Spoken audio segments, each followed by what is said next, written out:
All right, good morning, everyone. My name is Joaquin Esquivel. Oh, one moment, we have an echo in the room. My name is Joaquin Esquivel. I'm chair of the State Water Resources Control Board. Today is Tuesday, June 20th. It is 9:32 a.m. and I would like to call this meeting to order. I'll begin by introducing my fellow colleagues. With me here today is Vice Chair Doreen Diadamo, Board Member Sean McGuire, Board Member Laurel Firestone, and joining us virtually is Board Member Nicole Morgan. Joining us as well is our Executive Director, Eileen Sobek. With us here will be as well Eric Oppenheimer, our Chief Deputy. We have our Chief Counsel here, Michael Loffer. Our Clerk of the Board is Courtney Tyler, and assisting her today is Margie Argel and Michael Reading. As you can see, this meeting is being webcast and recorded, and it's also a hybrid meeting. So if you're joining us virtually, actually our only live stream that's up is we customarily have calipa.gov up. We currently only have the YouTube live stream. So if you're viewing and need to take a pause or here in person and need to join us virtually, you can view through that platform. But if you intend on commenting on any item today on the board's agenda, you need to be on the Zoom platform. There are instructions on how to do so at the top of the agenda. If you're having any challenges though, please do just email the clerk of the board at board.clerk@waterboards.ca.gov and she will help you get onto the platform. Once you're on the platform, your camera will be off, you will be on mute until it's your turn to speak on the item you wish to do so. Good morning, everyone. For you here in the room, we're in the CaliPA building here in Sacramento. A few announcements for everyone here as well. Please do observe the exits here. If there were to be an emergency, we'll calmly file out to Cesar Chavez Plaza and await any further direction. Also, if you intend on commenting on any of the items today on the agenda, there is a QR code in the back to fill out a form. And if you're having challenges with that, please just, you can also come up to the clerk of the board. Please do introduce yourself and any organization you may be part of when you come and comment. And please also just mute any phones you have currently, just so this is a smaller room, so interruptions will not happen. So thank you very much. Good morning. And now we can move on to public forum. I believe we have one public forum commenter, Chris Reedy.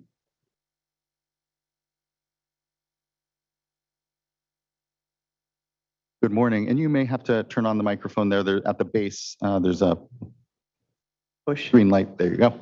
My name is Christian Reedy and I'm from Ukiah, California. I sent an email describing an area I live next to that's been polluted with wood chips. And then somehow, years later, after I made this first complaint and being told that sitting next to a creek isn't against the law, but in my miscommunication with the people, I guess, you know, I told them these things are going to go down the stream, but I didn't realize the stain was going to be left in the creek. And you'll see in the pictures that I provided in there where it stained the ground, killing everything. And then I cleaned it all up. But then in 2019, they managed to be CEQA exempt and build an entire patio area. And these people said that they're upgrading their patio, but I also I have a Google picture in 2018 that still shows nothing in it, but all this stuff is in it, diverting water toward the lower properties. I'm one of those people that live lower, but I have a wall that it's in the creek because the city of Ukiah has a drain that goes into it. But the downstream neighbors do not have this wall anymore, and it's all been eroded, and it's sitting at these eucalyptus trees, just ready to chew them up and come down. That's where the creek's gonna head. And I just wanted to make this aware to people that, you know, somebody should do something. I can't. I've been trying. You can contact Fish and Game or Wildlife, and there are lots of emails that I've sent to them, and I have no action from them. They just say some of the things I don't even want to say here. And that was all I wanted to bring to your attention. All right? I thank you very much. I'll exit your meeting. No, I appreciate that, Mr. Reedy. Looking to the Vice Chair, I know she had some email correspondence with the Regional Water Quality Control Board. Yes, Mr. Reedy, first of all, thank you for giving us some advance notice that you were planning on appearing before us today.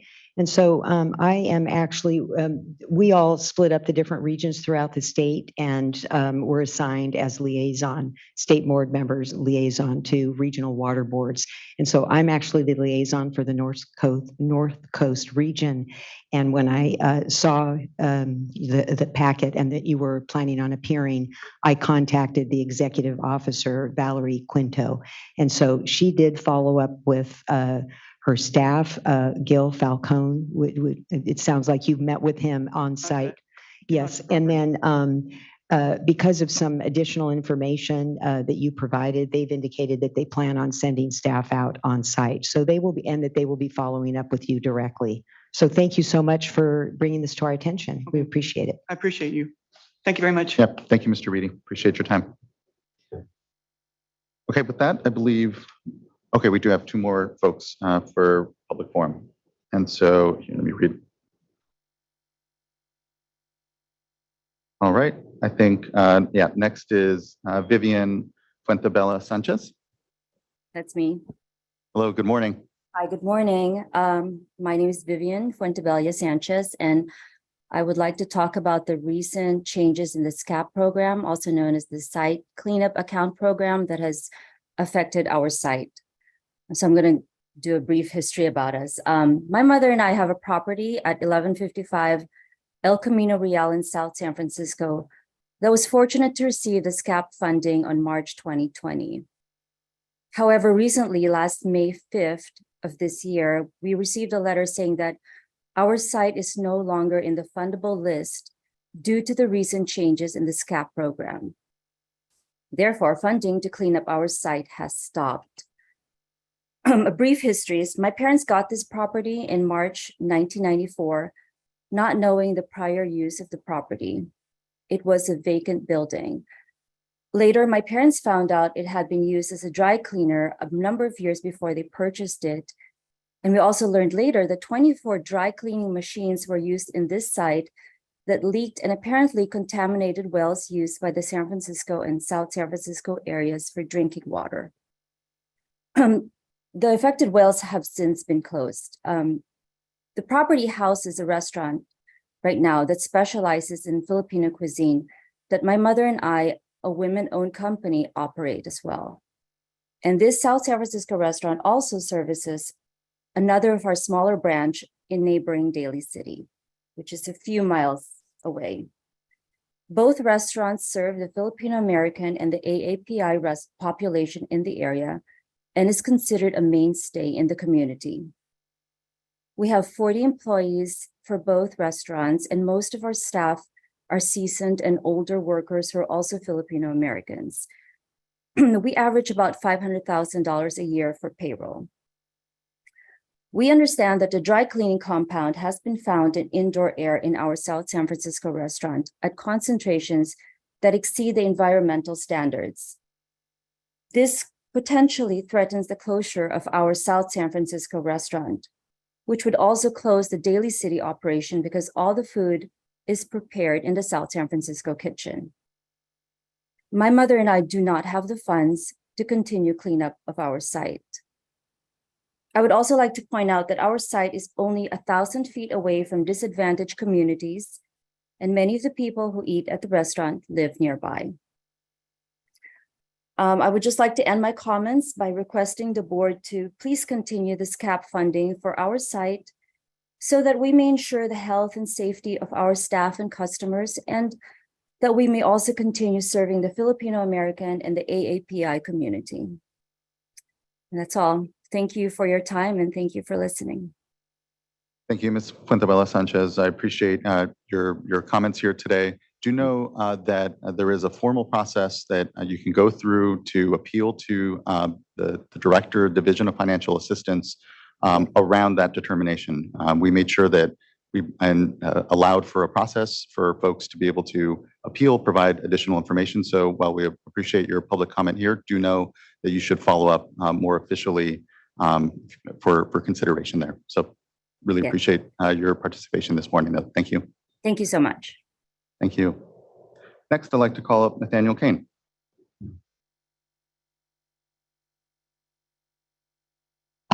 Good morning, Chair Escabel, members of the board. My name is Nathaniel Kane. I'm here for the Karuk Tribe, Environmental Law Foundation, the Pacific Coast Federation of Fishermen's Associations, and the Institute for Fisheries Resources. And we were just incredibly excited yesterday to receive a notice from the state board setting our petition for a permanent flow regulation in the Scott River for hearing on August 15th. We hope to provide substantive comments by July 20th, the commenting deadline, and to work in any way we can to build momentum towards that hearing in August. We all know it's time to act on Scott River flows, and we just couldn't be happier that the state board is moving forward with this petition. So I just want to say thank you, and we look forward to working more on this in the future. Thank you, Mr. Kane. Appreciate your time and comments this morning and the work. And I know still yet a lot of work when it comes to the project. So thank you. Okay, I believe that wraps up public forum, and appreciate everyone's time this morning for addressing the board on, again, anything not scheduled here before the board. And that brings us now into our board business. And the first order of business is consideration of adoption of the June or the May 16th, 17th board meeting minutes. Oh, June 6th, apologize. My script is off. June 6th, 7th board meeting minutes. Are there any changes to the board meeting minutes? Then we'll entertain a motion. And Chair Escobar, I'll just note, I plan on voting on this, but that I was not present on the first day on June 6th. Thank you. Which I understand I'm still able to vote on, even though I wasn't present. I'll move for adoption. I'll second. Thank you. Ms. Tyler, can you please call a roll call vote? Board Member Firestone. Aye. Board Member McGuire. Aye. Board Member Morgan. Aye. Vice Chair Diadamo. Aye. Chair Escobar. Aye. Thank you. Thank you as well. The board meeting minutes from the June 6th, 7th board meeting are adopted. Thank you. Next, we'll go to our uncontested items. Ms. Tyler, are those still uncontested?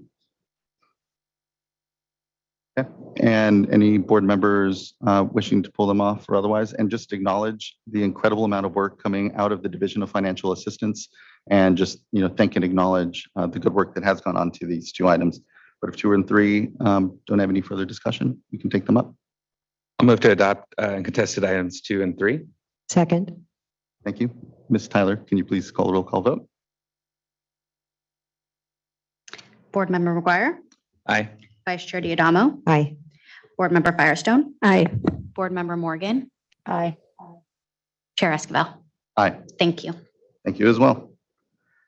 That now brings us to our informational items. And our first informational item here is our current hydrologic conditions and response update.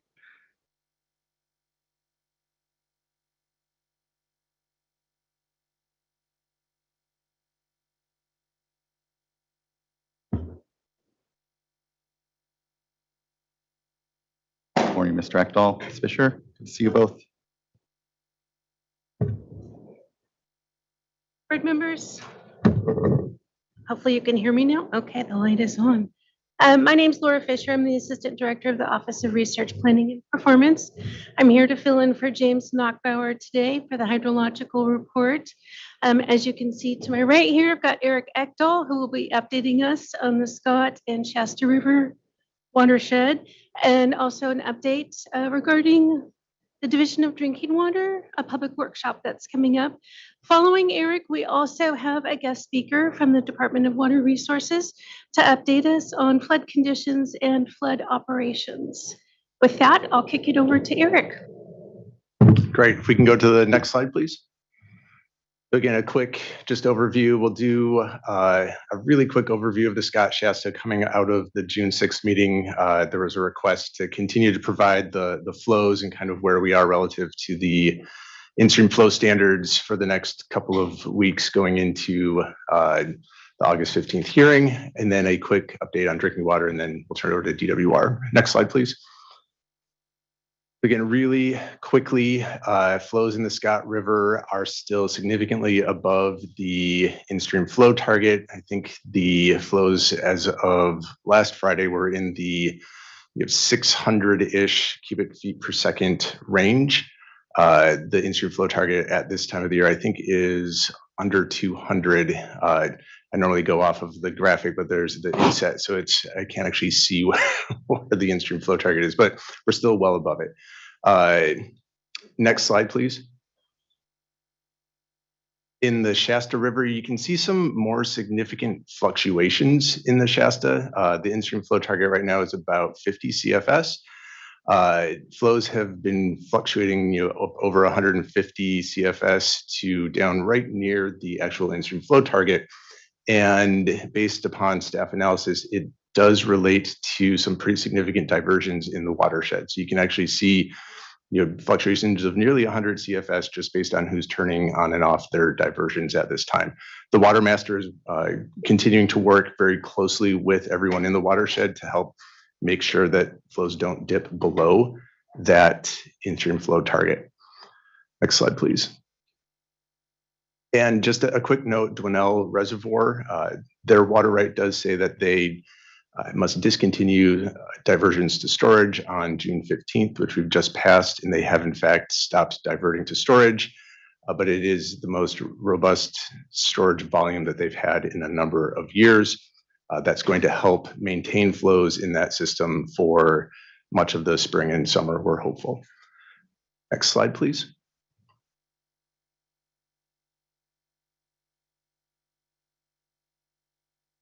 As a quick note, we did yesterday issue a notice for a public hearing on the petition we received from the Karuk Environmental Law Foundation and a couple of others.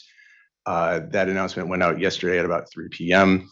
The hearing is scheduled for August 15th, and public comments are due by July 20th. That information is all available on our website, but was worth kind of highlighting here as well.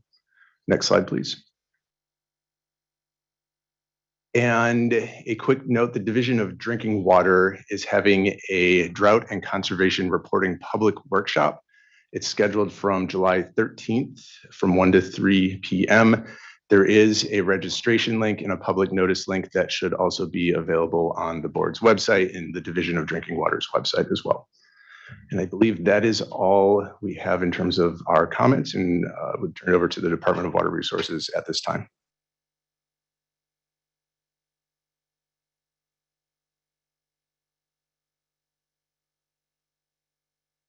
Many All right, thanks. Good morning. Good to have you with us, Mr. Hill. Good morning, Chair Esquivel and board members. Yeah, happy to be here. My name is Jeremy Hill with the California Department of Water Resources. I'm a manager of the Hydrology and Flood Operations branch. And I'll be going over a brief update on our flood conditions, as well as our flood response out of the State Federal Flood Operations Center. All right, you want me to drive the slides on my end? So I can. They should be pulled up here in a moment. Okay. Okay. All right, I see it. Thank you. All right, we can go to the next slide, please.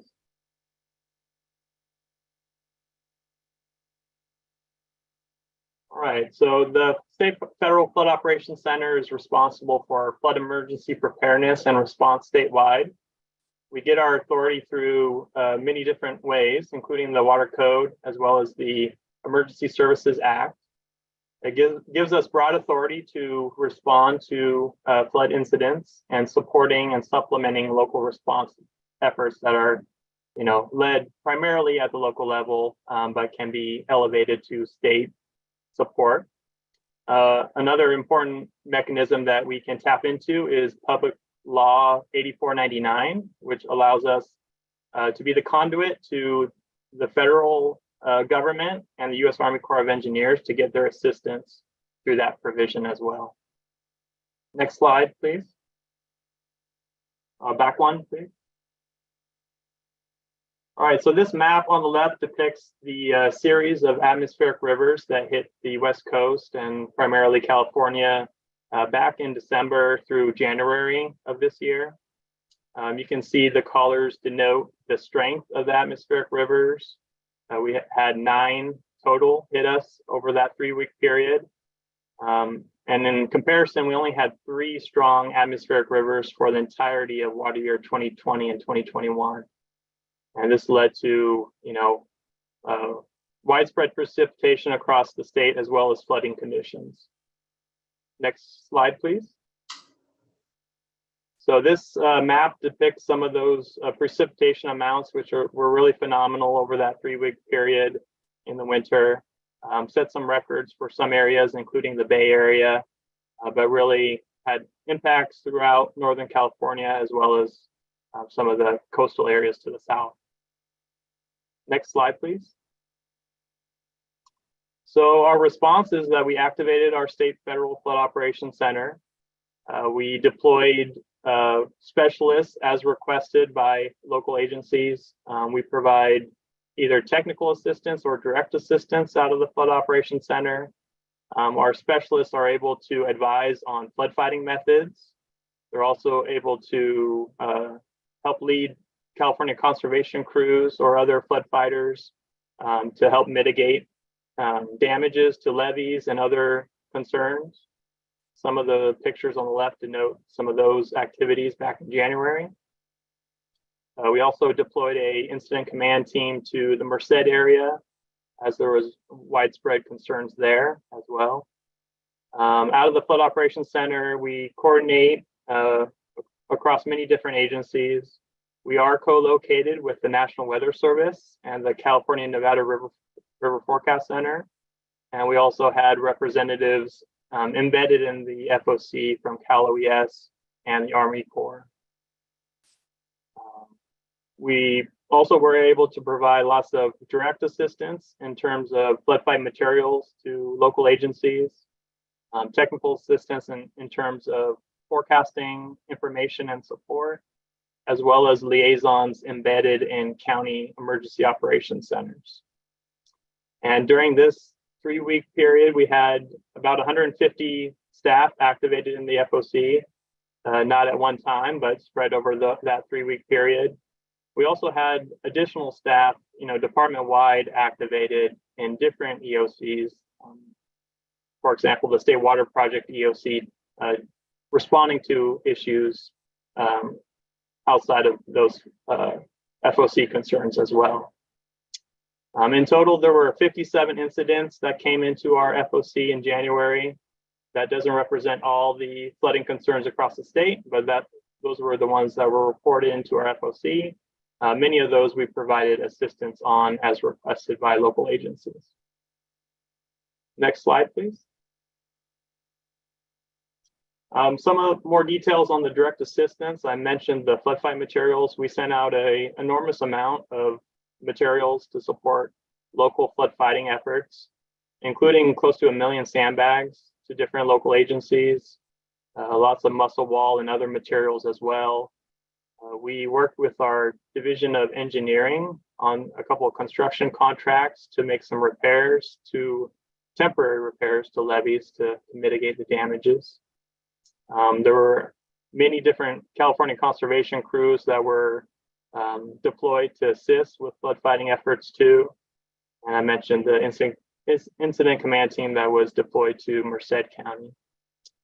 Some of the key areas that were impacted during this event: the Cosumnes River and Deer Creek in southern Sacramento County, Bear Creek and Merced, Pajaro River and Monterey and Santa Cruz, as well as some other areas in the Sacramento and San Joaquin valleys.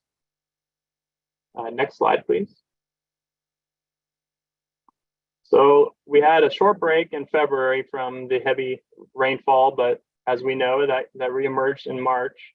So we had another string of atmospheric rivers, a couple additional strong ones that hit us pretty hard, as well as a few others that were slightly weaker, but really added up to strong, large increases in precipitation as well as snowfall. Next slide, please. So this chart on the left depicts our Northern Sierra 8-station index, covering from the upper Sacramento down to the American River basins. And there's a lot of lines on here depicting the previous year's results, but the line in blue shows this current water year and where we stand as of last week at about 63 inches, which is above average for this time of year.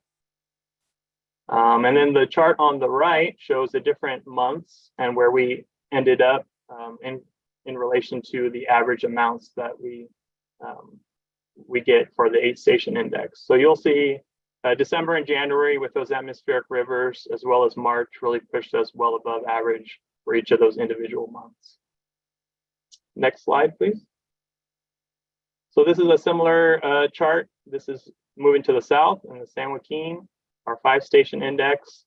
You'll see the blue there is closer to the record years of 1983 and just 5 or 6 years ago, 2017. And then similar story on the right there in the progression throughout the water year, well above average in December, January, and March. Next slide. And then moving further to the south, this is our Tulare Basin 6-station index. Again, similar to the San Joaquin, close to our record levels in terms of precip for the water year. And what's interesting to denote here is really that phenomenal amount in March, which was about 3 or 4 times the expected amount or the average amount for that given month. Another thing to note here, we had, of course, flooding conditions, which I'll talk about later on in my presentation, and a lot of concerns with the snowpack. However, you'll see here in April and May, we had well below average conditions in terms of precipitation. That benefited us in mitigating what could be worse damages throughout the spring. Next slide, please. All right, so these plots on the left depict our snow water equivalent or snow water content for different regions of the state, the Sierra Nevada, from north to south, as well as the statewide combination there on the bottom. So you'll see the yellow vertical line depicts where we typically see our maximum snow water content, which is April 1st. And that was pretty true this year. We saw about peak levels in early April. And the blue line depicts this water year's snow water content in comparison to the shaded light blue is the average conditions. And the red line is the 1983, which was the max statewide prior to this year, which came out to be near record conditions, pretty similar. And you'll see here in the south, particularly, we were about 300% of average in early April in terms of snow water content, which was pretty phenomenal to see. Some of the pictures on the right here depict one of our snow surveys crews out in near Devil's Postpile. They had a helicopter in because this was inaccessible due to avalanche conditions and access issues, collecting snow measurements out there. Next slide, please. So of course, with all that snowpack really adding on throughout the winter and especially in March, that led to lots of concerns with snowmelt flooding. So our Flood Operations Center has been actively monitoring those conditions, updating forecasts along with the Weather Service throughout the spring. This map on the left is taken from the California Nevada River Forecast Center, showing each of the forecast points in the San Joaquin Basin area. And one example of a river, Merced River at Yosemite National Park, just last week. And you can see still high levels of flows there, slightly above flood stage. However, since last week, we've seen really flows drop off quite a bit with the cooling temperatures, as well as reservoirs reducing releases into the main stem rivers. So that has led to lesser concerns for flooding here on out. Next slide, please. So as a summary to our activation starting in March, really began in mid-March there. We did just deactivate our Flood Operations Center last Friday, officially. We still are available for support as needed, but aren't currently activated. But similar response to the January events, we deployed more of our specialists as needed, supporting local agencies, more coordination with our state, federal, and local partners. a lot more flood fight materials provided, as well as technical support as needed. And this brought out more level of our staffing, even higher than January, of course, because of the prolonged nature of the activation here, required more support to sustain that. The incidents, however, were not as great in number as back in January, and that's likely, partially because of the dry April and May that could have made conditions worse. So most of our efforts here were more focused on advanced planning for the snow melt, which didn't come out quite as bad as it could have been because of those hydrologic conditions. Next slide, please. All right, so there was a lot of emphasis on the Tulare Basin because of the concerns there, the record snowpack levels, the reemergence of the Tulare Lake in the basin as well. And that had not really shown up since the late 90s and hadn't had nearly as much snowpack going back to all the way to 1983. So this was really something new for a lot of the communities down there in a long time. So because of that, we stood up a Tulare Basin Advanced Planning Unit out of our Flood Operations Center to help support the local communities and local flood fighting efforts down there. Next slide, please. So that Advanced Planning Unit was really stood up to do four main things. Gain a better understanding of the local needs, of course, and what their concerns are. Provide technical and direct assistance as needed to help mitigate damages to vulnerable and populated areas primarily. Reduce risk of public safety to critical infrastructure, and also help with communications across the region, which initially was a challenge, but was successful later on into the event. Next slide, please. So this took a lot of in-person workshops. We had a couple, one in March as well as one in April, as well as our advanced planning unit, just coordinating closely with the locals, as well as CAL FIRE, who was there on scene initially back in March to help with the incident management team. Next slide, please. Part of the support out of the advanced planning unit was a lot of technical information, assessments of forecasts of snowmelt runoff. So these pictures are taken from our Airborne Snow Observatories program, which flies over the Sierra Nevada and collects information on snow water content throughout the watersheds. And this was crucial for informing reservoir operations, as well as assessments of forecasts for downstream flows throughout the Tulare Basin and elsewhere in the Sacramento and San Joaquin valleys. Next slide, please. There was also a lot of interest on inundation mapping, since this area hadn't seen, reemergence of the lake in quite some time. There was a lot of questions about how widespread the inundation would get.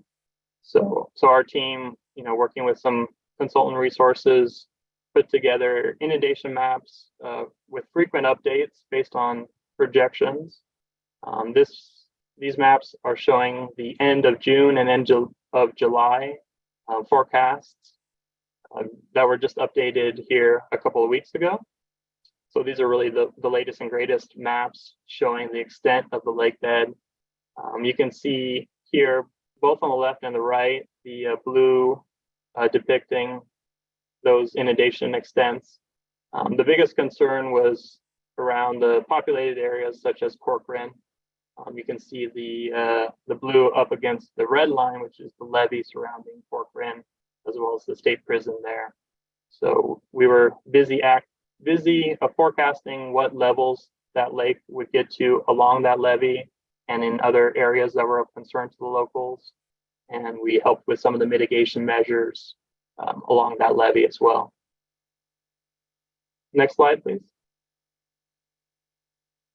So we also deployed, lots of materials to this area in the Tulare region. We also pre-positioned resources because of the unknowns with the snow melt and potential concerns, if it all melted off quicker than it actually did, could have had more widespread impacts. So we deployed, or not deployed, but pre-positioned resources to different state-owned facilities to have available as needed closer to the region to reduce that response time. Next slide. So just kind of wrapping up here, I also wanted to point out the change in reservoir conditions was really phenomenal. The image on the left is from our California Data Exchange Center website, depicting the storage conditions in some of the larger reservoirs in the state back in December, and you'll see a lot of low levels there. And then shifting ahead to just last week, June 15th, you'll see most of those reservoirs are now full. So definitely a positive there in terms of water supply improvements. And next slide. Here's my contact info, and that's all I had for today. Thank you. No, thank you. It's an incredible amount of work I know that's been going on since December, and it's amazing how quick conditions can change. Even though, and here I know as we kind of look at the enormity of the amount of precipitation we received, the response it required, there were still wells going dry. And important to note that here having to continue to essentially have dual emergencies going on. I know it's been an incredible strain, but it's to your point, and I appreciated the notes on the coordination that has gone on. It's been with an incredible amount of coordination that we've all collectively as a state been able to have the response throughout our communities as we've had, and continue to have a discussion around how we continue to conserve, how we continue to respond to drought, which I know can seem a little incongruous when we have so much precipitation, but I think it's again been an incredible local response even through drought, and it's carried through here through the flood response, because we know in many of the communities we're working with, it's the same folks that are having to deal with both of these emergencies. So thank you, Mr. Hill. I really appreciated the great overview and moment to kind of recap now that especially the incident command around Tulare flooding is kind of wound down. And we're kind of coasting now into what will be our summer months. A really great moment to recap that. So I appreciated that. Any questions from or comments from fellow board colleagues? We don't have any commenters on public forum, so by all means, Vice Chair, thank you. Yes, this is, probably more of a comment than a question, but I was out at the East Side bypass with Mr. Ekdahl and others several weeks ago, and met with the Lower San Joaquin Levee District, and they were talking about the amazing work that goes on with coordination with the Levee District, the Bureau of Reclamation, Department of Water Resources, and just, really staying on top of things, trying to manage more than what that levee, more than what the East Side bypass can manage because of, the subsidence that's occurred out there. And so we were there with a focus on the emergency, but also on groundwater recharge. And so I guess my comment is, one would hope that these increases that we've had in recharge projects would help to make a difference. But with all that water going through, it's hard to, really see how it could put much of a dent into it. But sort of collectively, with the amount of recharge diversion to recharge, it seems that it could have made a difference in terms of the coordination and, just a little bit of a valve release. So could you comment on that? Yeah, no, that was definitely a priority of the department, was to try to take advantage of that groundwater recharge opportunities with all that runoff. That wasn't necessarily under my purview, so I can't comment on the details of that. But there were efforts, including in our advanced planning unit in the Tulare Basin.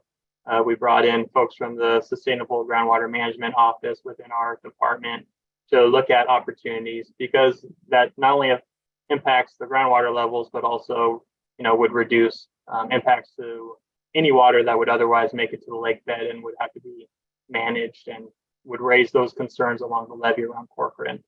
So that's just an example, but there was other efforts, statewide that probably others from the department could comment on in another meeting or forum.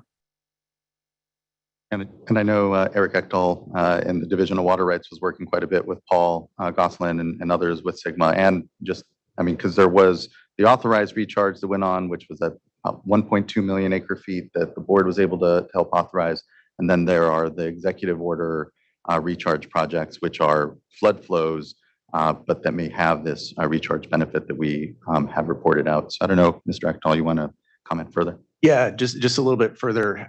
There are places where I think we can make a pretty clear connection between the recharge activities and a reduction in flood risk, specifically Kern County, where we have a pretty good accounting system of what's coming out of the storage reservoir, the capacity for just kind of the conveyance within that system, and then what triggers kind of overflow into the kind of Buena Vista Lake or the interconnection with the State Water Project. And so, had the Kern Water Bank and others not been doing that recharge activity, it would have been hundreds of CFS in addition to what already kind of went into the intertie that would have overflowed and gone into Buena Vista Lake. If it gets so full, then Buena Vista can go into Tulare. And, so it was that a huge flood risk there. Probably Buena Vista itself is not the single greatest, but cumulatively it does add up.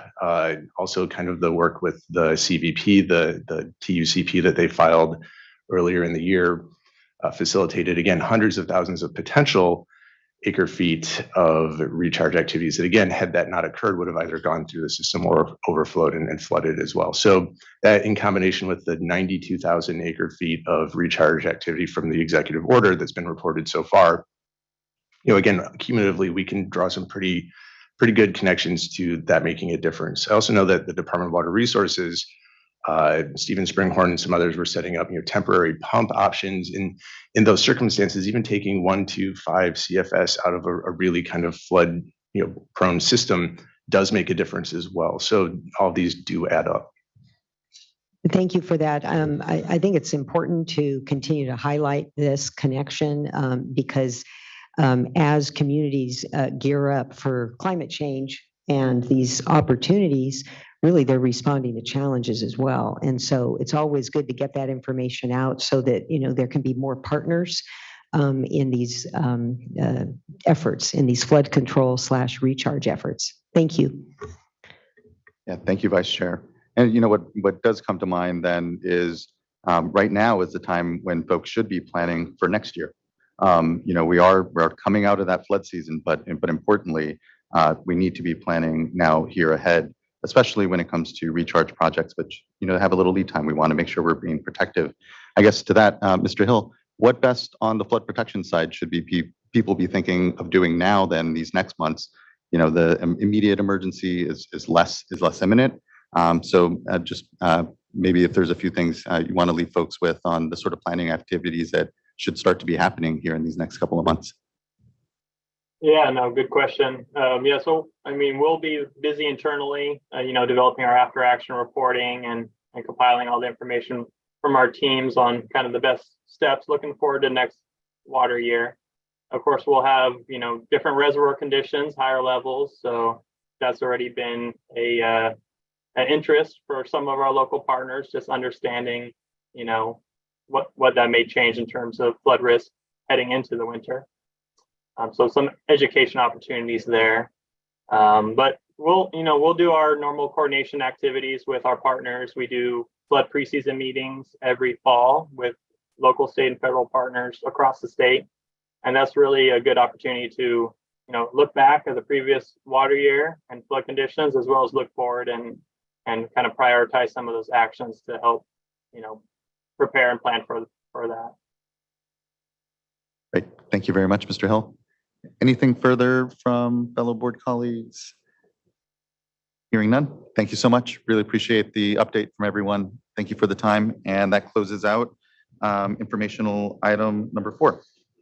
And then brings us now to item number 5, which is our informational item to provide an update on the implementation of the Central Valley Salt and Nitrate Control Programs. I want to welcome up Regional Board and our folks. Give a moment to swap out the panel.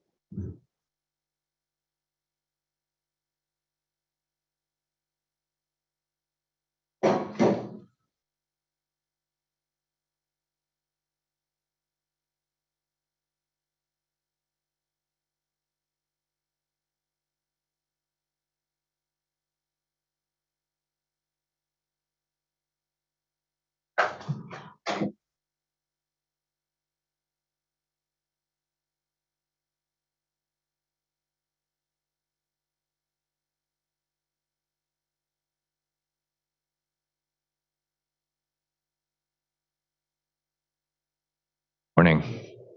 See, tech upgrades are the thing these days. I heard that we're in this room. Yes, upgrades and otherwise, yeah. This isn't part of the upgrade, but Absolutely. upgrade someday. I do want to extend my thanks before we begin this presentation as we get things set up. It looks like our boardroom should be up and running by Thursday for our first board meeting in a newly refurbished Central Valley Water Board Rancho Cordova office, which has been offline for about 3 years. So with the upgrades, I saw the old server banks, and sure enough, there were those little laser etched 2019 or 2009 dates on some of them and 1999 dates on others. So we should be able to run moving forward. Yeah, we may very well be there with you. So running these meetings there. Got the doors open. I will say reserve early. That room is being asked for by a lot of folks in the Sacramento area already as soon as they learn that news. Shall we wait just a minute for board I think members? we can start. We still have quorum. We have Nicole. on. Absolutely. Absolutely.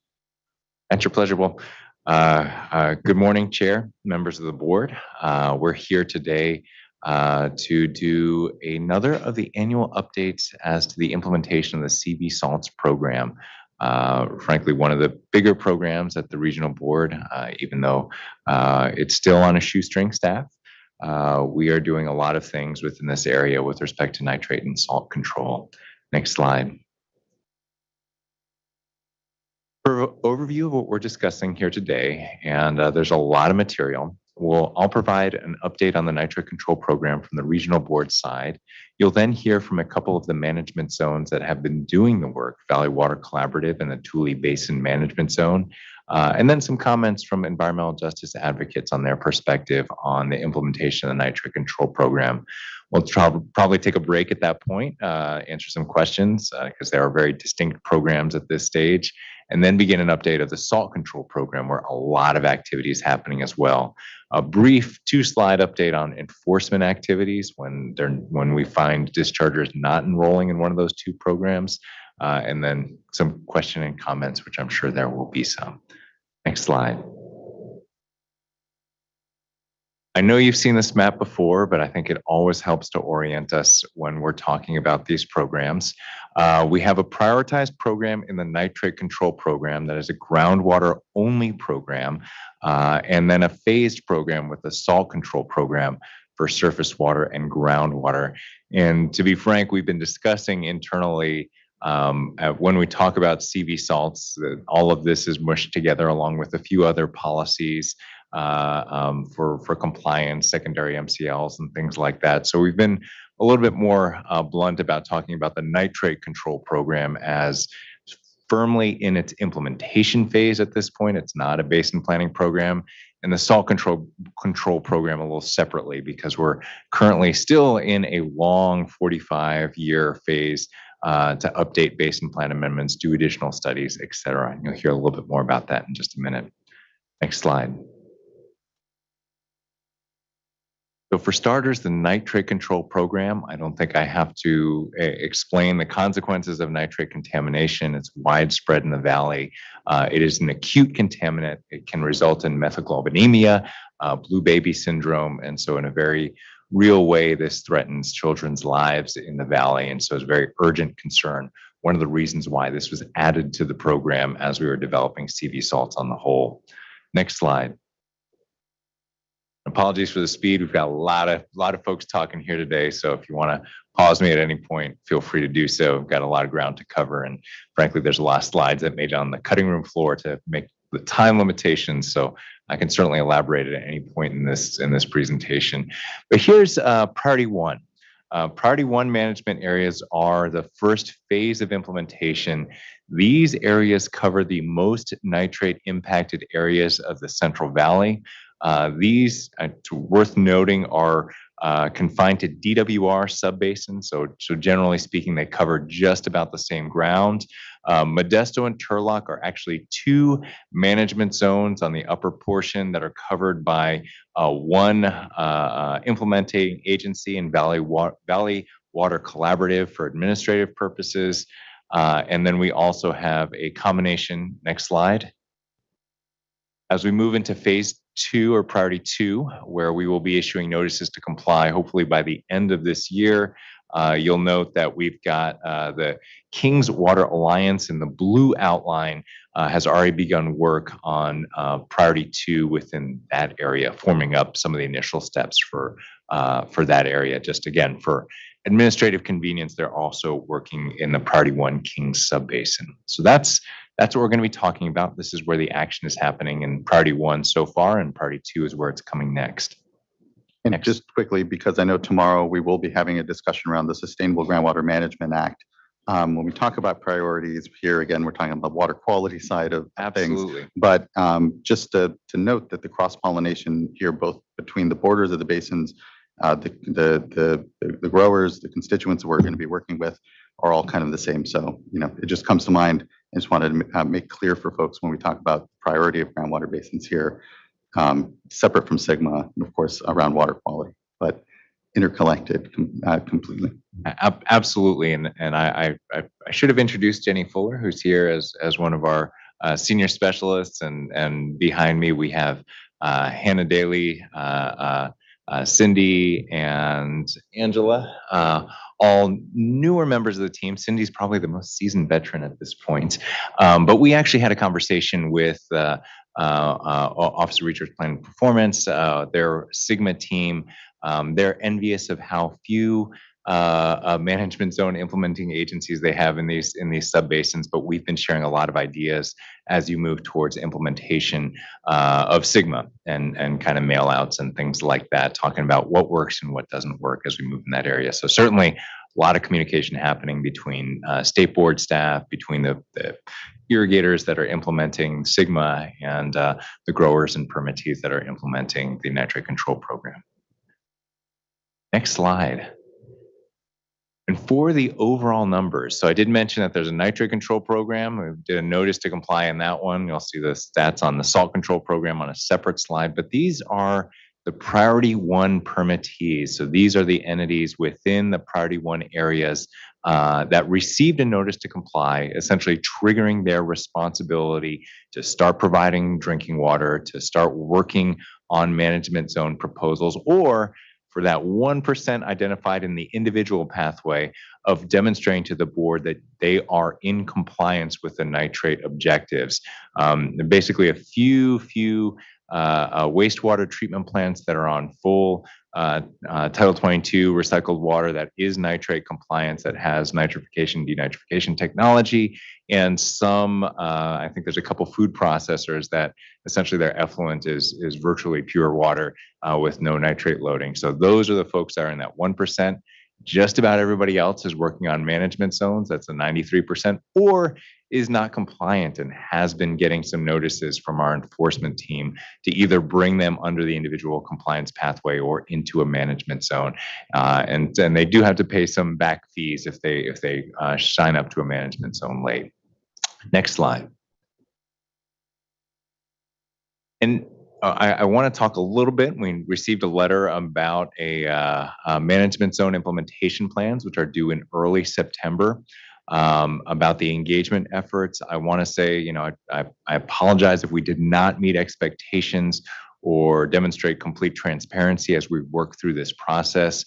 The management zones currently are in a very, very contracted timeframe to develop preliminary plans, mostly technical plans, about what can and can't be done with the permittees within their areas. So the POTWs, on-site wastewater treatment systems, irrigated lands, dairies, other confined animals, all are putting together their proposals for nitrate load reductions over a 35-year timeframe. What we will be doing is when we get those, the plan is to then immediately put that out for public comment, to have a board hearing. And very importantly, even after we have a hearing on those management zone implementation plans, they are not self-implementing. We then, and by we, the regional board then has to take that plan and turn it into permit requirements. That is a major permitting effort. There's about 11 general permits that'll need to be revised, including the confined animal permit. Covers about 900 confined animal facilities, dozens of oil and gas operations, several NPDES permittees, even though it's a groundwater only program. There are NPDES permittees that have ponds and other facilities that contribute nitrate to groundwater. Irrigated lands permits will be revised, covering about 7,000 farms enrolled in 4 coalitions. And again, this is just priority 1. And then about 168 individual permits, including 53 municipal facilities, will be upgraded following the management zone implementation plan. We're also in communication with state permitting entities here at DWQ because certain permits will also need to be upgraded. And there's, we talked a lot during the development of the winery general order for making it forwardly compatible with these types of programs. The language is in there, but it will have to be tweaked once we get the final management zone implementation plans in, get that approved, and kind of bake that into the permit requirements. So it's enforceable in case somebody doesn't pay in to the early action plan or the drinking water program.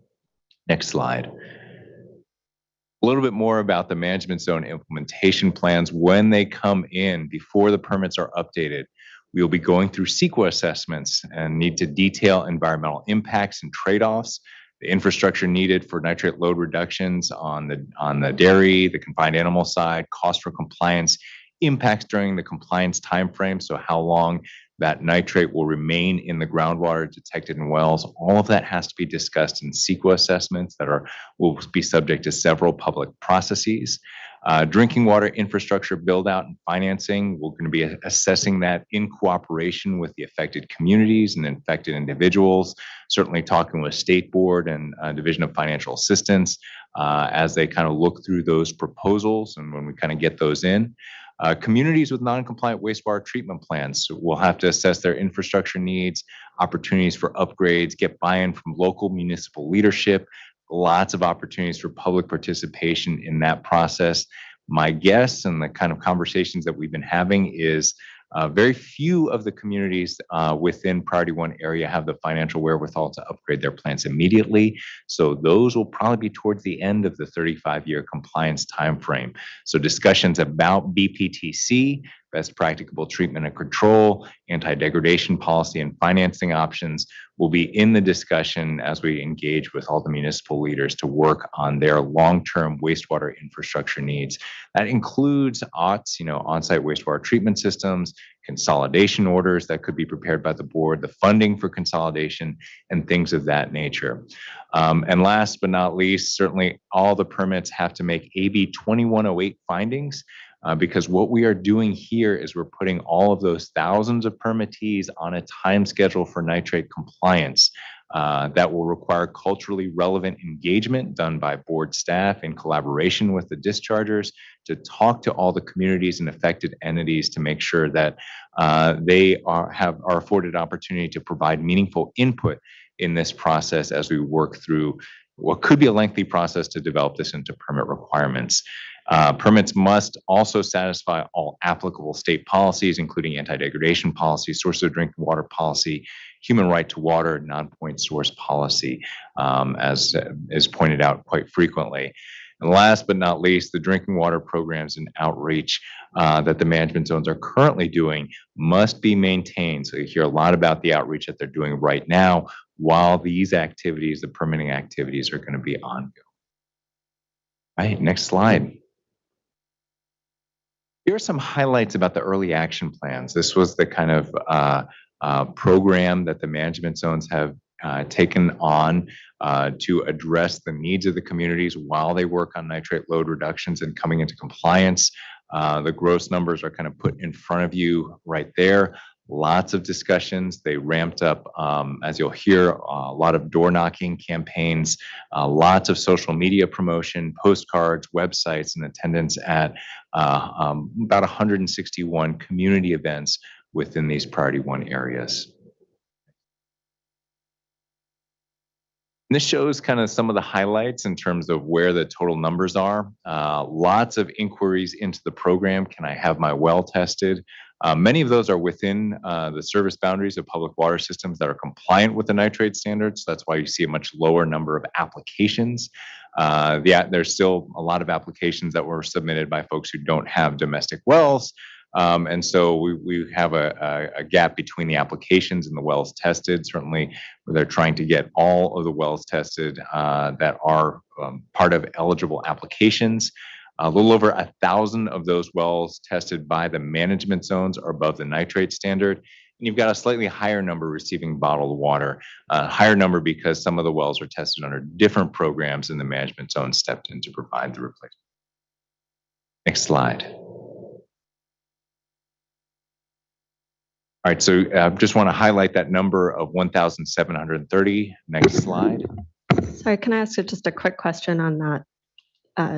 Or maybe you'll answer this next, but just of the applications, 3,641 and the wells tested, all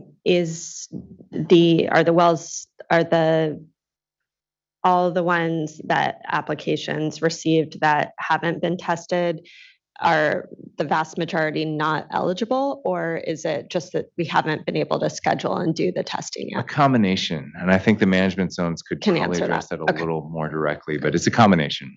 Next slide. Click. So there's that 1,730 number, which is the most recent testing numbers from the management zones themselves. Click the next number. But this is actually within the priority 1 area, how many wells have actually been tested, because the Irrigated Lands Regulatory Program has a parallel program to test domestic wells that are on irrigated lands properties. It does a little bit more of a blunt instrument there in that every single one of these wells has to be tested, not just the ones that are in focused areas of concern. And we've got all told about 3,500 wells that are above the nitrate standard in priority 1 areas. Now we're working on getting to the wells that haven't been tested yet. We think we've got pretty much all the wells on irrigated lands parcels have been tested. Our enforcement team in the Irrigated Lands Program has been very, very diligent about that since the East San Joaquin order was issued. But we're still working on getting the numbers bumped up for the management zone. But I just wanted to give you that number, that 8,487, as the number of wells, drinking water wells tested in the priority 1 area under Central Valley Water Board programs. Now, some of the data, it's a little bit of apples and oranges. We're working on cleaning that up. So you have to do, when the wells are tested in the Irrigated Lands Program, the data is submitted under slightly different format. And you have to deal with centroids of parcels and location maps that are a little different. But we're working on getting that data synthesized, frankly, because we want to tell the story that most of the wells that we were concerned about have been tested within the priority 1 area. Now, certainly there's a lot of wells that are off of irrigated lands parcels, but when we looked at what the numbers are from the Corona report, which was the report that was submitted to the board by engagement experts estimating the number of high nitrate wells within the priority 1 area, it's about 7,000. We've tested a little bit more than that in terms of overall wells. Now, certainly there's more to be done, but I just want to get that number out there as to the well testing that is going on in the Central Valley. Not all of it's being done under the management zones. Next slide. Sorry, can I just clarify one more thing on that Absolutely. slide? Back to the slide before. In terms of apples and oranges, though, the Corona report number of people at high-risk domestic wells, those are the number of people expected to have nitrate over the standard, not the number of people that would need testing, right? Yes and no.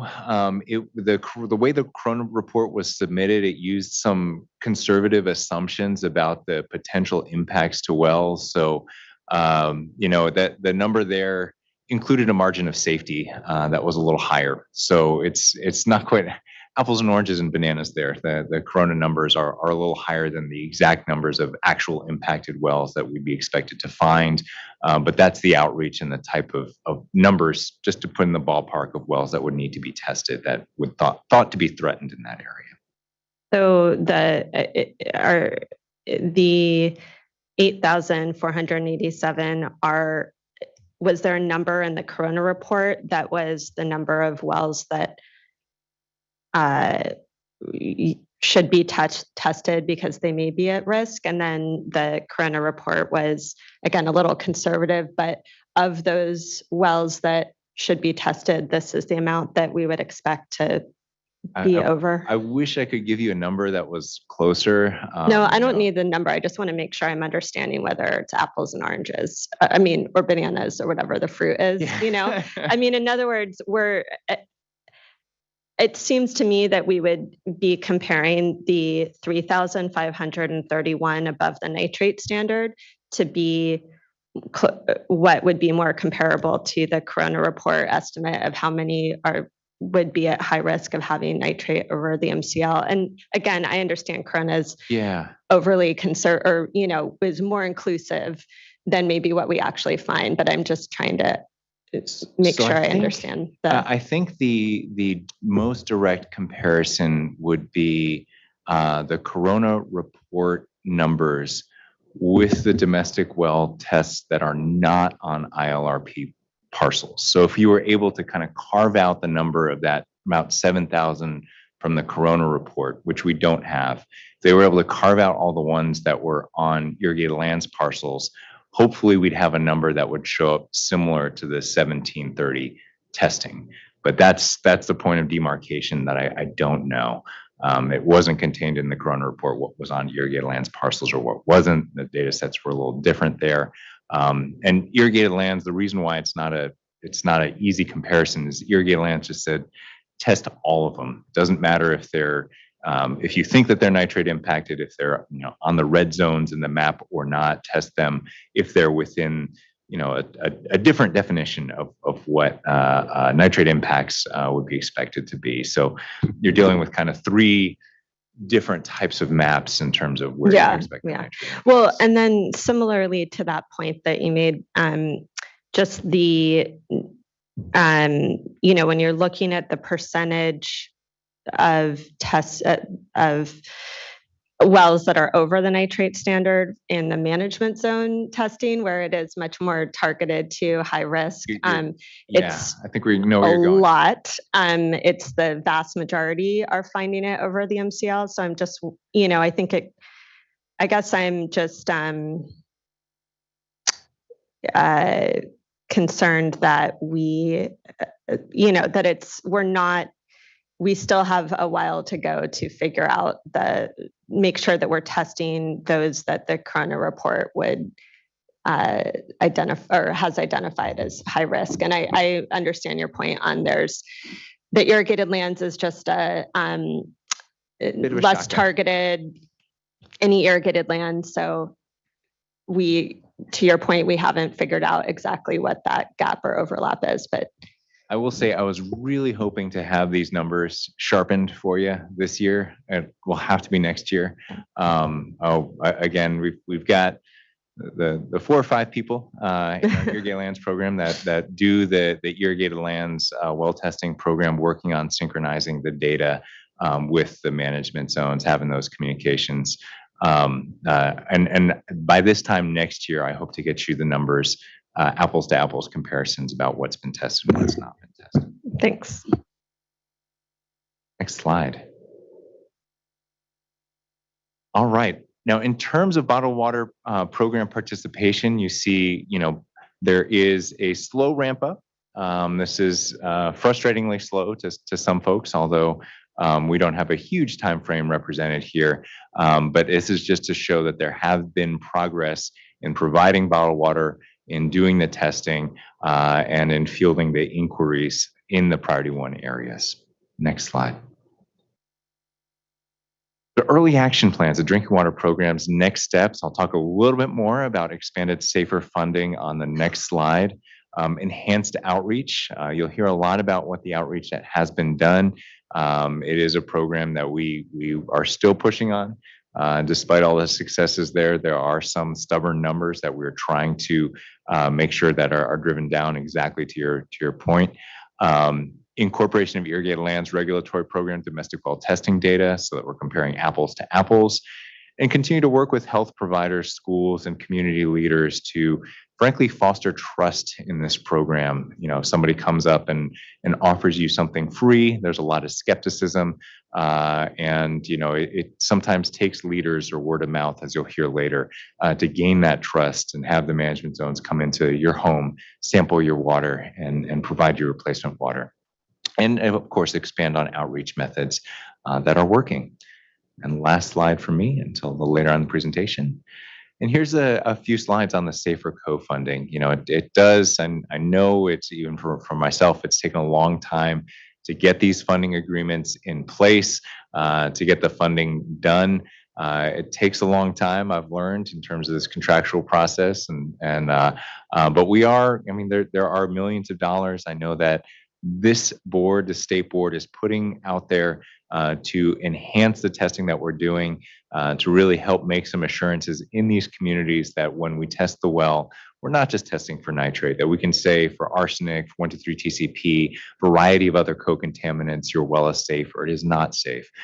Because frankly, I know your comment to us and your comment to DFA as they worked on these, and SAFER as they worked on these projects, is we don't want a situation where the regional board or a management zone goes into a home, tests it for nitrate, says you're fine for nitrate, and we never tested for arsenic, or we never tested for 123 TCP, and those are off the charts.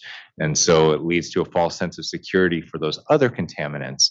And so I do appreciate all the funding that you've poured into this program to help get that co-contaminant testing done. And that's the status right there. Only one of the management zones is fully operational. We're close on the second one, and two others are about to get their agreements done. Chowchilla is a little different. They're one of the smaller of the management zones. They're co-funded by Madera County to get that work done. Slide. I'll turn it over to Valley Water at this time. Back, certainly.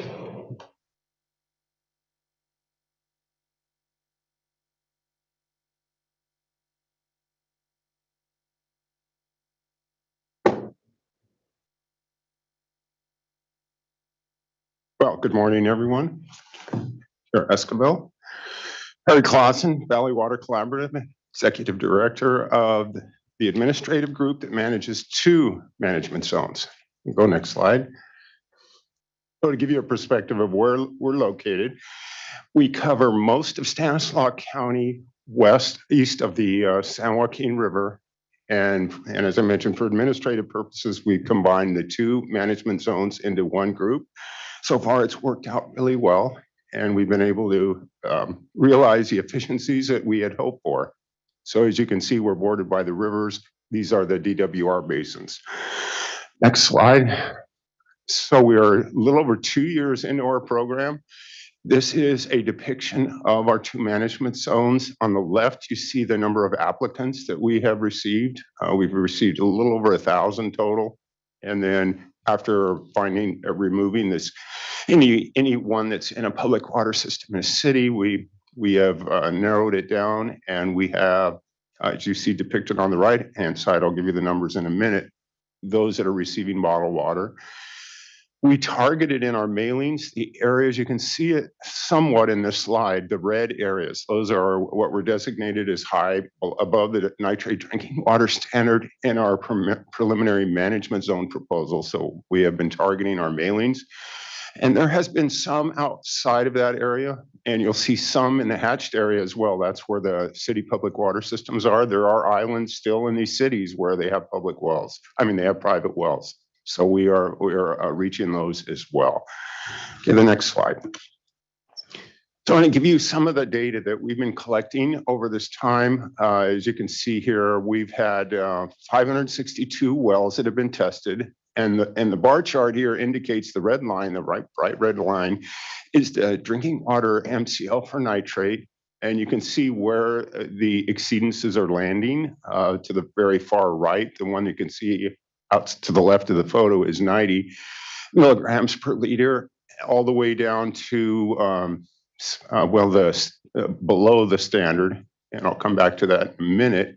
And you can see from the data analysis, our our mean and our median.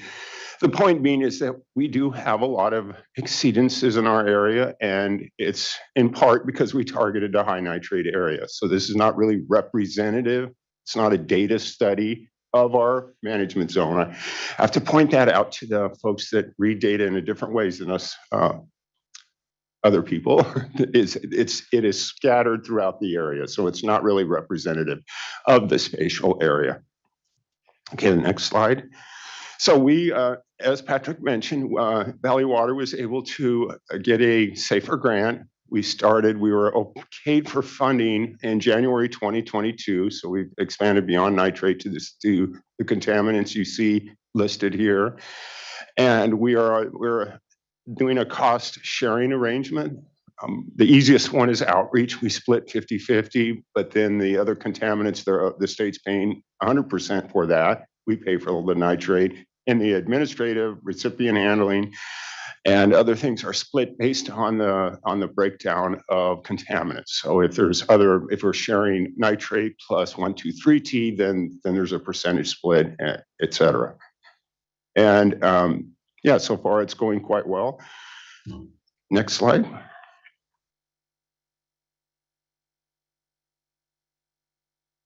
So here's a breakdown of what we've been finding. And to my surprise and many others, the most common co-contaminant is uranium. As you can see, 46% of the wells have uranium. As those that know geography understand, the Sierra Nevadas is loaded with uranium, and over the millions and millions of years, it has eroded into the soils of the bedrock, or not the bedrock, the sediments in the valley, and we're finding it in the water. 1,2,3-TCP is also being found, not quite as common, but we are seeing some exceedances of that. We're working on some carbon filtration point of entry installations on the one of the individuals that qualified for the SAFER funding. And as you know, there's an income limitation on recipients of SAFER funding. So when we have an exceedance, we certainly notify the homeowner of the exceedances. But when they receive the SAFER funding, they have an income verification process they need to go through. So we're working on getting that carbon filter installed. And then you can see the other ones, the DBCP, EDB, virtually non-existent. There are some, and then arsenic is 7%. Okay, next slide. So what we started doing in March, so a little over a year and 3 months ago, we added. Oh, I'm sorry, jumped. Here's some uranium data real quick, sorry. So you see the bright red line is the MCL. There's quite a few that are right under it, and then a fair number that are over. The one on the far right, we did resample, found out it was a lab error. So we are doing that for the ones that are extraordinarily high or beyond the normal ranges that we've been finding. Okay, next slide. I'll start this one. In March 22, we added to our application process on our website the ability for the applicant to let us know how they're hearing about us, which has been very, very important, very valuable to us in directing our outreach. And as you can see, the neighbor, friend, family member is 31% of our references. Now, this you have to take with a little grain of salt too, because we've had some people check other, and we query them and they say, we got a postcard, we saw you in the paper, we saw your signs, we saw all the things that we're doing. So they check other, but the neighbor, friend, family member is certainly the most important. They're obviously trustworthy.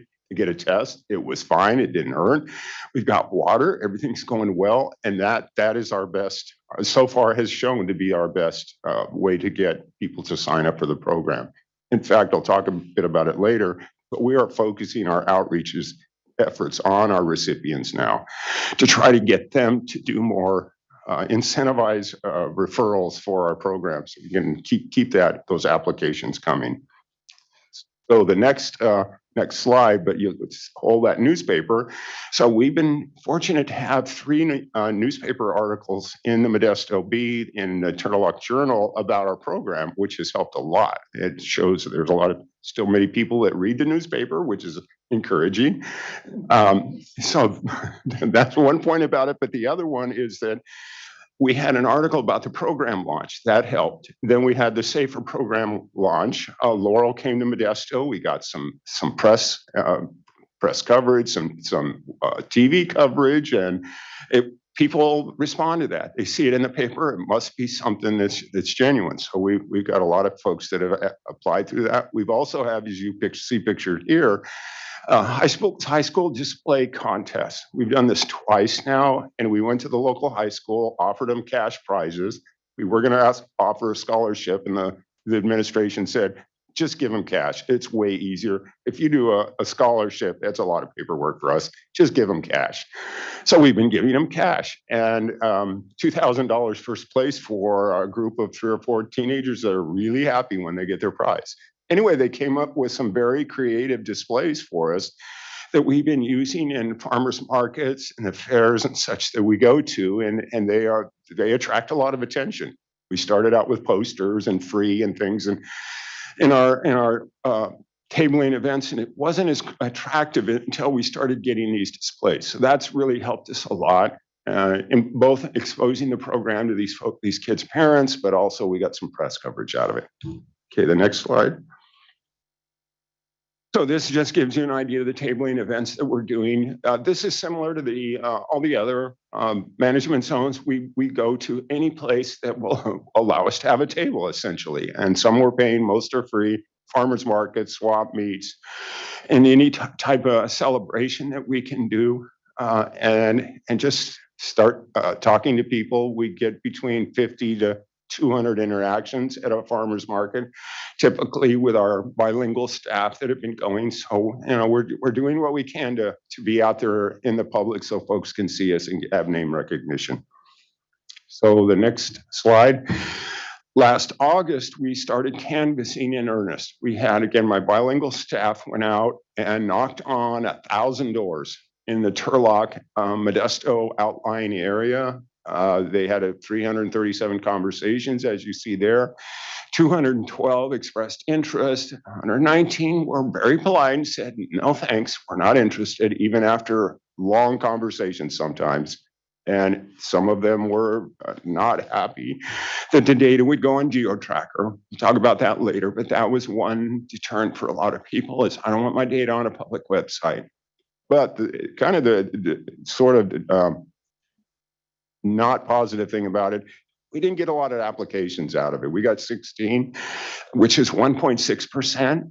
And we spent from last August to about last month going to lots and lots and lots of households. And it's just not turning out the people like we had hoped. And again, that's why we're thinking about, or not thinking, we're going to consider working a lot closer with our recipients because they know us. And hopefully they get back to the people that we have talked to at some point and sign up. Okay, next slide.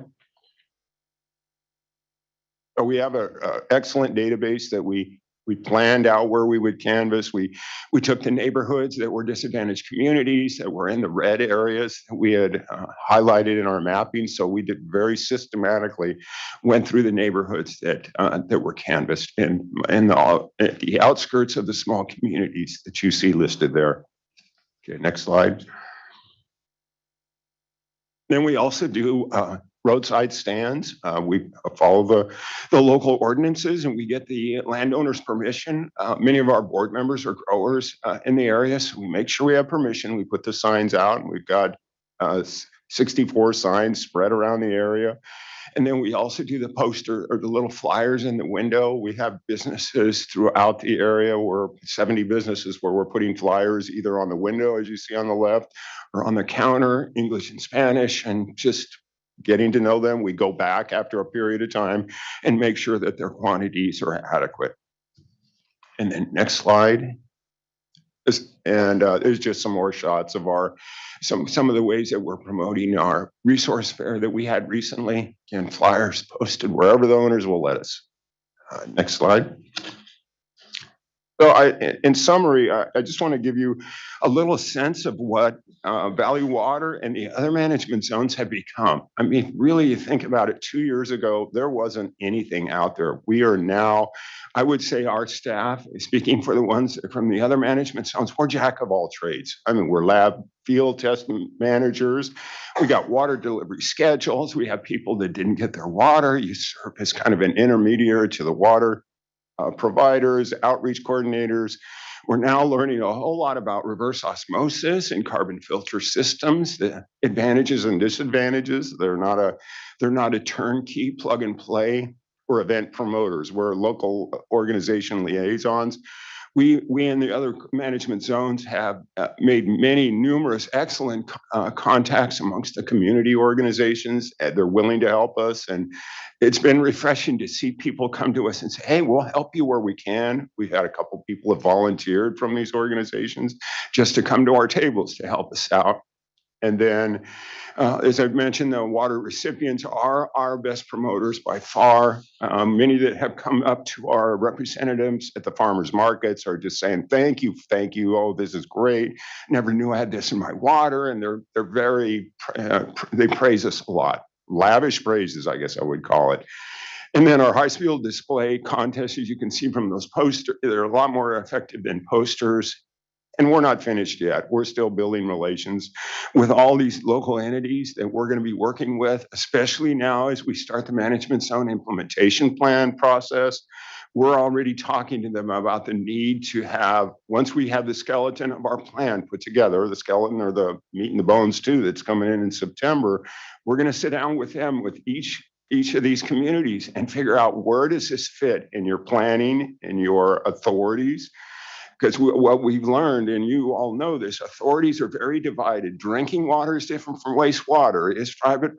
There's so much involved in working on these replacement water options that we have in front of us. So we're county health, the municipal advisory councils, all of these folks have input and will have input when we put these plans forward to them, which I believe are going to help us develop these long-term solutions in an effective way. And as much as anything, conserve our resources so that we, and prioritize our resources so that we get the most bang for the dollar, but also cover those who have in our drinking contaminated water. So I think that's my last slide. I'll have Charlotte's gonna join us by Zoom. Charlotte. Board member. Questions? Sorry, thanks. Well, first of all, I just wanted, while we have you fresh with your presentation, Perry, just to say, really, really impressed and appreciative of the leadership that the management zones you're serving and the nonprofit that you run are doing in this area. You've really been a leader in terms of charting new territory with us on the co-contaminant management zone agreements to try to make sure that we're getting folks the full range of testing they need, and just really want to recognize how important that is. It's kind of similar to, I think, some of the dynamics of, one person gets their water tested and then they can see how it works and then they can tell their neighbors. And so I think the hope is that same thing is happening, and seeing that with the management zones as you've kind of charted the way on that. So first, just thank you. I had two questions. Well, one is just on the really amazing work on canvassing and targeting that you all did, and seeing only 16 applications. It seems like directly from that. I'm wondering if those 16 end up being those, again, early adopters that then can be word of mouth for their neighbors, or if you have any sense of whether those areas that you've targeted ultimately are getting testing. Maybe they're not applying just after the first door knock, but by talking to their neighbors that did, if you're seeing that maybe delayed impact. Well, one of the things I didn't mention that we are doing is when we canvassed, we went to a neighborhood where there was somebody getting water already. So that, and there was results. So we knew that there was an exceedance in the area, and we also knew and they did many times, that neighbor 3 houses down is getting water from us. So we use that a lot when the guys were going out. And I think we're going to do more investigation. I think that's a good idea. Go back and see those 3. What was it that they said? How were you convinced? And I think we learn from these folks more than we realize, I guess, is what it is right now. We got to look. At first, we went and did a focus group, hired a company to do a focus group, and it didn't tell us anything we didn't know because they just did random. If you do focus group, you have to select to it randomly. So we're going to definitely do that. And when we do this incentive program, we really want to find out what's going to help us expand this program and try to get these suggestions that we try to brainstorm amongst us 5 other groups about what works. And every area is a little different. In our outskirt area, the people are out in the country. They want to be left alone. Found that sentiment often is just, I'm fine, leave me alone. I've been drinking my water all my life type of thing. And so we just have to find that magic key to get in the door.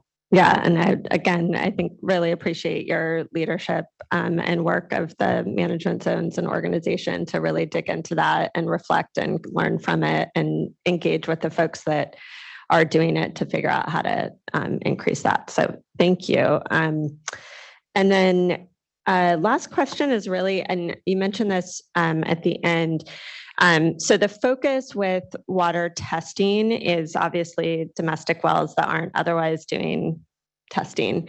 But there are obviously public water systems that are dealing with nitrate, especially small systems that are dealing with nitrate in your region. So can you talk about what you are doing in terms of ensuring that those served by public water systems are getting safe water if they don't have it because of nitrates in your area? So our priority is the domestic wells. That's what this program is. In our preliminary management zone proposal, our consultants identified all the public water systems, small schools and small communities that were in exceedance of the nitrate standard. What we have learned, we've had a couple of them apply, and we always check with the county and then your office in San Joaquin, the State Water Board office, to make sure what's going on with this system. We had one recently, 2 recently, that were under enforcement orders. And we were told, do not touch, essentially. So we tell them, sorry, you got to deal with the state board of the county. We're not able to do anything with you. We don't have authority. And interesting. For even providing bottled water? Yeah. I think Patrick can probably explain more about that. But yeah, we've had meetings with Division of Drinking Water, with the county, about some of these circumstances that are outside of our realm, I guess is all I would say. Did you want to add to that, Patrick? No, I just would say that the discussions were involving Division of Drinking Water and Darren, and we can kind of offline. I know there's an enforcement perspective on a few of those that's new to me as well. And I mean, just our SAFER program provides bottled water to out of compliance public water systems in schools all the time. So it'd be great to maybe just flagging for our staff to follow up on why that is. Thanks. Thank you.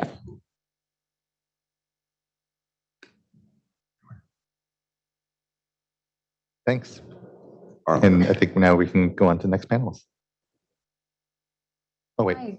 Sorry. Vice Chair, do you want to throw a couple of questions in as well? Well, I did have some questions for Mr. Palupa. I sensed there was a flow here and I didn't want to interrupt the flow.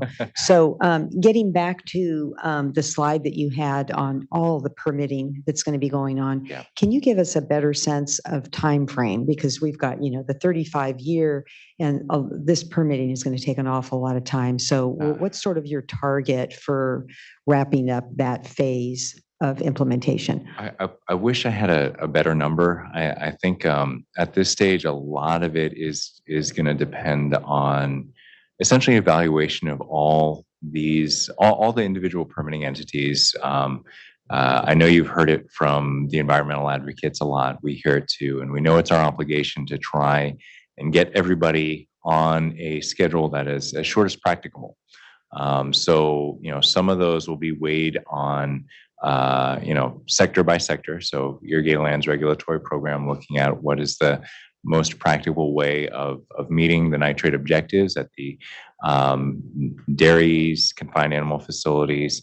All of those will have to be evaluated in the context of a priority 1 management zone, and essentially plugged in to the overall master list. Now, that I think the way we're envisioning it and is that we get the management zone implementation plan. It will state, here are the sectors that we know we need nitrate load reductions in. Here's a general time frame for those sectors to come into compliance. And then we have a debate with with everybody, with the municipalities that will need to kind of make the treatment plan upgrades. Most of our treatment plants, I think, like I said, there's about 53 municipal facilities that are non-compliant. We don't want to burden them because they're frankly, in many cases, the same drinking water providers that have been impacted by nitrates. And so work with them to figure out what's a compliance timeframe that takes into account local growth conditions and infrastructure needs. Work through best practical treatment or control within different sectors of the food processing industry, whether it's kind of a nut huller or cannery or others. A lot of it is evaluation of BPTC. What can your industry do, and on what time frame can it be done? And then ideally, we'd have essentially a CEQA document compiled for the management zone, probably working with the dischargers to compile that, understand what the environmental trade-offs are for energy, for noise, legacy groundwater impacts, how long wells will be impacted, what's going to be the cost to impacted communities, looking at that from every angle within the environmental document, and simultaneously have engagement meetings under AB 2108 with the communities and with the dischargers. And we certainly hear from the dischargers as well that, look, we employ a lot of folks that are in disadvantaged communities and want to understand the concerns that would have that the board's regulations would have on them. So when that is completed, I don't know the timeframes under which that would need to happen. Some of it is influenced by, kind of what the proposals will be when they come in, and then what the criticism of those proposals are. This isn't happening quick enough. We need more time here or there. After we run through that process, ideally, we'd have one kind of master nitrate permit per management zone that would essentially upgrade all of the permits nitrate compliance at once. Essentially say, so you've got your permit, maybe it was issued in 1990, maybe it was issued in 2023. It has nitrate compliance language in it. Strike all that out of there. You have to comply now with the management zone kind of master nitrate plan, that one document. So that is a permitting effort for each and every one of those facilities. And that actually, gets us the teeth that we need to enforce the permit, in case somebody doesn't pay their dues to fund a drinking water program, in case somebody doesn't make upgrades to their facility on a time frame that was agreed to in the management zone implementation plan, that will now be enforceable. And so that's the strategy. I'll set a time frame, probably going to be about 1.5 to 2 years before we get that done. And even that is relatively aggressive given the kind of resources that we have at our disposal, and understanding that the non-15 program, which is what does that, has about a dozen permit writers all throughout the state, and many of them are also working on updating permits for other facilities outside of priority 1 areas that need to grow or found to be out of compliance or are under enforcement orders or things. It's a big workload, and not sure how we're going to manage it, but we're working on kind of reconfiguring our offices to try and figure out how to get that job done.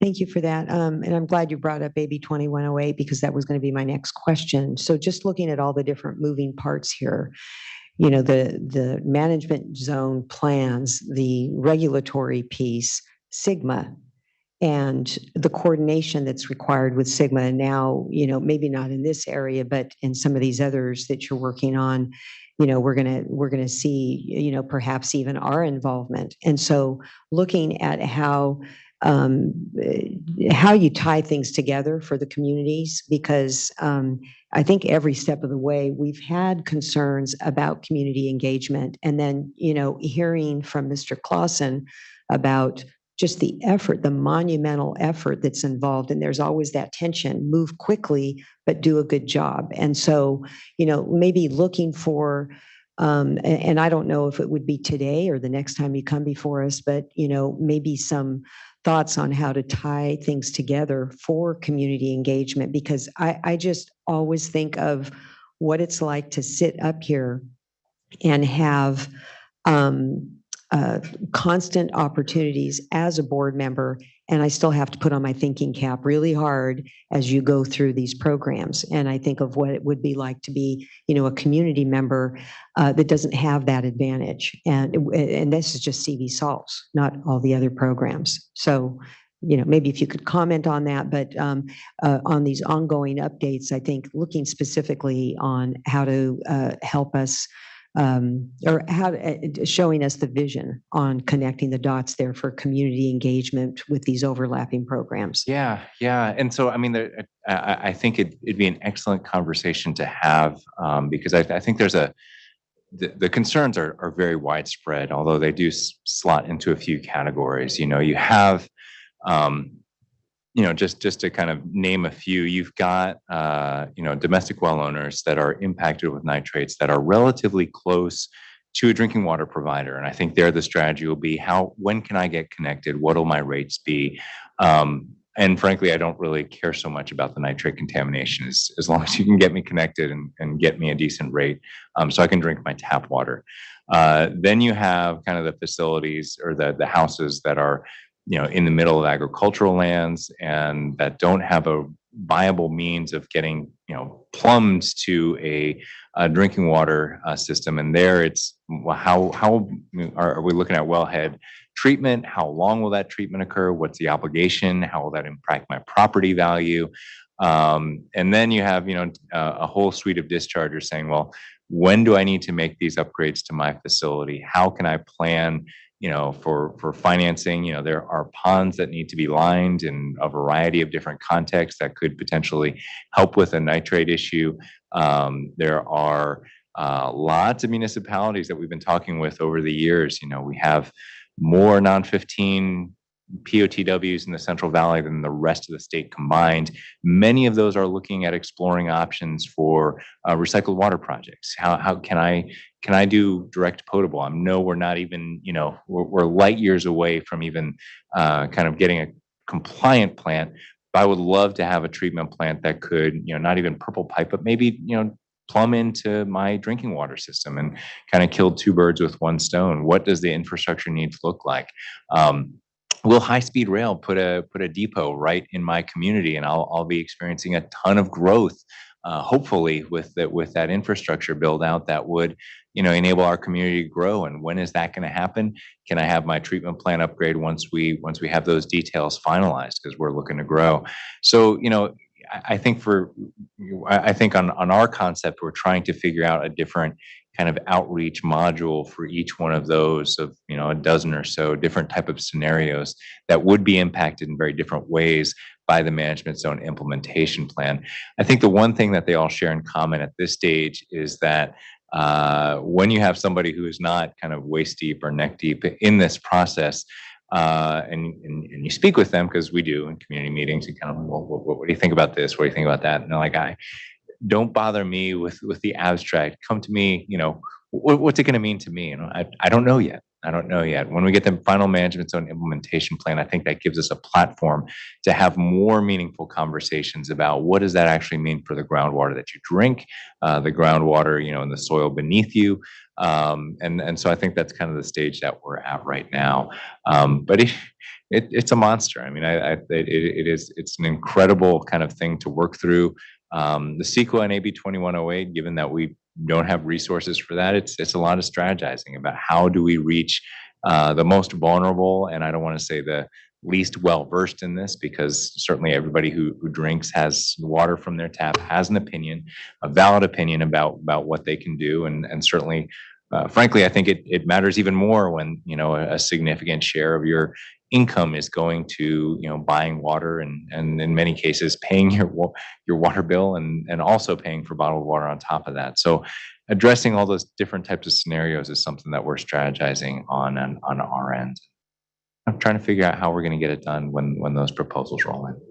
And then I feel like we learned a lot today about, this outreach effort. So thank you for the creativity. It's really interesting. It's lesson in human behavior. And I think we all know that, we have, and I say we because I live in Stanislaus County, but we have a tremendous resource in Perry Clausen, but we know that we don't have Perry Clausens all over the state and in the San Joaquin Valley. So you have Charlotte though. She's got okay, good. Yes. Okay. So, but what I was going to say is, I know that there's been tremendous effort, but what is being done to share this information, sort of template on, how to do it so that these other management zones and in the, upcoming priorities, the next round, don't have to go through, of course it's going to be community specific, but, can move more quickly. I'm sure Perry can talk on it too. And certainly Charlotte can talk on it. But honestly, they talk a lot. An incredible amount of conversations. We have regional board staff help facilitate some of those conversations. But I think it's also, there's some, obviously a lot of kind of good intention going into that, but it's also some self-interest. I don't want to throw good money after bad. If you've got something that's working, can I make it work here? So those conversations are just an incredible amount of talking, I think, has been happening over the past couple of years as this has been implemented. Perry can tell you how many texts and calls he's had. I don't know if that's a metric that we'll have next time. Well, let me mention real quick, last Friday, we had a meeting with your RO team that's developing a model to do some assessment of the valley and where the impacts are and where RO may fit into that. And I just from listening to them and talking to Chad and some other of your staff, we're all kind of at the same level in this private well business. There's not been a whole lot of groundwork laid. And even going to our vendors that supply ROs, it's so variable with your salt level and other things, bacteria and such. So I think we're learning at the same pace that you are at the state board and trying to figure out what are the recommendations and what are the approaches that we're going to use. And the things that Patrick mentioned, absolutely. These cities all have their own personalities and their own boards and such that you can't say a cookie cutter is going to work. I know with Valley Water, we're about to add potentially 3 of the priority 2 basins. So we're going to immediately have them doing kind of what we did in the first year, hopefully in a compressed time frame, because we don't have to go through the startup that we went through 4 years ago. But yeah, this is it. I'm looking forward to these conversations, especially with the cities, to try to figure out these long-term solutions because they involve the public water systems very closely. Thank you, Vice Chair and Board Member, and for the presentation, and looking forward to hearing from Charlotte here as well. And just wanted to note that there is an incredible amount of learning that's going on, and it's because nowhere in the nation do we have programs like this. This is very unique to the leadership of the state and importantly, local communities that are embracing this. So just thank you, Mr. Clausen. I do appreciate the work there and look forward to hearing from Charlotte further here on the collaborative work that's going on. Charlotte, we can pivot to you now. Thanks for the patience. Good morning. My name is Charlotte Morning. Scholl with the Tule Basin Management Zone. Along with me today on the Zoom call is also Dawn Tucker from the Tule Basin Management Zone, and I will be providing you with the Management Zone update this morning. Go to the next slide, please. Okay. So this update will cover our clean drinking water program, our safer program, and also our community outreach events. Next slide, please. So with that, we'll begin with our clean drinking water program update. This is our domestic well nitrate sampling results map. This map shows our management zone, which is comprised primarily of Tulare County and then a small portion of Kern County. We're a smaller management zone than Valley Water Collaborative. The colored dots on the map are the domestic well nitrate sampling results we've received thus far. And any red dot you see on the map is the domestic well we've sampled that is over the 10 milligrams per liter drinking water standard. We've been able to sample 142 domestic wells since the inception of the program so far. And we've seen approximately 41% of wells tested above the nitrate standard in the Tule Basin Management Zone to date. Next slide, please. So this graphic here shows the cumulative free water deliveries the Tule Basin Management Zone has provided on a monthly basis to residents, with domestic well sampling results over the drinking water standard, and with that number going up every month as our program continues to establish and gain recognition. Next slide, please. So this graph here shows the combined fill station usage in gallons per month for the 3 fill stations available in our management zone. The Tule Basin Management Zone is an operator of one of these fill stations in our management zone located in Terravella, California. And we also report and promote on the operation of 2 other fill stations in our management zone, as there are additional resources for our communities.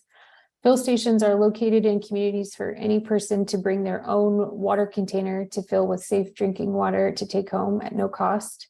There's no limitation on the number of containers you can fill. And fill stations are open 24 hours a day, 7 days per week. And you can also see seasonal fluctuations in these numbers with a slight rise in the summer months. And you can see on this bar graph on the screen. Next slide, please. So next we'll be going over some SAFER program updates from Tule Basin Management Zone.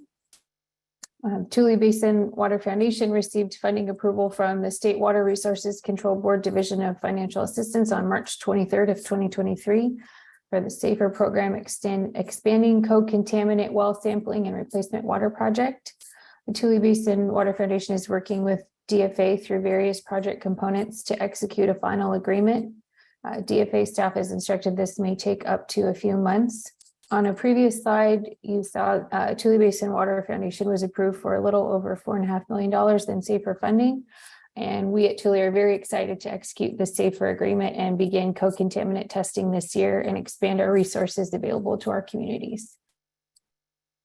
Next slide, please. And lastly, we'll review our management zone's participation and engagement in community outreach events. So since the implementation of the management zone's outreach programs, the management zones have shared and coordinated with each other on outreach strategies and where they've seen the most impactful results. Success in a particular outreach strategy in one management zone does not necessarily equal success in another management zone with that same outreach strategy. In the Tule Basin Management Zone, we've seen our greatest successes thus far by engaging and participating in in-person community outreach events. We consider community outreach events to be a vital way to share the benefits of our clean drinking water program. Residents may have an idea that their wells contain elevated nitrate levels or water quality issues, but they may not know who to call or that help exists for well testing and bottled water delivery at no cost to them. By participating in events in the heart of our residents' communities, we demonstrate that we care enough to deliver the message in a personal and efficient manner that is convenient to them, and also allows us to answer and explain in both English and Spanish the ease of the application process. This is represented in attendance. This is represented through attendance, presence, and partnerships in our local communities, such as food pantries, food distribution sites, local schools, churches, medical centers, and libraries, local community events such as resource fairs, festivals, and such. You can see on the screen there's photos from events we've attended this year as well. Next slide, please. So this year, Tule hosted our second annual Community Resource Fair held on March 31st, 2023 at our Porterville Veterans Memorial Hall building. We had over 740 students participate in our clean drinking water themed sticker art contest, with the top 20 winners were recognized in person at the event. We advertised the event via flyers, social media, mailers, radio, and television, and had over 25 community agency partners set up booths and provided additional event support. Next slide, please. Here are some summary photos for our Tule Basin Community Resource Fair event. We had several hundred community members in attendance. Our overall art contest winner is shown in the photo in the top left. We awarded the top 8 contest winners with congressional certificates from the Office of Congressman David Valadao. The top 12 art contest winners received prizes, and the top 20 overall art contest winners received special certificates and water bottles from the Tule Basin Water Foundation. Next slide, please. Attendees were provided entertainment with folklorico dancers. This was a children's dance group shown in the photo on the bottom left. There was space painting, a photo booth, raffle prizes, free books for the first 200 children, a light dinner, food pantry items, and free health screenings and resource booths. And overall, we were the most pleased that hundreds of attendees were informed of our clean drinking water program and free well testing.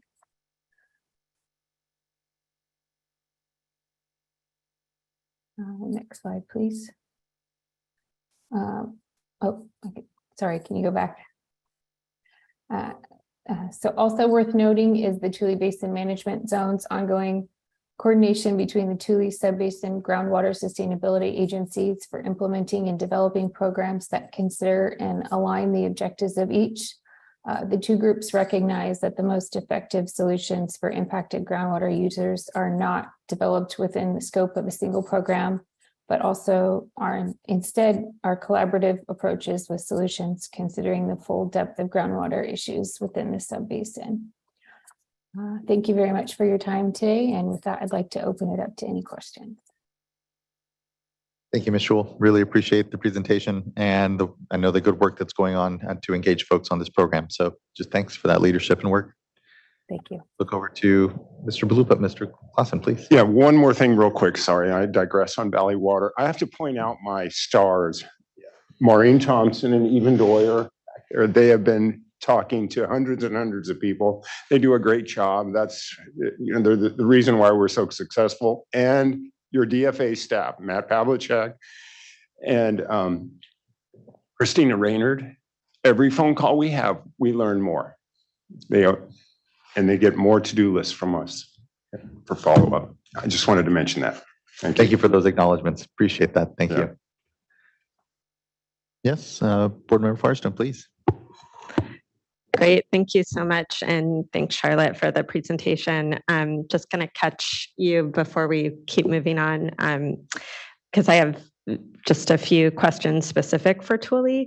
One is, and maybe I missed it, but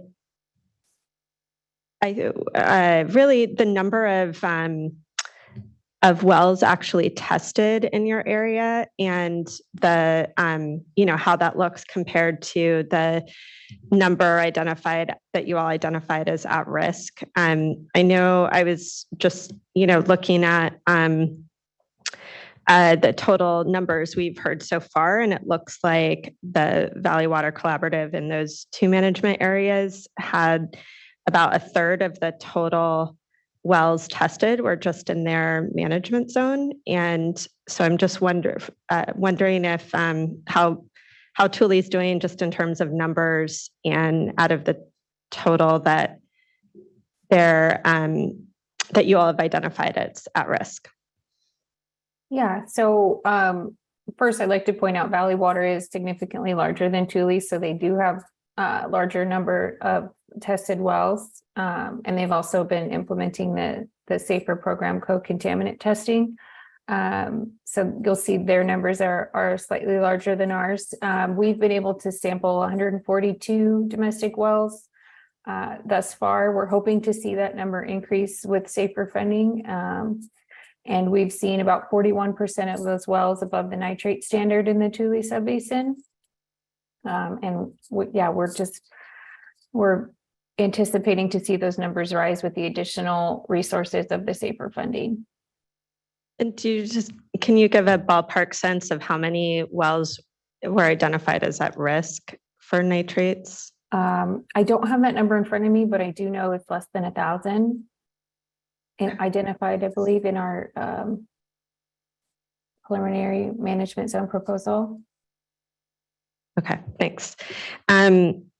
And then this is kind of building on, the questions that the vice chair had, or discussion around just integration with GSAs. I know that obviously the Thule GSP was found to be inadequate, and we're having an info item tomorrow on Sigma. But so in the same region, there's a lot of efforts going on around managing groundwater, and one piece of that is water quality and impacts on domestic wells. So could you just speak a little bit about to what extent you're already doing some integration with the local GSA or plans you have going forward to do that? Sure. So we have GSA managers sitting on our advisory committee board that advises the Thule Basin Management Zone in operations. And so we maintain a very close level of coordination between the two programs. And moving forward in our management zone implementation plans, we also plan to identify any strategies we can take to coordinate with those agencies. Great. And lastly, can you just speak a little bit to this issue of, and you mentioned advisory committee. Sorry, I think Don Tucker had his hand up. Don, did you want to speak on that further?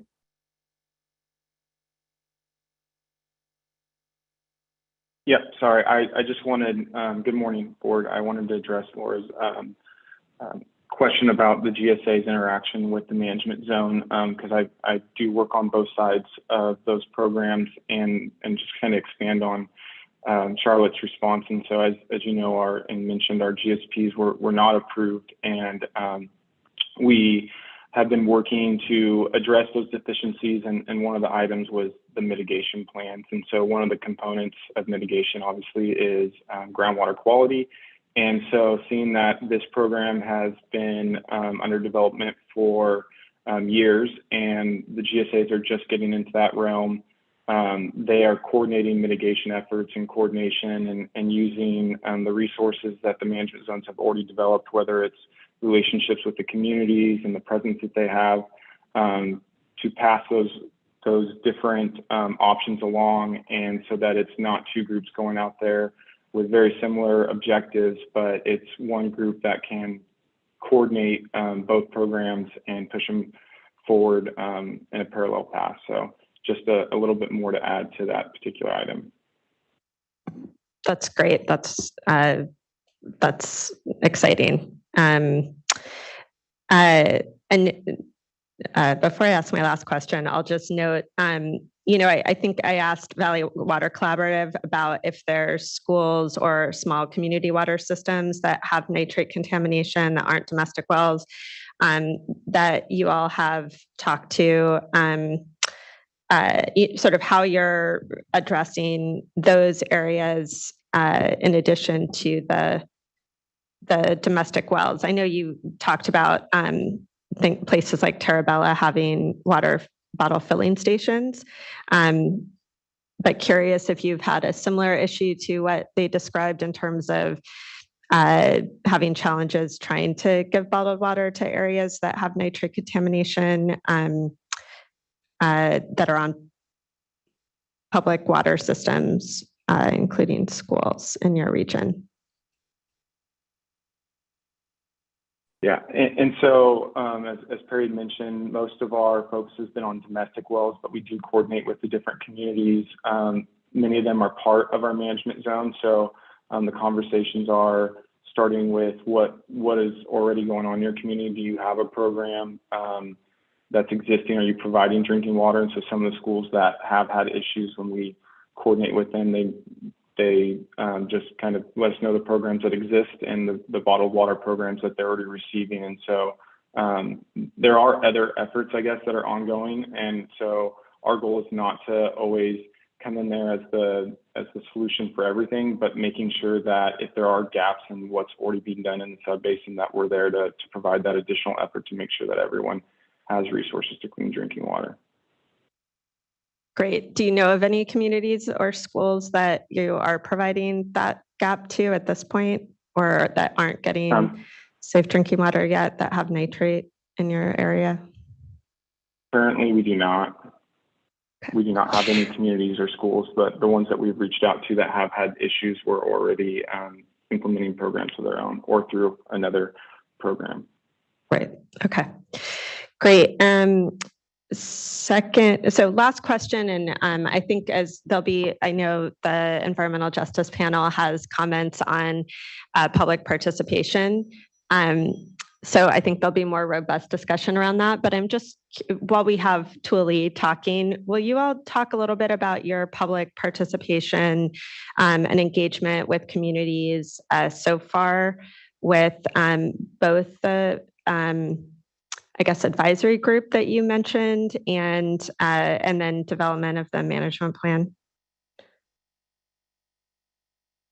Sure. So our advisory group is made up of the different stakeholder groups, as Charlotte mentioned. GSAs is one of the stakeholders, and then self-help also has a seat, and so does the regional board. And so the different groups that do represent the communities are welcome to provide comment and get firsthand information on how implementation is going. And as we develop different plans and progress in implementation, provide insight on how they feel we could improve those activities, and then also give guidance on new activities that we are developing processes and policies for. So that's the main objective of that group. We also do have, as Charlotte presented, a lot of community engagement. We are in the communities at least 2 to 3 times a week, sometimes more, going to different food drives, community events, whatever it may be, to basically brand the management zone and make it a familiar face for providing these resources. So that has been the majority of our stakeholder outreach and engagement with the communities to date, but we continue to find new ways that we can improve that. And so that our resource fair, we had our second annual one, that has been our next event, in getting into the schools and other outreach events like that. Oops, thanks. And I think we'll talk more about the implementation plan development as we go forward. Thanks. Yeah, definitely will. And thank you, board member. And thank you, Ms. Schul and Mr. Tucker, for the responses. Let's go ahead as we transition to our next panel and take a 10-minute break. We'll come back here at 11:50 and we'll begin our next panel. Thanks, everyone.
For sure.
But there's enough in there for everybody. I know.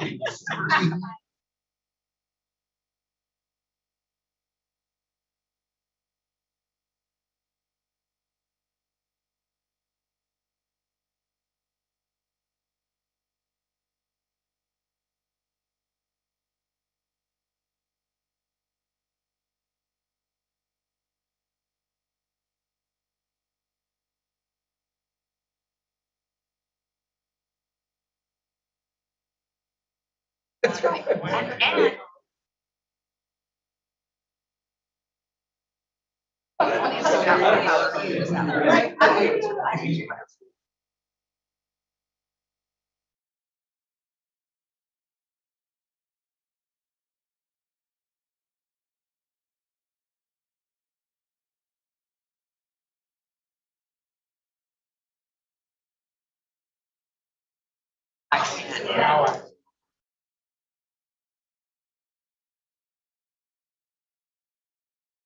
And that's okay with result. We're okay with that.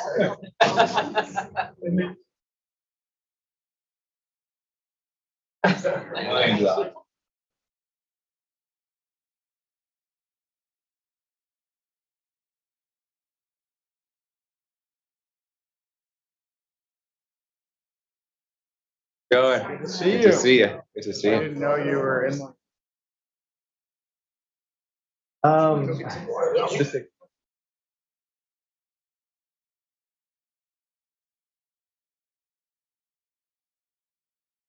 Right there. Practically.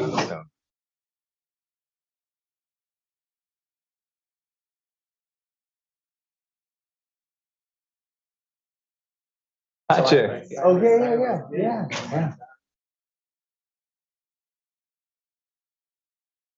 Now Jersey Mike's. I tell you, that was the one. That Bella, everybody knows that. Bella. Yeah.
All right, everyone, we're at 11:52. We can come back and get into our environmental justice panel. I'd like to invite Daniel Kane and Kaya Rivers to begin.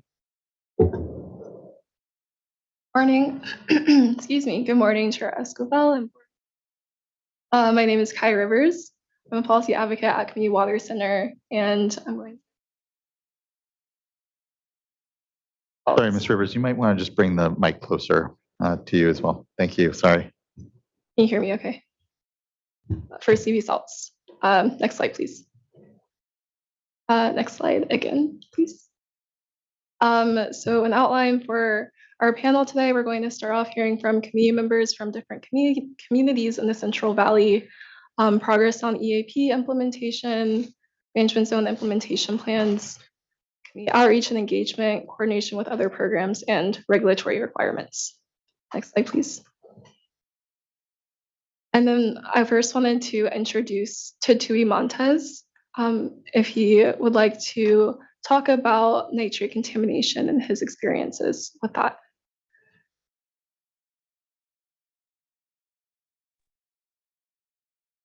Can you hear me? We can. Good morning. Or yes, good morning. Yes, my name's Tui Montes. I'm a lifelong resident of Visalia, California. I'm 69 years old. And my concerns, I know some of the other speakers have already covered some of that in regards to the outreach and how that has been going. And not just it was interesting to know that it's not the testing isn't just with because of nitrates either, but we are talking about that.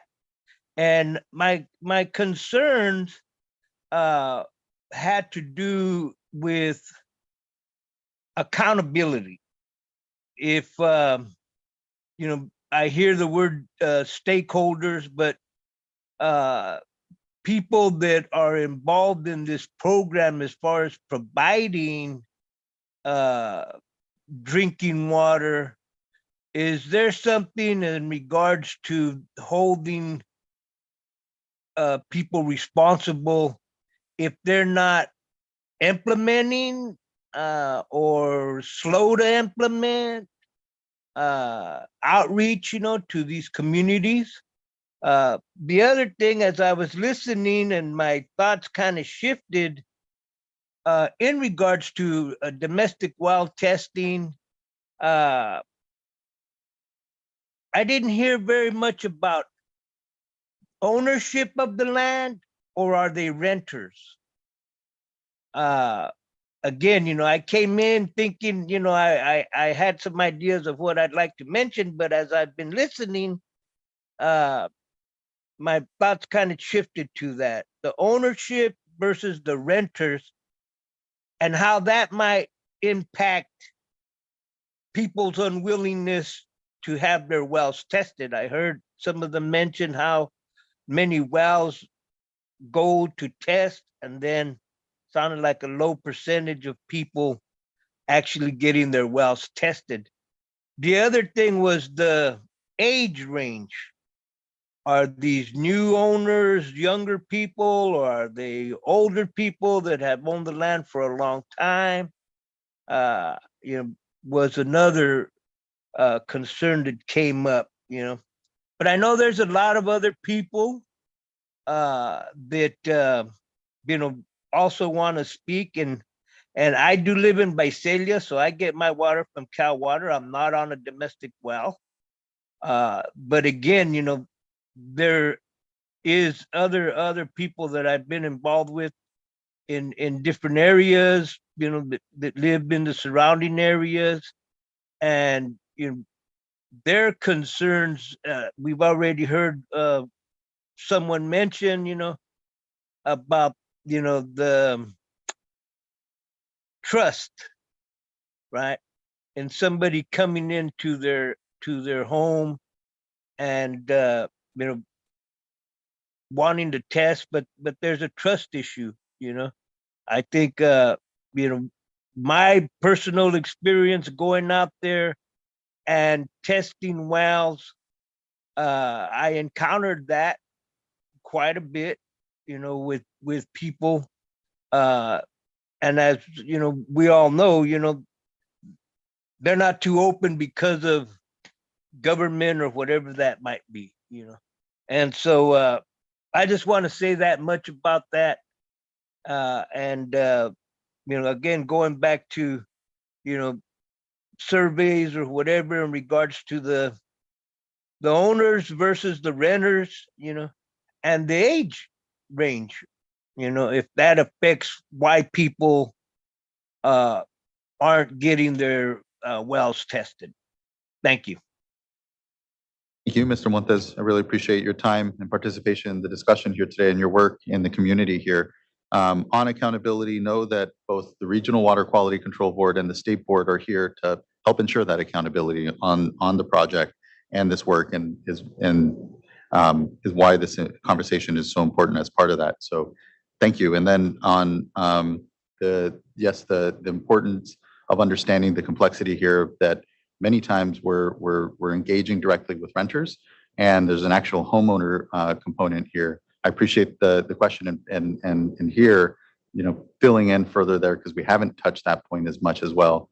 Invite Mr. Palupa if you want to chat about what is being done to ensure that, what happens when you find maybe an unwilling homeowner, or trying to bridge some of that. Yeah, and I think it's certainly been raised as a concern even from when it was before the state board. I think regional board has authorities to lean on a landowner to get the testing done. If there is a renter who wants their well tested and an owner who is refusing, all the management zones know this, and thus far they've been able to essentially negotiate whenever that situation arrives and says, we can do this for free, explain the program to both the owner and to the renter. So it has not been a problem that we've substantiated yet. I think the challenge really is in the folks who are not reaching out, not submitting an application. How many of those are renters that are kind of knowledgeable that the owner of the house would have to sign off on it as well. So I don't know. I don't know what I don't know in terms of that program of how many renters are affected by that particular barrier right now. And I think that's something that we'll drill down into the future. I'm fortunate that, the management zones thus far have not kind of substantiated instances where the owner has flatly refused and said, I'm not going to do it. It's really a question of how many of the unknowns, the folks that we're not reaching, are in that circumstance. We appreciate that, Mr. Palupa. And thank you again, Mr. Montes. Thank you. And then next, I would like to introduce Sandra Garcia.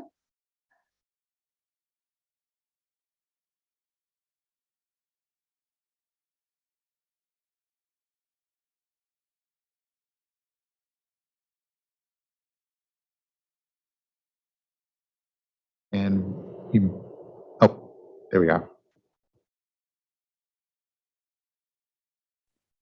Ok, ahora sí. Hola, Hola. buenos días a todos. Mi nombre es Sandra García y yo vivo en la comunidad de Poplar y me uno a ustedes hoy porque quiero compartir comentarios sobre el progreso de las zonas de manejo.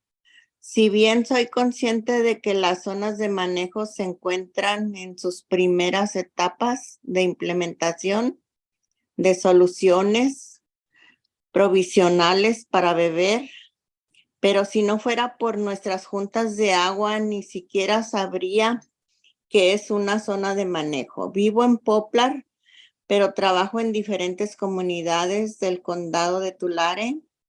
Y cuando les pregunto a mis compañeros si conocen las zonas de manejo y sus recursos, todas las personas con las que hablo apenas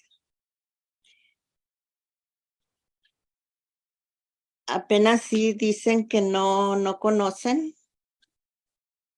Entonces, no saben cuáles recursos todas las personas con las que he hablado están aprendiendo sobre el programa de mí.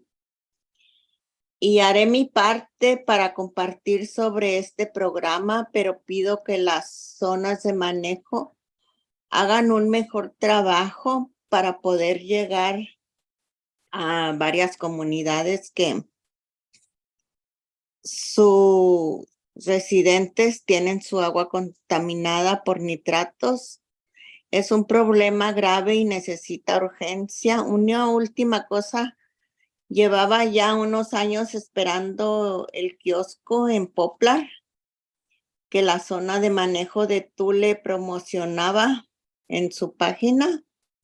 Desde hacía unos años, recientemente asistí a una de sus reuniones y me dijeron que lo construirían en Porrosville. Independientemente de dónde se construya, es necesario que se haga, que ya lo tengan listo, aunque sea para este año. Y pues muchas gracias porque han hecho muy buen trabajo.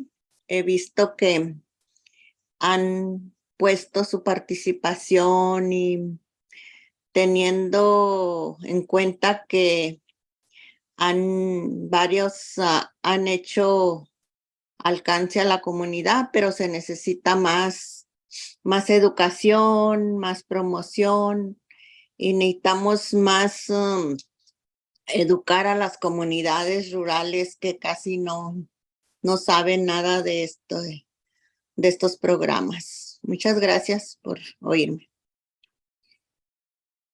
Gracias, señora García, por tu tiempo, tu voz y participación. Ahora, a ver, creo que tenemos alguien para tu interpretación. Do we have someone to interpret Ms. Garcia's comments? Okay.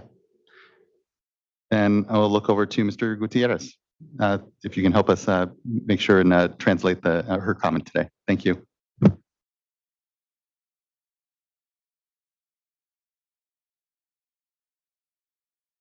But one moment, please. I think the interpretation isn't coming through. Sorry, Mr. Gutierrez.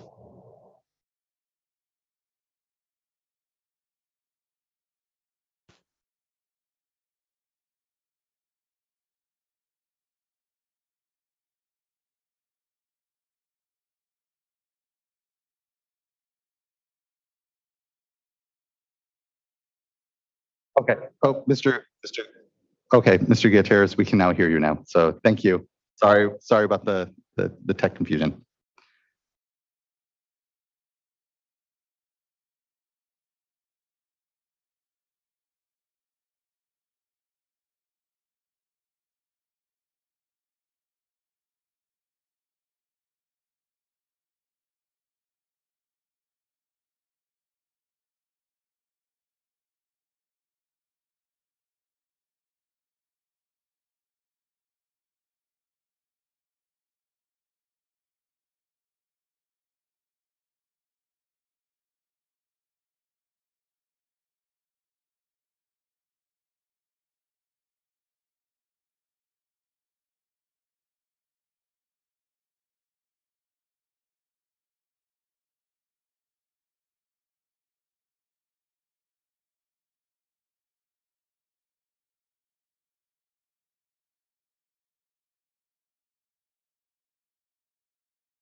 Thank you, Mr. Gutierrez. I really appreciate the translation. Y gracias otra vez, señora Garcia.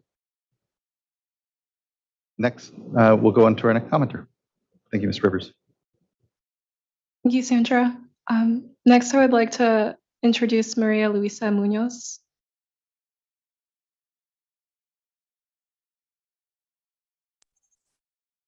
Hola, buenas tardes. ¿Cómo están Buenas todos? tardes. Bien, gracias, bien. Claro que sí.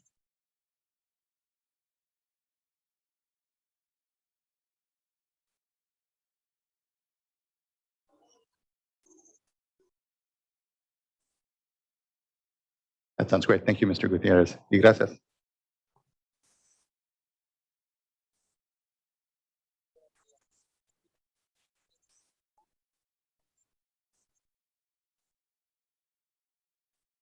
Ok, está muy bien.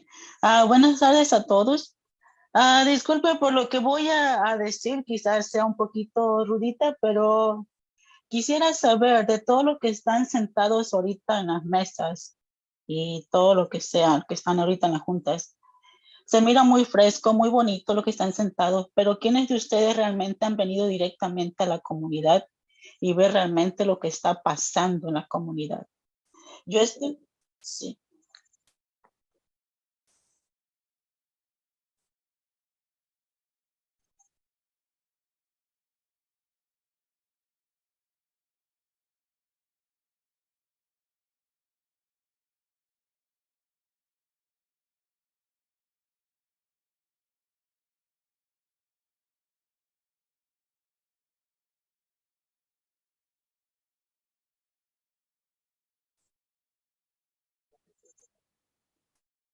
Ok.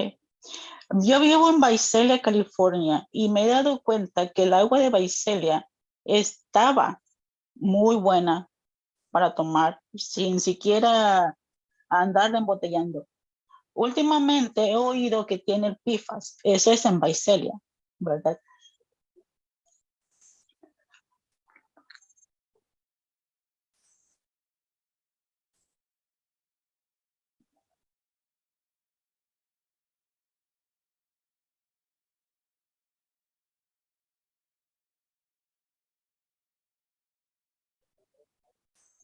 Que las comunidades aledañas como es Orosi, y aquí en la foto donde está ese señor que es Goshen, yo he ido a lo que es alcance comunitario, yo he ido a lo que son tours de agua.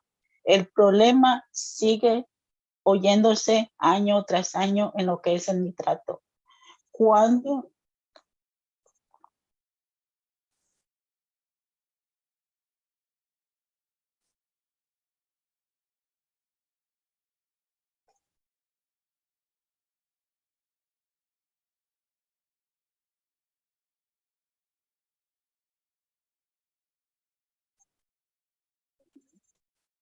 Okay.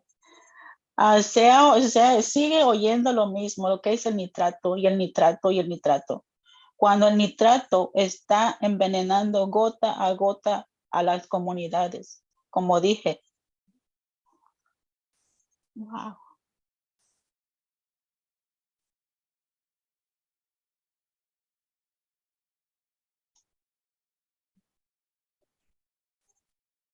Espero hacerlo bien.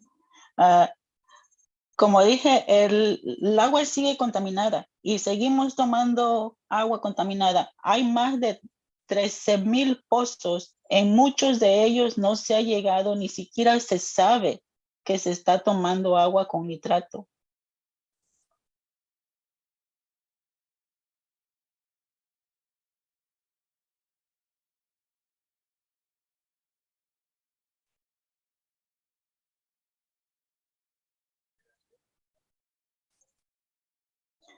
¿Cuándo es que se va a hacer algo para que las personas se les llegue el alcance comunitario, como digo, lo que es Orosi y los lugares aledaños de lo que son estas comunidades pobres, que quizás ni siquiera saben que están tomando nitrato en su agua y está afectando la salud física de las personas con el riesgo de tener una enfermedad que nadie se las va a quitar,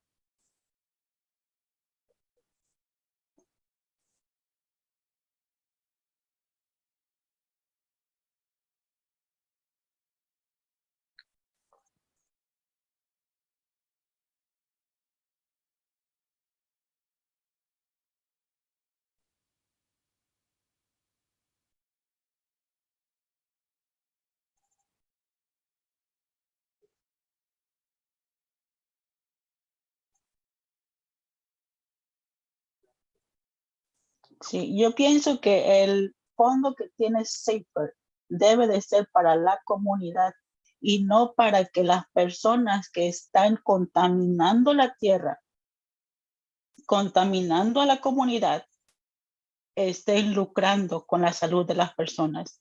Más al contrario, deberían de esas personas sacar dinero de su bolsa y proveer el agua a las comunidades.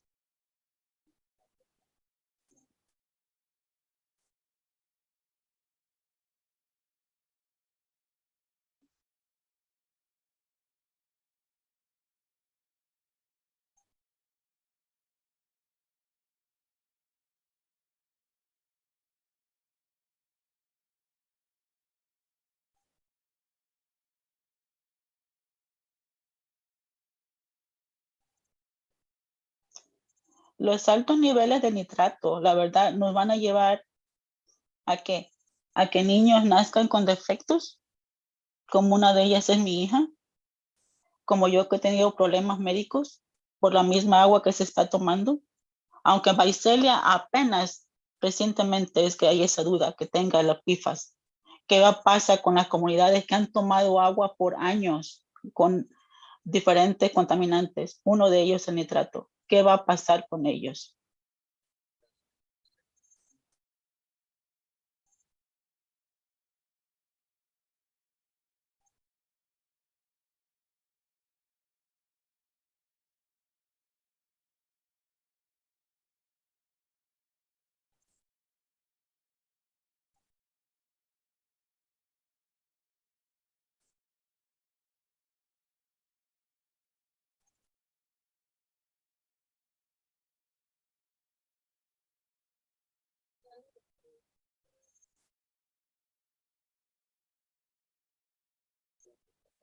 Okay. Aquí, como dice Sandra, dice Tutui, se necesita hacer más alcance comunitario realmente, ir más directo a la comunidad y no nada más hacer las juntas a través de un Zoom, donde yo estoy involucrada, pero no nomás somos 3 en la comunidad, somos cientos, somos miles. ¿Cómo ustedes están haciendo para llegar a lo más lejos de esta comunidad y hacer que esto realmente se arregle? Porque yo no creo justo que sean años tras años en lo mismo.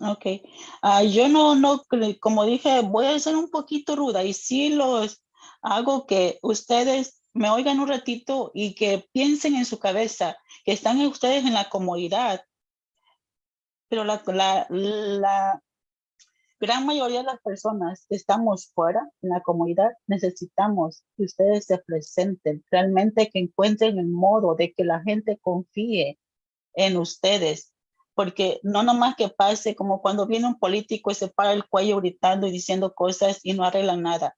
Yo quisiera realmente, porque he estado en lo que es la Junta Safer, y que vengan realmente a la comunidad, que digan yo soy parte de aquí, confíen en mí, vamos a arreglar este problema y no dejar que los que están contaminando sigan haciendo lo mismo año tras año, envenenando a la comunidad.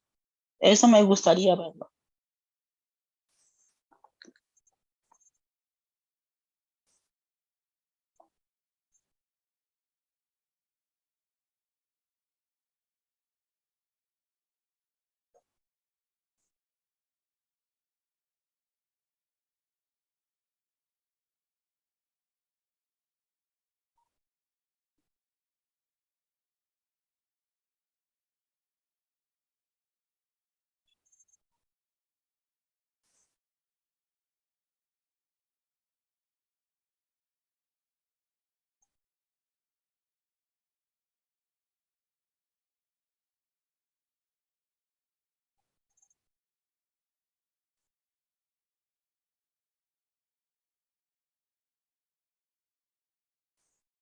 Gracias, Bueno, señora yo nada Muñoz. más quiero decirle gracias y ya les dejo todo mi comentario.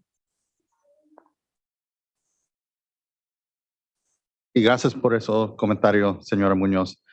Thank you, Senora Muñoz, and know that we as a board have been out not just in the Central Valley but throughout the state. I myself am from the Eastern Coachella Valley, so know that this board takes very personally the challenges that we see within the state, and know that it's not just from the dais here, dressed nicely, yes, in our suits, but in the community that we're proud to be able to get out and serve. And I sense the urgency as well. And know that we have a lot to continue to do to connect to communities, not just on this program, but as you said, there's PFAS, there's other contaminants, and these challenges are compounding. And know that I certainly don't sit here comfortably because of I know the stress that so many of our communities are under, and the long timelines that it has taken to even begin to grapple with things like nitrate contamination, let alone other things out there as well. So just thank you, Senora Munoz. I really do appreciate your words, and I don't take them as rude at all. Thank you. Thank you, Sandra, Tatui, and Maria. Next slide, please.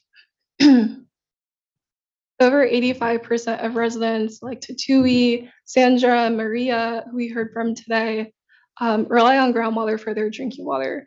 And nitrate is one of the most common contaminants in their drinking water in the Central Valley. And because of that, we've been engaged in this process for over a decade. We closely track the development and implementation of the early action plans, attend monthly executive committee meetings, and provide feedback on proposals.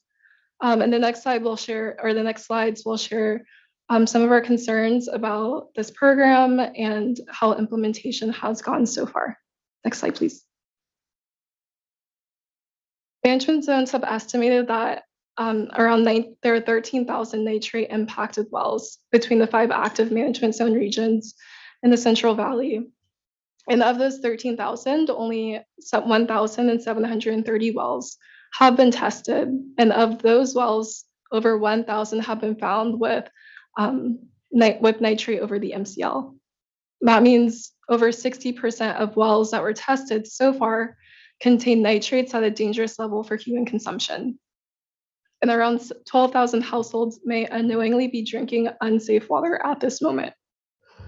The objective of the early action plans is to provide safe drinking water to nitrate impacted residents immediately and provide long-term solutions at a later date. And after over 2 years, adequate progress in meeting this goal has not been met.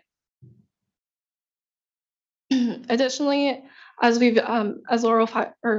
Board Member Firestone has mentioned before, the State Water Board resolution states that the early action plan implementation, under early action plan implementation, management zones must support residents who rely on both domestic wells and public water systems.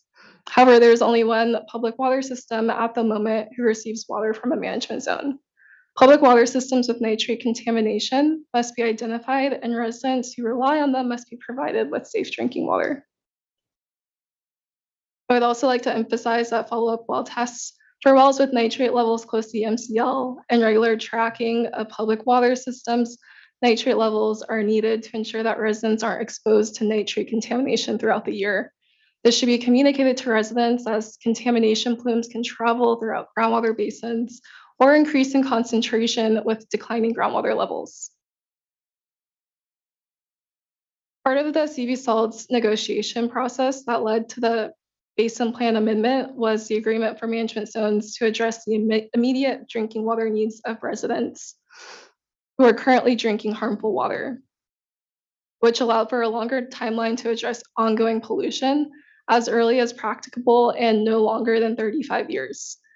And adequate implementation of early action plans have put residents' lives at risk. And the slow implementation also calls into question the legitimacy of the longer timeline for addressing ongoing pollution. Next slide, please. I'll pass it over to my colleague Godo from Clean Water Action. Good afternoon, Chair Escobar and members of the board. My name is Godo Atume. I am a senior policy analyst at Clean Water Action. I am providing comments today on community engagement. Some of the management zones, as we've heard, have utilized a variety of outreach methods to reach out to impacted residents. However, of the 6 management zones, this has resulted in only about 13% of impacted wells tested in the 3rd year of this program. Our main concern is that there are still residents drinking contaminated water in these regions. We strongly recommend a continuation of targeted outreach with the goal of building trust in these communities. It appears that that is what's lacking in some of these regions. And these are communities that have faced decades of environmental injustices and have many reasons not to trust such drinking water programs. So we're asking the management zones prioritize building trust in these communities, as the nitrate control program is actually a long-term program. We're also asking for more frequent stakeholder meetings. For some of the management zones, it's been infrequent over the past 2 years. And these meetings provide an opportunity to provide feedback and share. We're also asking for specific follow-up to those unresponsive households. Next slide, please. I'll provide comments specific to the development of the management zone implementation plans. We sent out a comment letter to the board last week detailing some of our concerns. We are disappointed to see that there has been no outreach or engagement conducted to include community inputs in the development of these implementation plans. If management zones have fielded over 10,000 residents, then this contact should serve as a foundation to hold management zone implementation workshops, for example. And we really cannot continue business as usual, where very technical plans are developed without the input of communities that are most impacted by nitrates and then handed over to them after they've been developed. The board resolution clearly states that in developing and implementing EAPs and management zone implementation plans, dischargers should meaningfully consult with affected residents, as well as documenting collaboration in these communities. We haven't seen that happen with development of the implementation plans. We ask that management zones conduct substantive and effective outreach both before and after the September deadline for submitting the implementation plans. In particular, communities must be involved in discussions of the long-term solutions and also of their basin restoration, as well as discussion of timeline schedules. Our request for engagement in the development of the implementation plans does not require a delay in the plan submission. Next slide, please. Thank you. Actually, on the last slide, I do want to share that a lot of our environmental justice organizations, we work in some of these communities, but we work in a relatively small number of these communities and residents. So engaging with environmental justice organizations cannot be substituted to engaging with the communities as these implementation plans are being developed. Thank you. Next slide. So I do want to talk about compliance as part of the management zone implementation plans. So although the basin plan amendments allow for 35 years compliance, this is the maximum ceiling and should not be the default. Under the basin plan amendment and also this board's resolution, time schedules must be as short as practicable for each discharger or category of discharges. We cannot lump them all together. Given the slow rate of the well testing program, we are asking for prompt compliance and restoration. This is ultimately the way that communities would get safe drinking water. For the restoration component of the management zone implementation plans, we are looking for concrete work plans, also financing and time schedules. The state and regional board must not accept implementation plans without those concrete steps and plans towards basin restoration.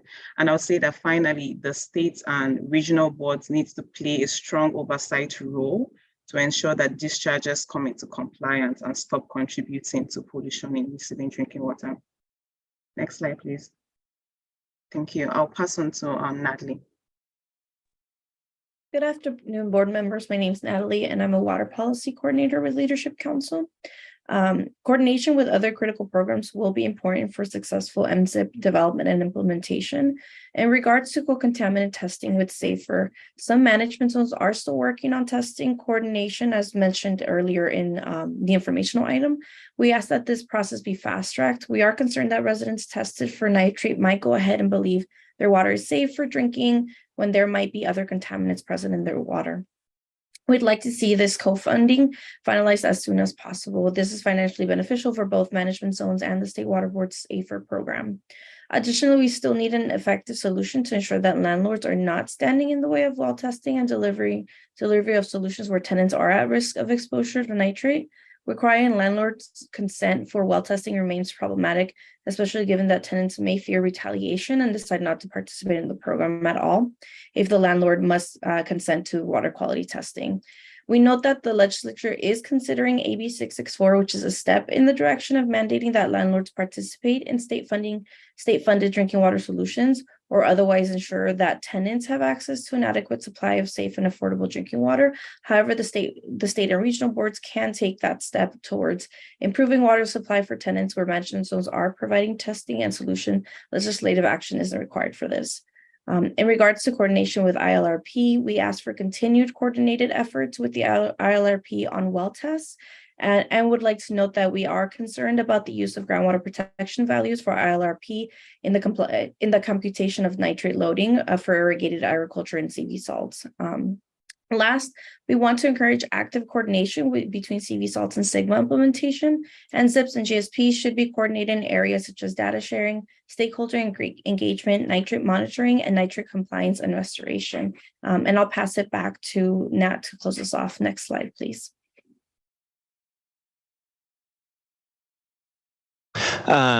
Good morning, afternoon, actually. Chair Escabel, members of the board.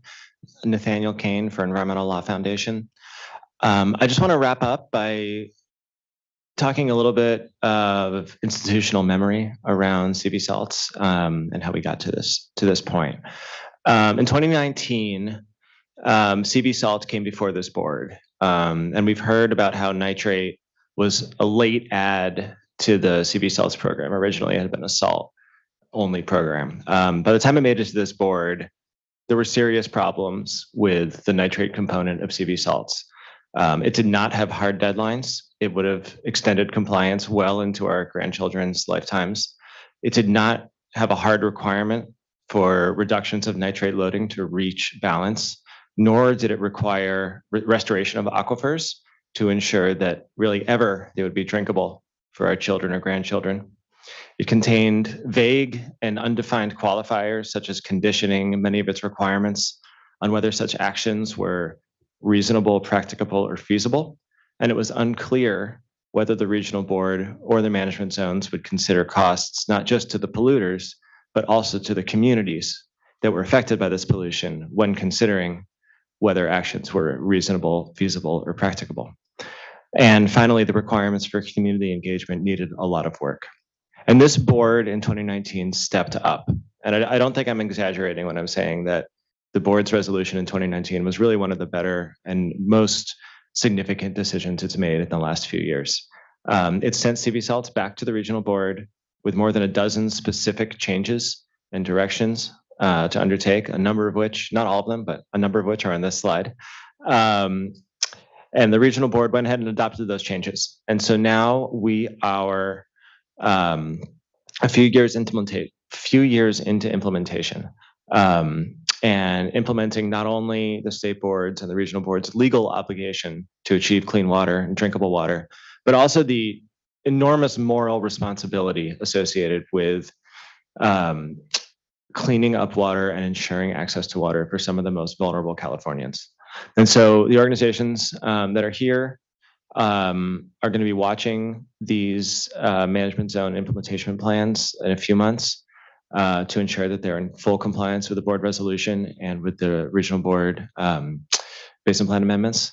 And we're going to be watching these EAPs and the next phase of them as we move forward to make sure that they're as effective as possible in implementing CV salts and the water code. And with that, I'll wrap up. I want to say thank you to the board for allowing us the time to speak, and we're happy to answer any questions. Thank you all. I really appreciated the discussion here, the panel, both panels, and hear the significance I know of the work. There is progress here to point to, but I think that there is also a lot of improvement as well. It is not lost on me that that the board was pretty clear about the type of engagement and the development of plans as well, not just sort of in response to plans. And so I know that we're up against our timelines here. It's in the next couple of months that the plans will be coming out, and so the ability to co-create those is probably not as robust right now, given the time that we have. But I would like to make sure that we see some thought about how we and to the points that have been made. There's a lot of engagement happening. So the touch points are there, the opportunities, I think, to be following up with folks, not just say, yes, importantly, there's a program here to get your well tested. There's an ability to better understand not just nitrate contamination, but others and the growth of those programs.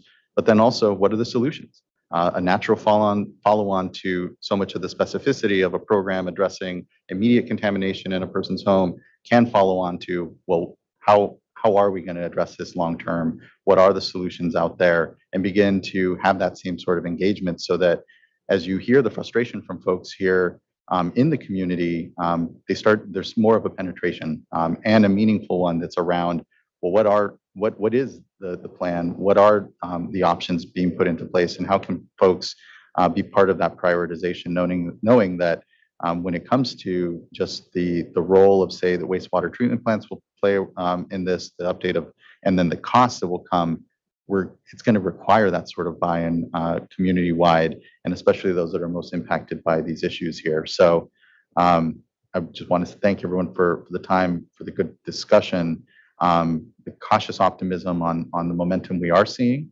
But the fact is that we need to be, because there is so much going on, whether it's through SGMA, the CV Salts program, the way the Irrigated Lands Regulatory Program even works amongst this, which I know it's seen and was kind of captured as a continuum here in some of the numbers that were presented, means that we have to take as much advantage of the resources that we have when we are engaging with folks, and especially when it comes to something so meaningful as the actual action plans, and not just the replacement component of the work.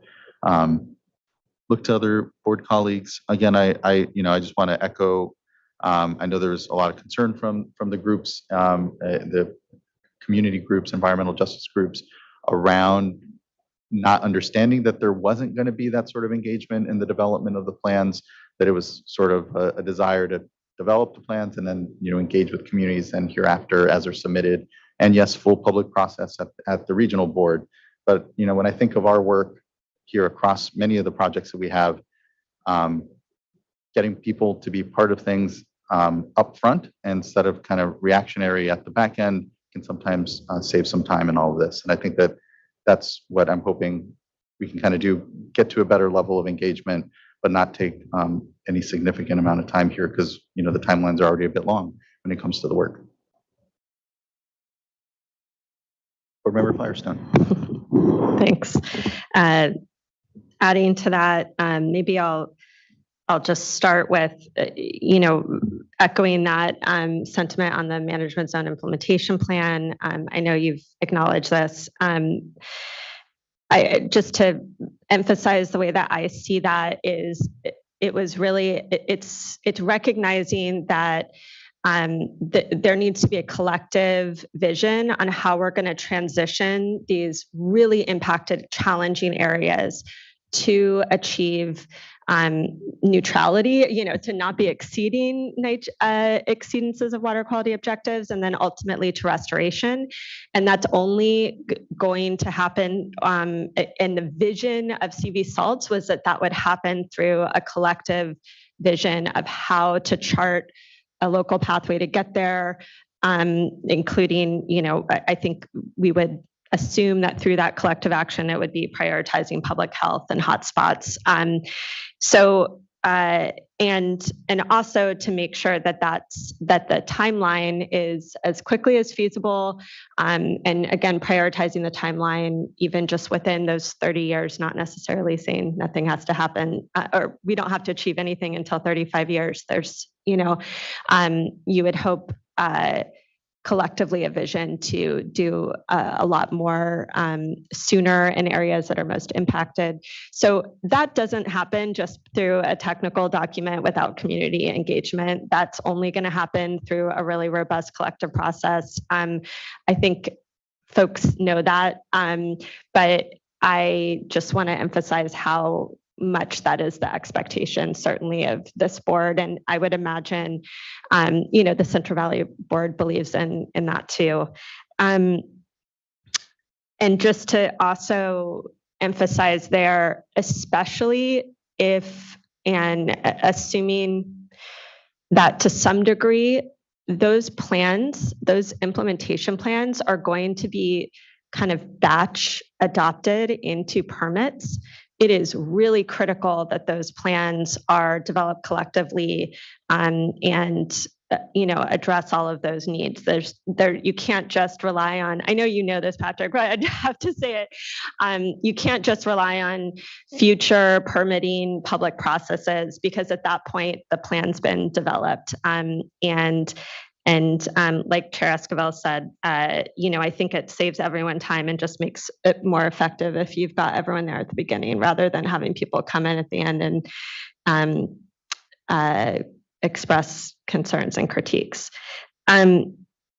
Other point I want to make is, we are at least, well, it's been 4 years since we, or maybe 3, I don't know, since we adopted the somewhere between 3 and 4. There we go. I can do math. Since we adopted the resolution, early action plans have had 2 years. I do think it's time now, despite, there's been great work, but it is time now to really have more accountability for individual action plans. And I'd really like us to be able to see breakdown for each management zone, what the numbers are of that they've identified themselves of at risk, and these high priority areas, and what they've actually achieved in terms of both testing and providing bottled water. I think it's time to really, lean into that accountability for each management zone. I also, related to accountability, I'd really like to see us move over provision of interim drinking water from safer funding to management zones. I know management zones have their hands full, things are going to be really expensive, but right now we have limited funding within safer to ensure people have safe drinking water around the state. Providing safer money to folks where nitrate is the reason that they don't have safe drinking water in these high priority areas takes money away from other communities around the state that need it. So I think we should be seeing that movement even for public water systems, schools, communities, for bottled water. And then, I would hope I see Megan, but I would, certainly expect that we are moving as quickly as possible to finalize the funding agreement with the management zones for the co-funding for co-contaminants, and also that as much as possible, those management zones that aren't doing it themselves or haven't yet gotten very far with DFA that are able to move quickly to get that going so that we can get co-contaminants tested too, and really appreciate those that have already stepped up. Two more things. One is we heard from some of the communities on contaminants around PFAS. That's something that we are now entering into a contract. I think it was on consent today, was being able to test for PFAS in disadvantaged communities. I think if we can look at whether DFA can add that to the costs of what they're funding management zones to do that, where we are doing the co-contaminant testing, so that we can get that done. We should be looking at that. I don't know that makes sense, but I wanted to flag. And also just wanted to flag that there are recent studies showing that nitrate over the MCL can release and mobilize uranium in groundwater. So unfortunately, I think nobody wants to see that, but that is something that, you know, it looks like maybe one of the reasons why we're seeing a lot of uranium in the wells that we're testing. So just, you know, as we learn to, as we're learning more in this area, I think that's something to understand better and appreciate that folks are testing for it so we can deal with it. Okay, last thing is, no, that was my last thing. Thank you. No, I appreciate those comments. Was nodding my head vigorously because I do think that the vision aligns, the vision that you laid out aligns very well with what we're doing. And certainly the management zone implementation plans themselves actually will have some of those numbers where you're talking about leaning into accountability. That work is still going on to develop better understanding of how many wells, refinement of the models, integration of the data that we have under the Irrigated Lands Regulatory Program. And some of those models have been just worked over incredibly to include sigma kind of components in it and understand different, the movement of nitrate under different hydrologic conditions. So a lot of that is going to be packaged into the documents that are probably going to be too technical for the first read for the management zone implementation plans. We're going to kind of view them as like a feasibility study that we will break down, dissect, share parts, you know, and have tweaks to those as we move through that process to translate them into permit requirements. So absolutely consistent with the vision. You know, the timelines are truly incredible if you think about it. I mean, what we're talking about here is our 5 vast feasibility studies covering on the order of 8,000 to 9,000 different dischargers, different growers, different dairies, different wastewater treatment plants, serving tens of thousands of people in some of the most disadvantaged areas of the entire United States. So that's, I mean, I say that out loud and I kind of cringe at the work in front of us, but there's a lot of excitement there too. A lot of work has been done about moving these processes forward to deal with the nitrate contamination. State Board, the state of California stepped up in a big way to help us out in this process. But yeah, absolutely leaning into accountability is a good phrase for the continued development of those management zone implementation plans. It's an extraordinary effort, and I think everybody is taking ownership of it at this stage. Thank you very much, board member, and thank you, Mr. Palupa. Other board colleagues looking to board member Morgan, and if hearing none, I think we don't have any public commenters. No, we just had our panels. Do we still have more presentation? Yeah, we have the SALT program start. So we can go to the other Mr. half. Palupa then. SALT side. Thank you. Thank you again to the panel. All right.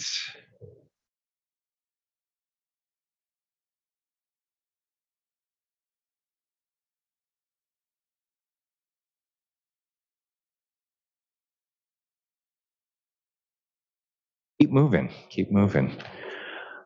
So the other half of CV salts is the salt control program, and essentially something that.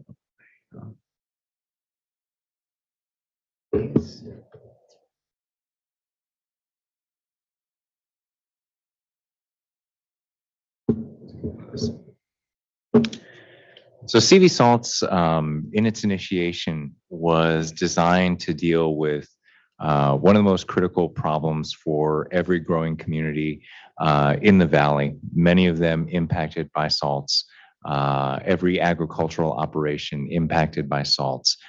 So truly an extraordinary effort that was underway to arrest that problem and figure out a strategic way of managing salts throughout the entire valley as we kind of move forward and ensure that the valley's agricultural productivity is sustainable and the valley's communities, their growth is sustainable as well. Next slide.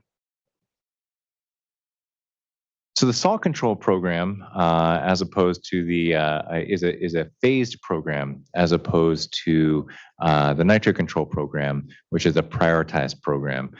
Both have similar heat maps here, with this particular map showing where you've got total dissolved solids within the production zone, so where you're drawing the groundwater from, that exceed standards that are protective of. In most cases, it's growing. The thresholds are largely tuned to growing crops, but also have impacts on drinking water taste and acceptability as we kind of move higher up on that scale. So phase one of this phased program is the prioritization optimization study. This is a 10 to 15 years long study that defines salt sensitive areas, identifies salt sources and impacts, assesses salt management options, and develops a long-term salt management strategy. Now, if you go back, some of the oldest numbers that we have when California was initially being settled, some of the oldest geologic and hydrogeologic data we have is on salt, TDS concentrations, because we know that where you can grow crops and where you can produce vibrant communities is based in large part about what the salt content is, how you are limited in terms of your growing crops. And unfortunately, it's never been studied at the entire scale of the Central Valley. We've engineered it all to heck. The water has moves in very different ways throughout the valley, and agricultural operations have developed in very different ways based off of that engineered structure. So we essentially, the prioritization optimization study is designed to understand that in different hydrologic conditions, understand that in the context of global warming, of sigma, and of all the stressors that we have on our water uses here in California. After we wrap that, tens of millions of dollars study, we then go into the hard part, which is developing projects that can essentially sustain the valley's agricultural activities, align with Sigma goals, and have a suite of proposals that could be carried forward and essentially make the valley sustainable. I talk to people in terms of, if we don't get this right, what I'll be presenting to the board in 10 to 15 years will be a project for the arrested decay of the valley's agricultural regions. That's the consequence. I've spoken before this board and before my board many times about the billions and billions of dollars of impacts to agricultural communities, to communities that are throttled by salt for their growth, for their water supply, and other factors. So that's really the consequence of this undertaking under CV salts. In phase three, and hopefully everything aligns in phase one and phase two, we build it. We make the basin plan amendments that we need to build the infrastructure that we need to ensure sustainability. Next slide. And here's essentially what the deliverables have been with the prioritization optimization study so far. Done a lot of work planning, baseline characterization, analytical modeling tools, literature reviews, kind of figuring out what we know, what we don't know. And then most recently, a study year one progress report was submitted to our board to understand kind of where we stand. And with that, I'll turn it over to the folks who know this stuff better than I do. All right, thank you. Good afternoon, Daniel Kozad, Executive Director of the Central Valley Salinity Coalition. I only have one slide. You'll be thankful for that.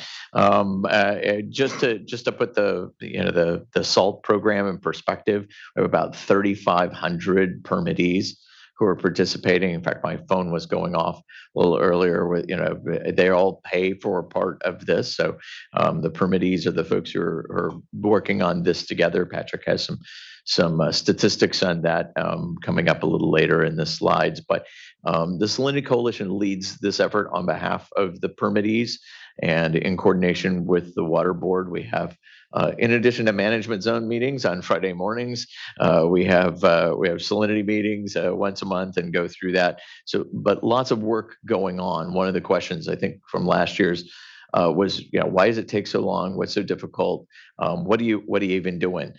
So we want to hopefully answer those questions for you. And Tom's going to tell you really what the answer to those questions are and give you some idea, some feel of what's going on. One of the most important things is to be able to develop the science that next slide. Sorry, I didn't say next slide. I'm reading my slide. It looked, oh, okay. Next slide. Next slide. There you go. Thanks. Perfect.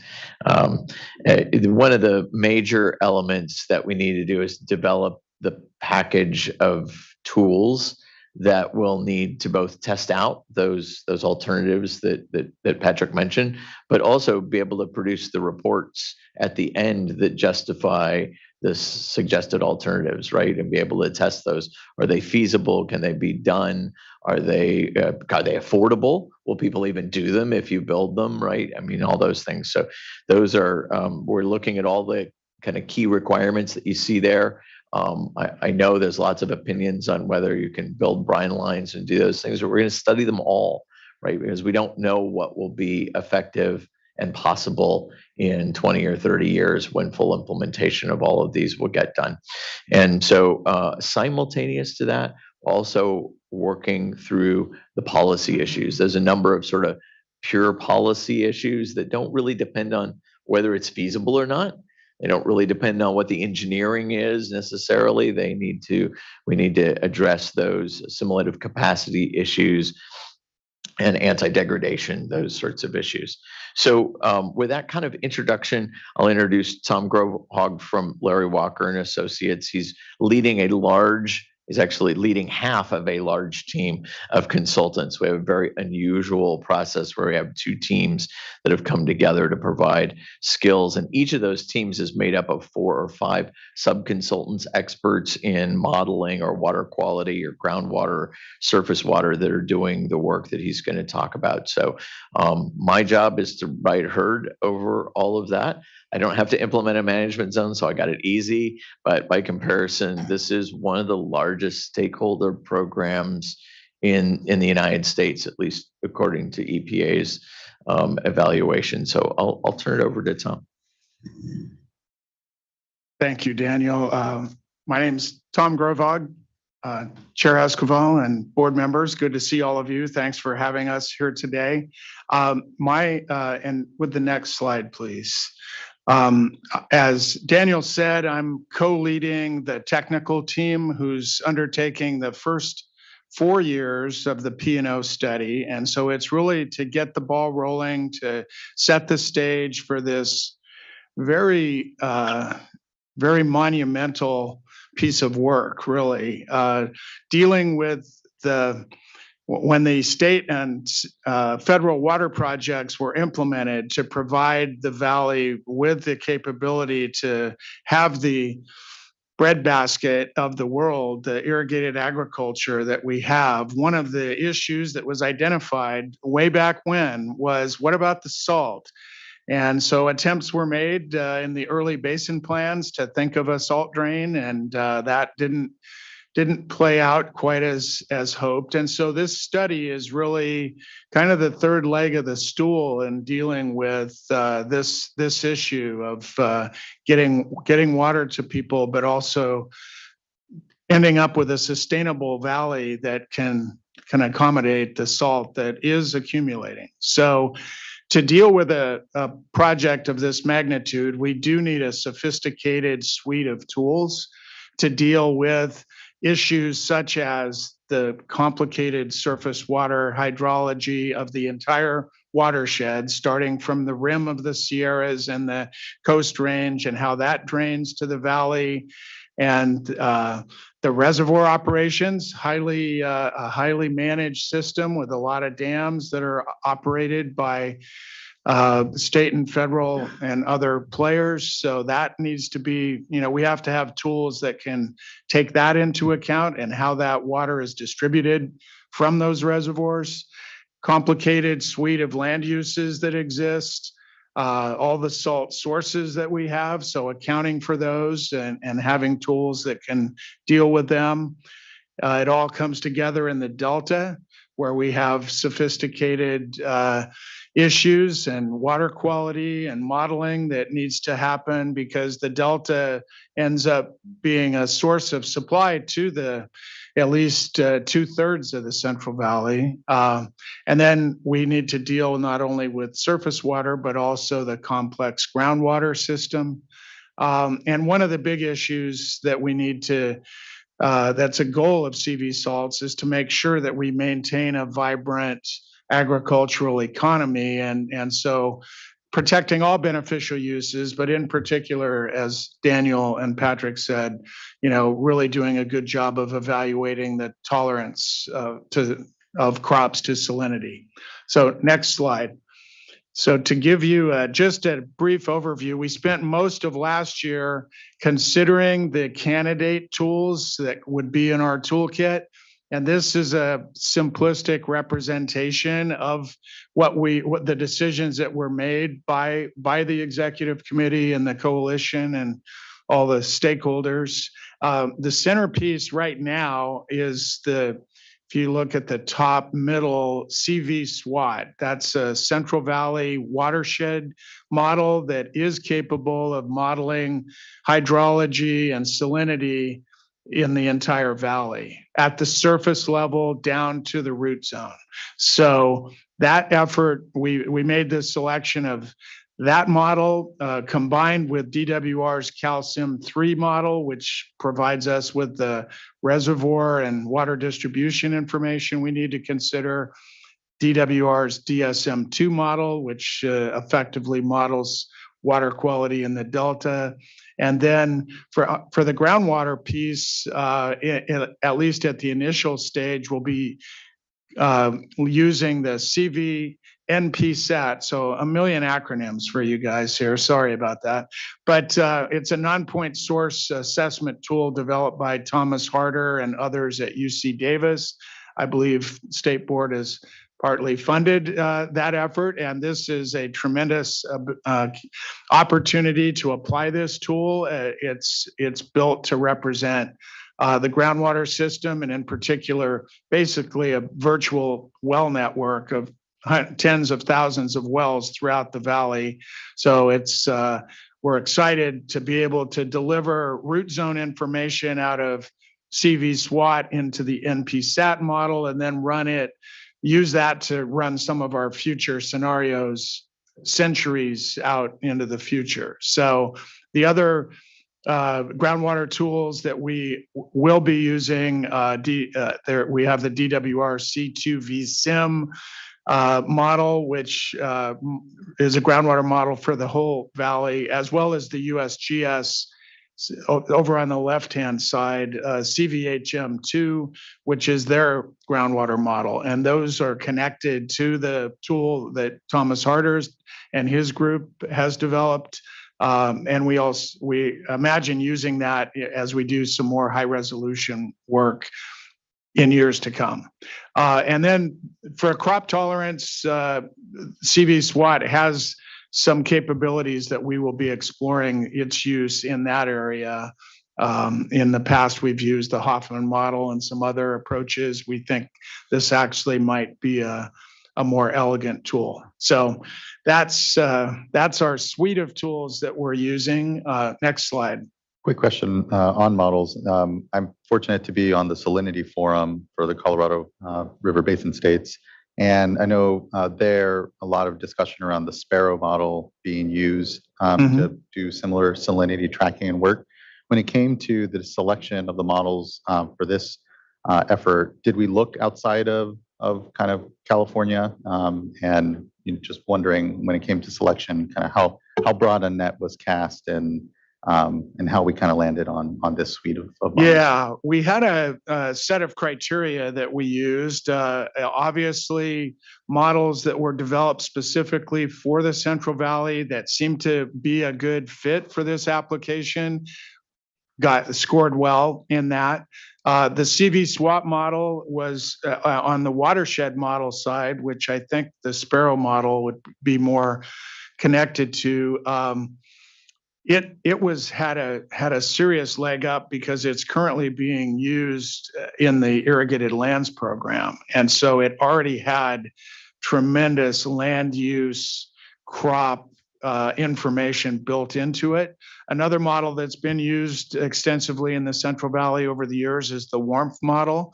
And so that was given strong consideration, and actually it is heavily used in the San Joaquin area. And so we're actually collaborating and cooperating with the US Bureau who uses WRMF. So out of that, that's how we ended up. And we went through that exercise for each of the models I showed. So that's why it took us a bit of time last year to get group approval of them. But I think we feel pretty good about the models we picked as being leveraging resources. You will know it's incredibly foundational from everything you kind of work from then thereafter. So I appreciate that thought that was getting into it.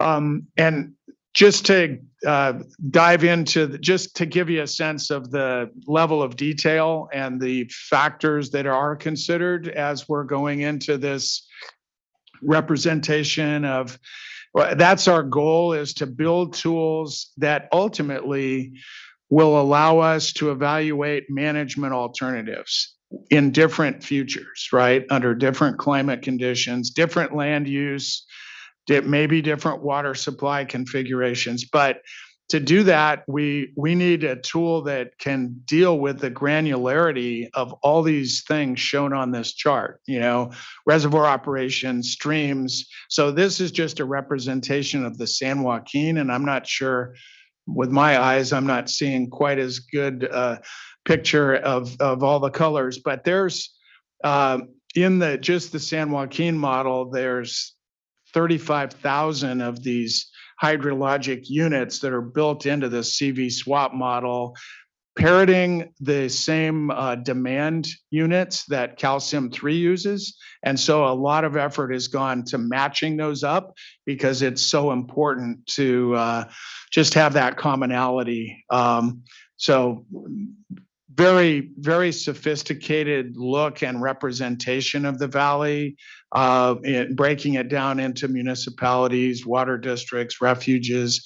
I did mention salt source information. We've gone through an extensive effort over the last year and a half to quantify wastewater, both NPDES and the people that discharge to land, food processors, dairies, poultry, confined animal, oil and gas. So we've got representation, latitude and longitude of all of the significant sources are going to be represented in this CV SWAT watershed model. So one of the things that'll come out later this year is that model is then going to be the engine that'll drive our ability to assess the different sources, relative contributions that we see from each source, which is information we need to develop management scenarios, understanding which sources are the most important, how controllable they could be. So anyway, I think that's probably, and soils, land use, all the sophistication that you can see in this map, the cropping patterns, that's all built into our watershed model. Next slide, please. And then we're right now, after building that, right now in the position of the modeling team, calibrating to make sure. So we put a lot of effort into gathering last year baseline characterization information on stream flow, salinity conditions in surface water and groundwater. And so this picture is just kind of step by step. Each of the main arrows on this picture are being looked at by the modeling team to make sure that when the model runs and it predicts things, that it matches the empirical information we have.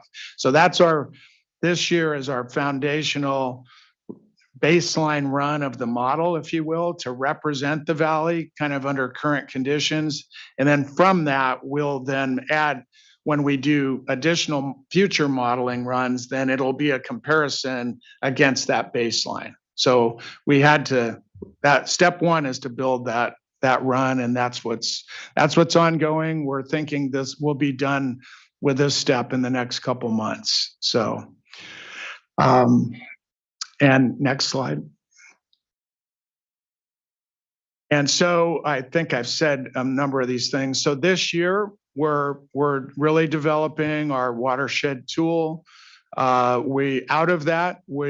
really matters is to represent the water balance first, then the salt balance, then to characterize salt sources, and then it'll be, as I just said, the foundation for our future scenarios.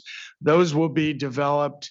Future scenarios are a big work effort next year and the following year with the executive committee and all the stakeholders so that everybody has the ability to impact what are those scenarios, how do we use this tool to inform ourselves. So, and it'll incorporate things, as I mentioned, out of SGMA, like land use changes that are being suggested out of the GSPs in the Central Valley, recharge projects. So all of that, we want to take that into account in some of the thinking about, how we structure these future scenarios.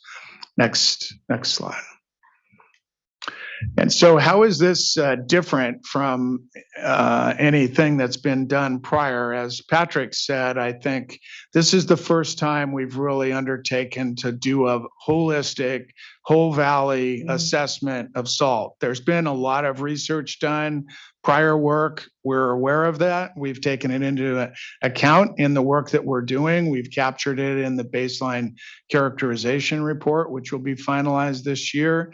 But we really haven't had this kind of suite of tools put together that would allow us to do this challenging task, which is to do this assessment of effective management measures.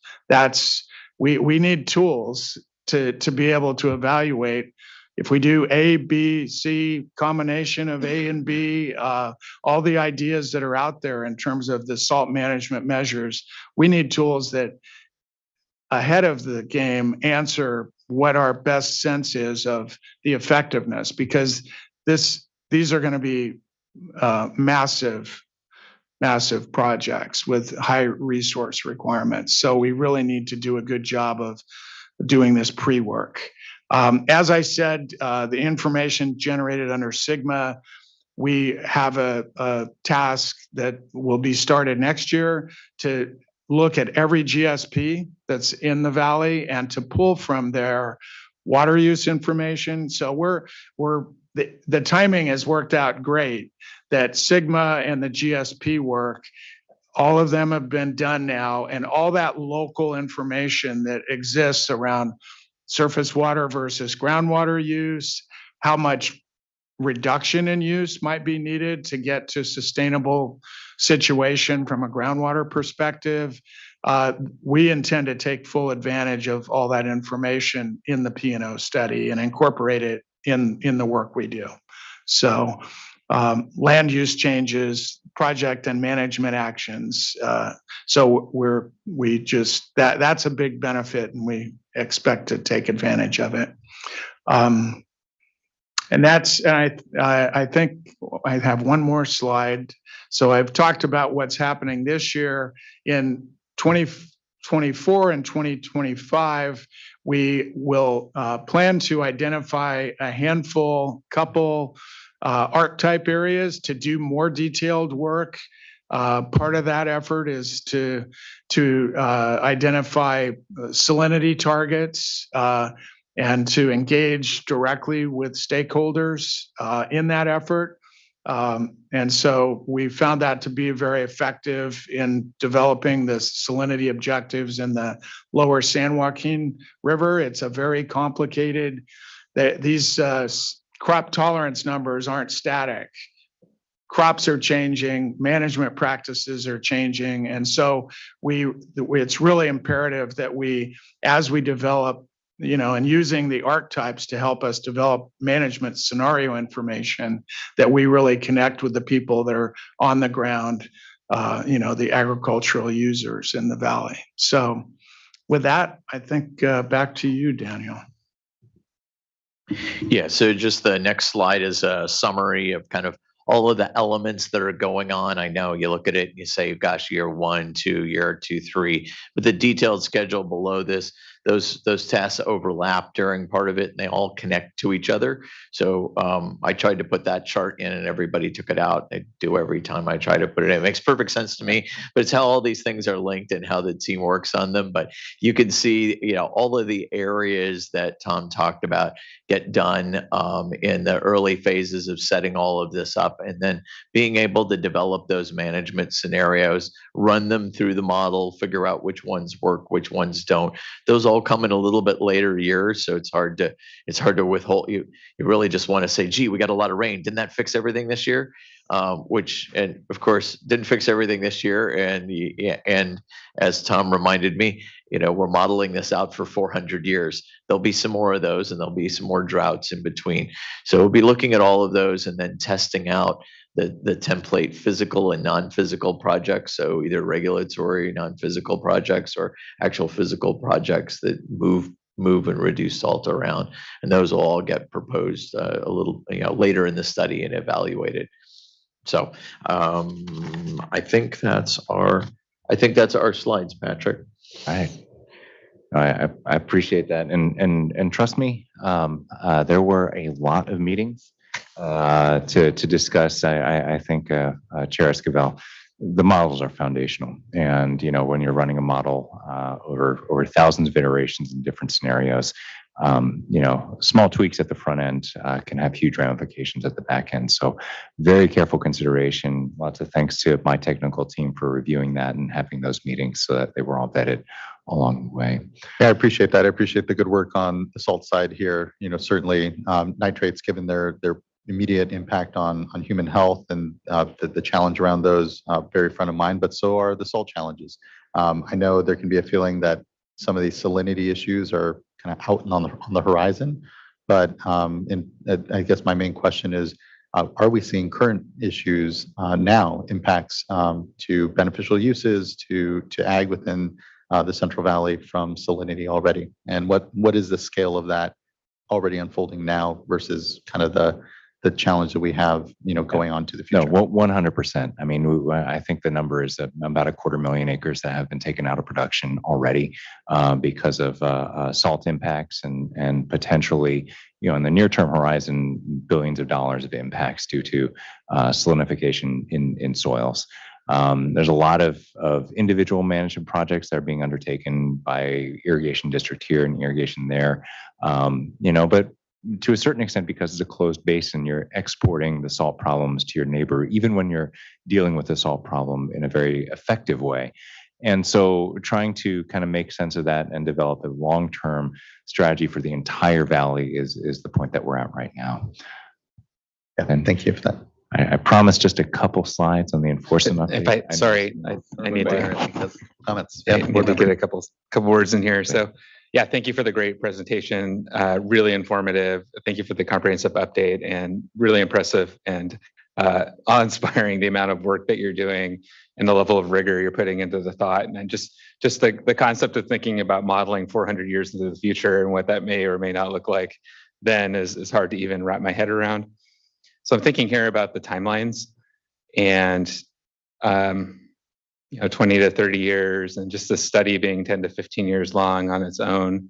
And I'm really glad you mentioned SGMA and the groundwater sustainability agencies, and that you're drawing information from them.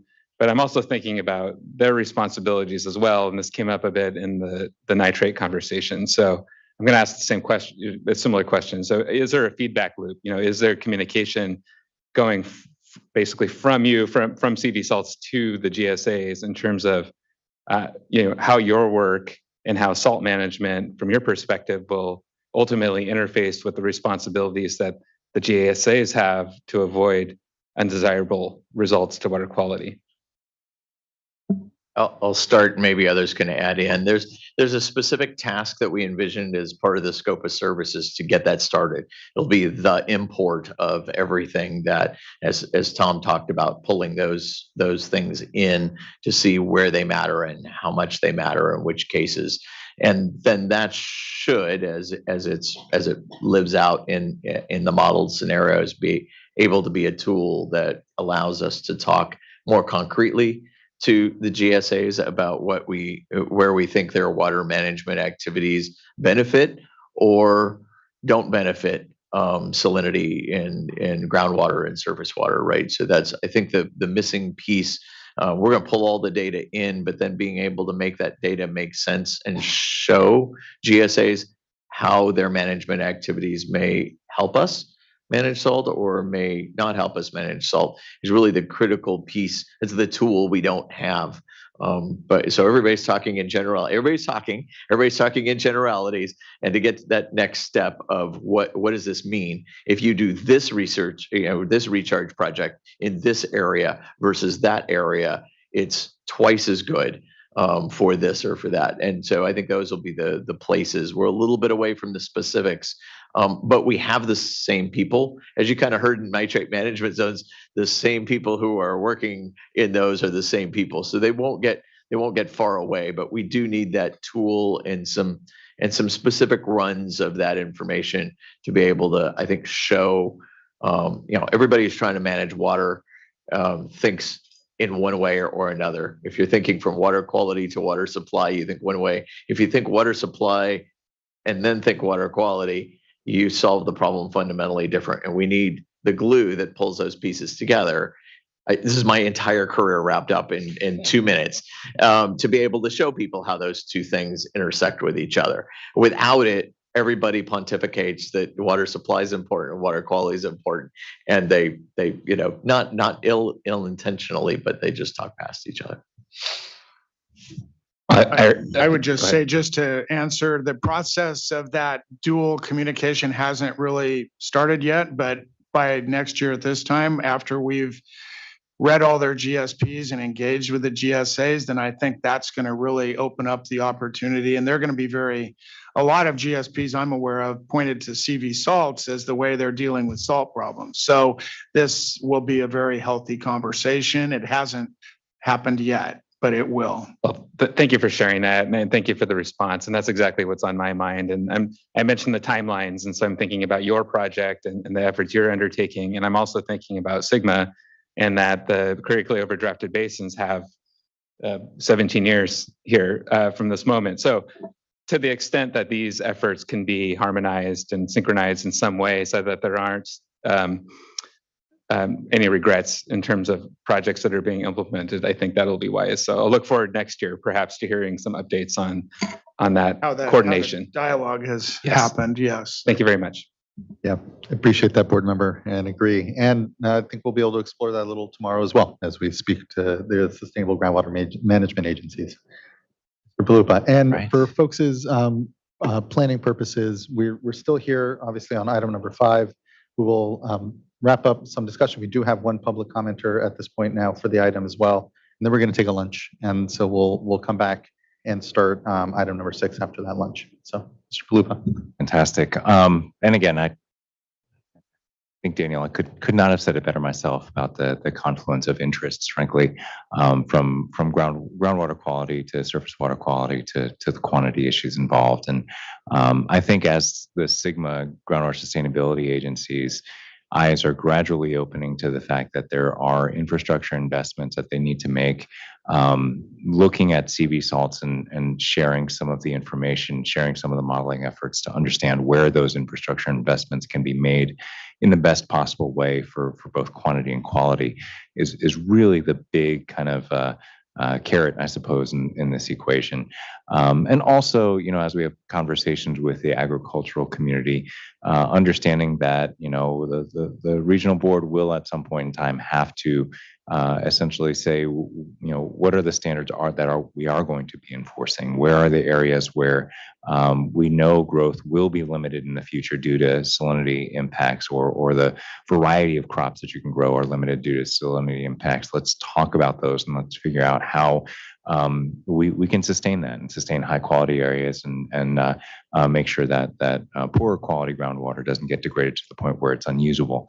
And so that's really the big question. And certainly, 10, 15 years kind of makes me cringe sometimes too, in terms of what needs to get done. But on the back end, you're also talking about, engaging lobbyists and getting, major governments familiar with the idea that, no, this is a big deal. This will require investment if you want to make this sustainable. And the tens of billions of dollars that's been invested in California water infrastructure, has an endpoint if you don't manage the salinity. And I think that's kind of the conversations that you have to have, and you have to have it over and over again until people really understand the magnitude of the problem and the magnitude of the dollar figure on the solution as well. So, it's a long one. 10 years disappears in before you know it in regulatory terms, and so I think 10 years sounds like a long time, but we do have the foot on the gas as we're trying to build this project forward. On to enforcement, just a couple slides. I know these are the slides between you and lunch, so I'll try and be quick. Next slide. These are some of the numbers from the nitrate control program. Now bear in mind that we're talking about a slice of the priority 1 area within the nitrate control program. So we're talking about 75 of about 1,100 facilities that are not in compliance with the pathway as of earlier this month. These are the facilities that are not in the compliance pathway. You've got about half of them are composed of the non-15 permittees. So those are small facilities mostly that discharge to land application areas that essentially have said we're not kind of talking to the board on these issues. We're figuring out who those are, having contacts with them, bringing them along. The blue, and it's not showing up very well, the blue is confined animal facilities. Again, just a handful of those, and we're talking about the whole pie being 75 facilities. A lot of these are, frankly, facilities. I see JP Cadriella back in the back there. Those are confined animal facilities that aren't paying into representative monitoring program and others. These are far way out of compliant facilities, some of which have largely been abandoned, and they're trying to keep the permit active. We're going to be cranking the screws down on those. Oil and gas facilities, there's a small segment that are also in those. The oil and gas folks are gradually closing that down to zero. I think those are largely facilities that are in the process of closing down, may not know that they still have to figure out the last kind of remnants of their nitrate control solution as they kind of wrap up operations. Next slide. And this is kind of the outreach, the enforcement that we've been investing in. Just to be totally honest, we don't have a lot of enforcement resources. How we've been spending them has been primarily focused on the nitrate control program, less on the salt control program as the initial steps, although that will change in the future just because nitrate is such an urgent concern, like you heard from the environmental justice folks. People's lives are at risk, and I think we take that very seriously. So, the unit that has been working on these issues, about 3 folks have been making about 272 phone calls, site visits. They've been showing up at these facilities, sending out emails, issuing notices of violation. Thankfully, we got 40 more facilities enrolled in the program. Some of them had to pay penalties to the management zones, active contrition. Sorry, we haven't been participating. We should have been the whole time. And now we're at the stage where that 75 number is probably about 20 or 30 enforcement cases in that bundle that we're not going to get resolved, except by going to formal enforcement some way or the other. So we're going to take steps with the Office of Enforcement, and I'll be on the advisory team, so I won't be taking the steps directly, but members of our enforcement team will be taking those steps to essentially pursue formal enforcement against those folks who still haven't signed up for the program. Next slide. And here's salts, 10% of the facilities. And again, this is a larger set of facilities, about 3,100 facilities in the salt control program, the discharge salts. The numbers, the coalitions are all in compliance.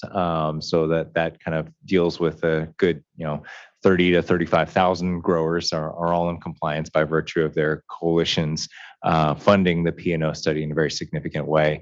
So these are the facilities that are not. So they have not said we are in compliance with either the salt standard, a very, very low salt standard, not contributing to a salt problem, or paying into the P&O study.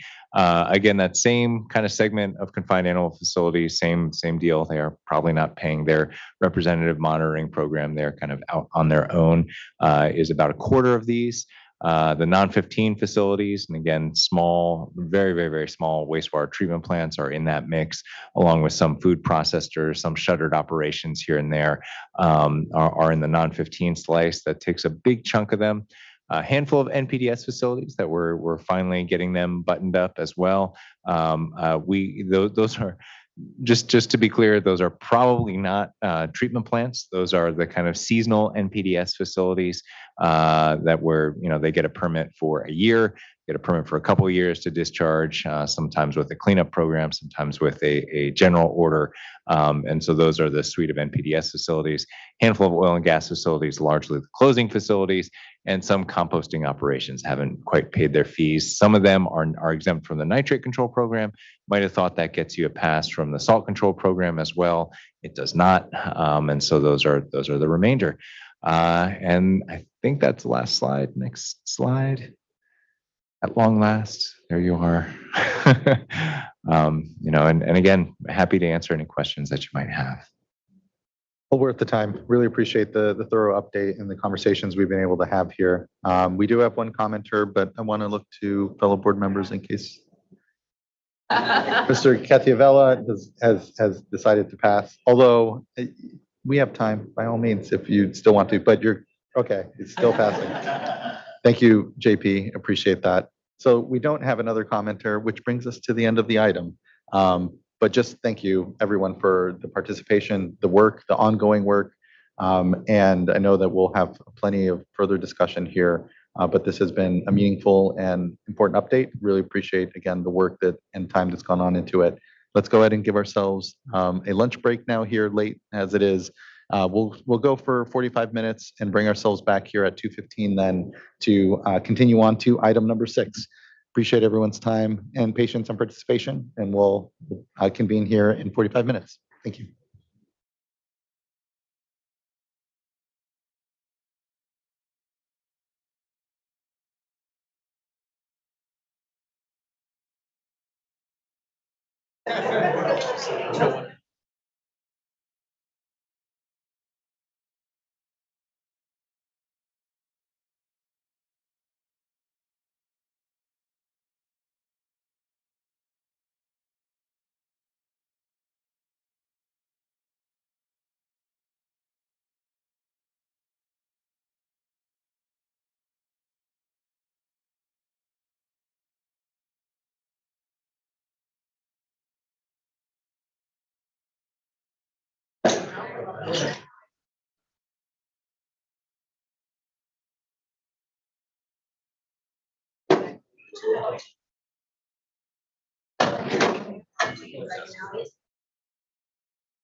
Yeah.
Yeah. I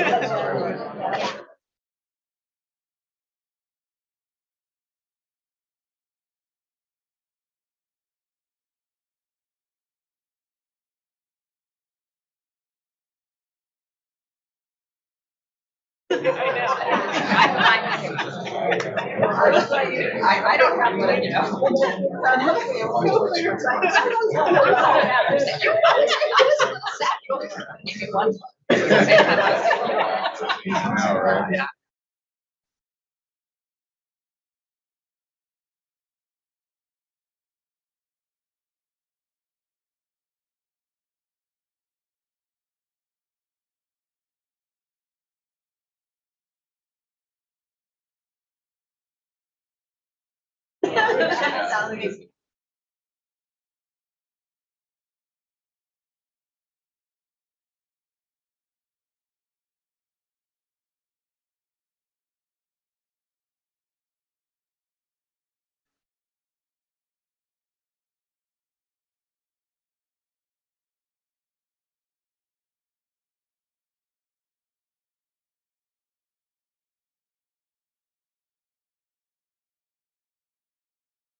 Yeah, that one sticks like a dart, doesn't it?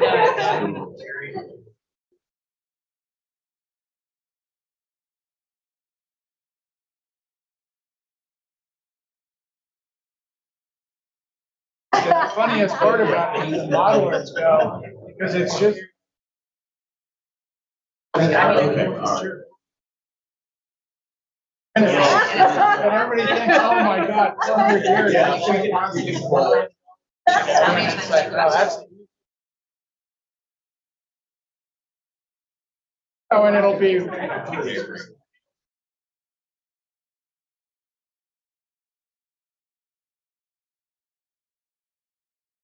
Oh, in a dark room with you.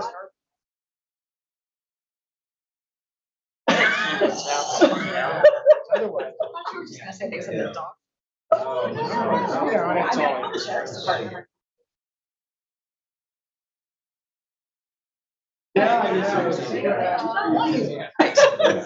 to say.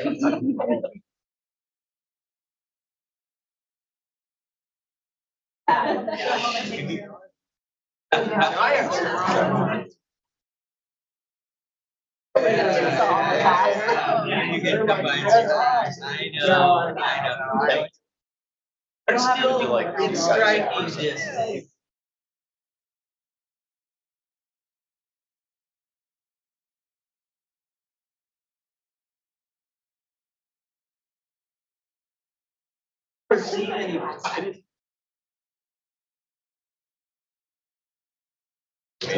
Yeah.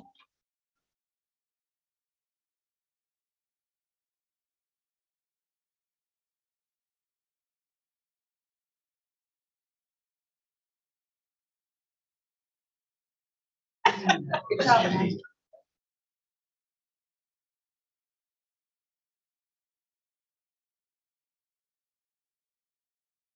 Well, I was on a 115 flight.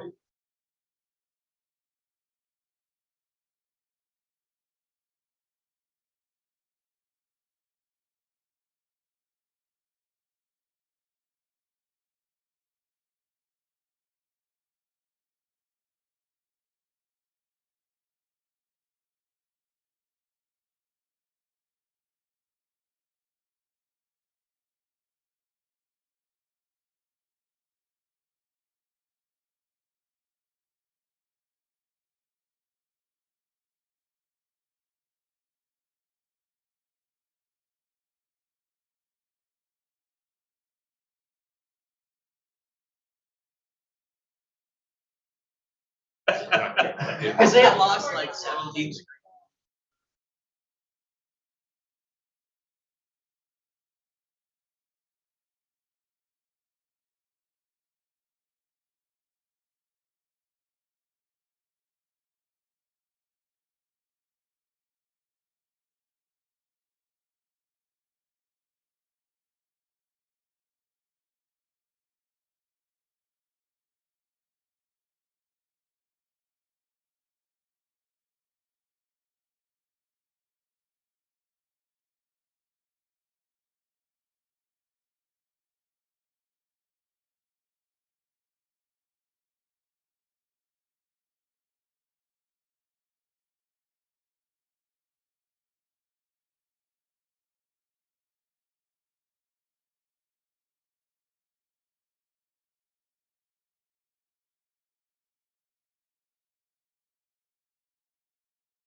Somebody's paid the bill. I know, right? I'm sorry. No, I think you're.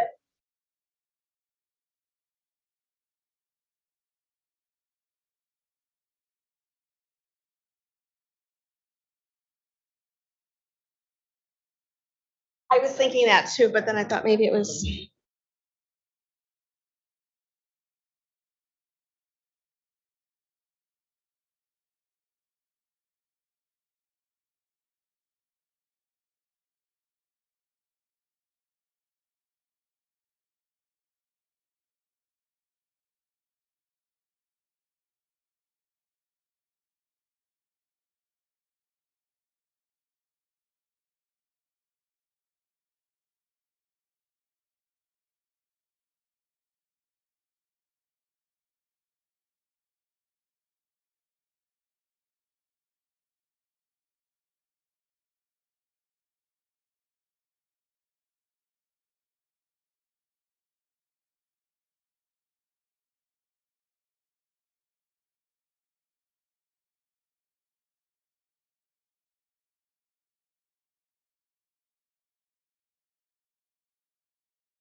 Okay, everyone, it's 2:17, 2:18. We can go ahead and get back.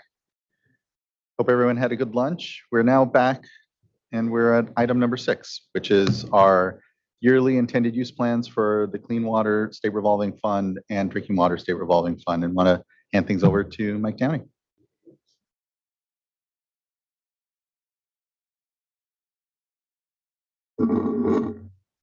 Just might need to be close to your mouth, that's all. Good afternoon. Good afternoon. Oh boy, okay. Intimidating. Good afternoon, everyone. Thanks, Chair Escobar and members of the board. As you mentioned, here to present the Clean Water State Revolving Fund Intended Use Plan. This item also includes the Drinking Water State Revolving Fund Intended Use Plan. I believe what our plan is today is to go through the Clean Water SRF slides and potentially receive comments from those interested on the Clean Water SRF program, and then we'll follow up with the Drinking Water SRF slides right afterwards. My name is Mike Downey. I'm the program manager for both of the State Revolving Fund programs. And this year's intended use plan in a lot of ways mirrors what we saw back in October when we adopted the 22-23 intended use plan. And we'll go ahead and get into it. So next slide, please. So this will look very similar from last year. I want to talk a little bit about the purpose to give some context for everyone. And then we'll focus on the bipartisan infrastructure law impacts. Those are still new for the programs. Talk about grant and principal forgiveness. Talk about the loan capacity, then our recommendations this year. Next question, or next slide. For the purpose of the intended use plan, there's a federal reason we do it, and that's to apply for capitalization grants from US EPA. But also it is our business plan for the year to administer the Clean Water SRF funds and other complementary funds. So that includes small community wastewater grant funds, water recycling funding program, and then also more recently, general fund appropriations from the budget acts.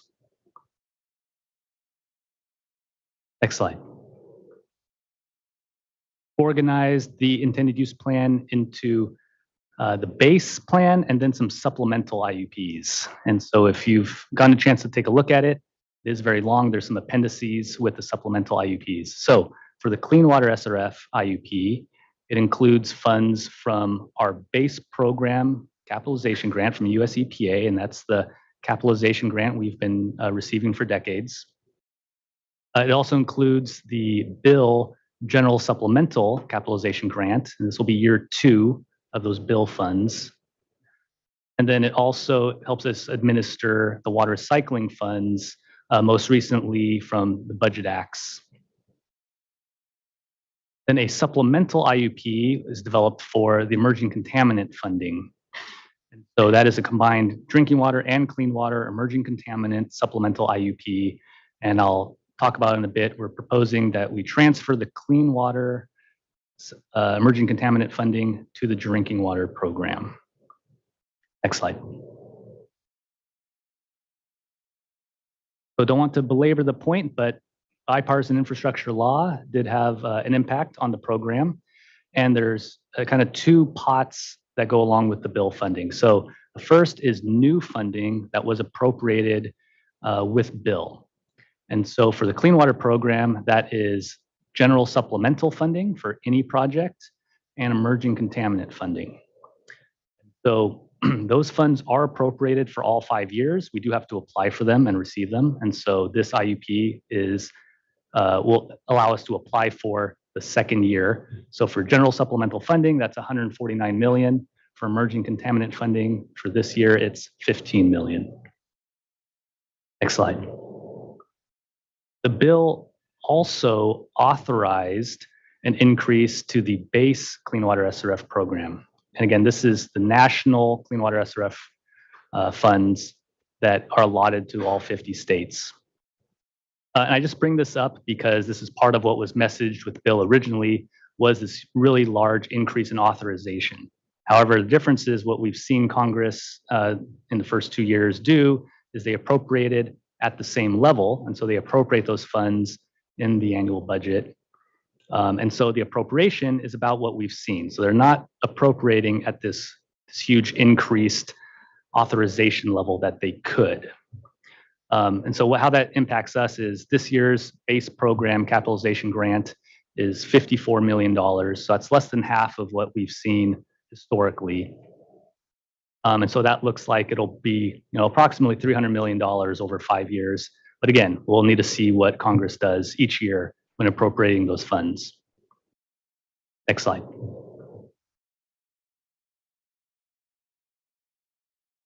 A lot of numbers on this slide, but what I wanted to call your attention to is that the funds do have requirements of how we administer them. So these Clean Water SRF funds need to be given out partially as principal forgiveness. And then there's also authorizations for, they're called set-asides on the drinking water, and for simplicity, I'm calling it that here. That's for administration and technical assistance. And then the remaining can be used for loans, and that's the revolving nature for the SRF programs. Next slide, please.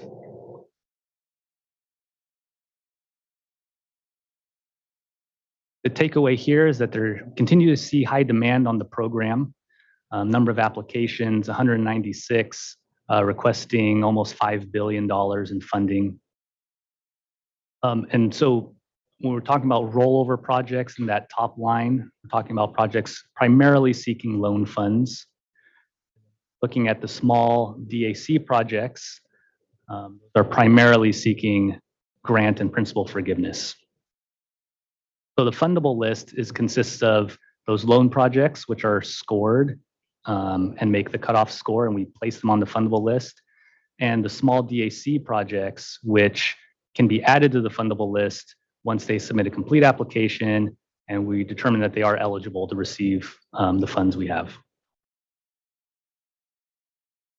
I'll also mention we do not have $4.9 billion in available funding this year, and so scoring and prioritizing continue to be important to administer the funds. Next slide.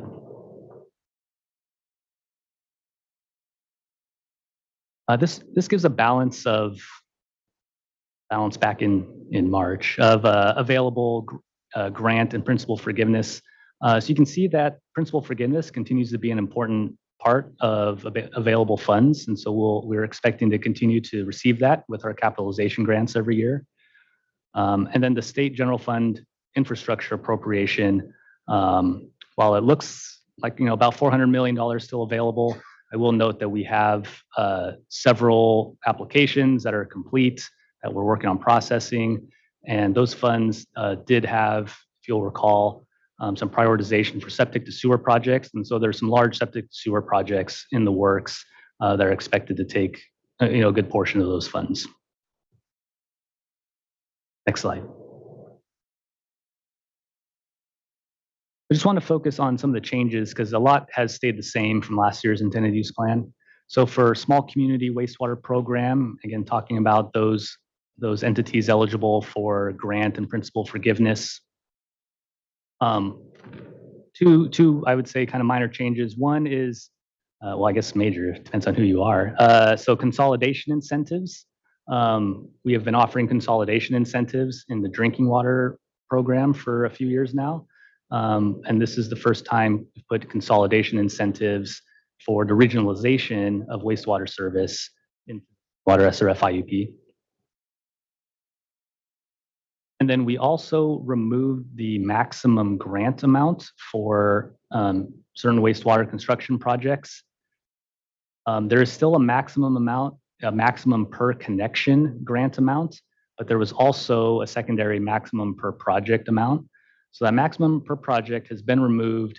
However, we are including in the IUP authorization for a deputy director to set a maximum if needed to fund all the complete applications. Next slide. I wanted to draw your attention to if you're looking for grant eligibilities for small DACs, This is Appendix D in the intended use plan. So I'm not going to walk through it today, but you can take a look there and contact us if there's any confusion. Same as last year. Next slide.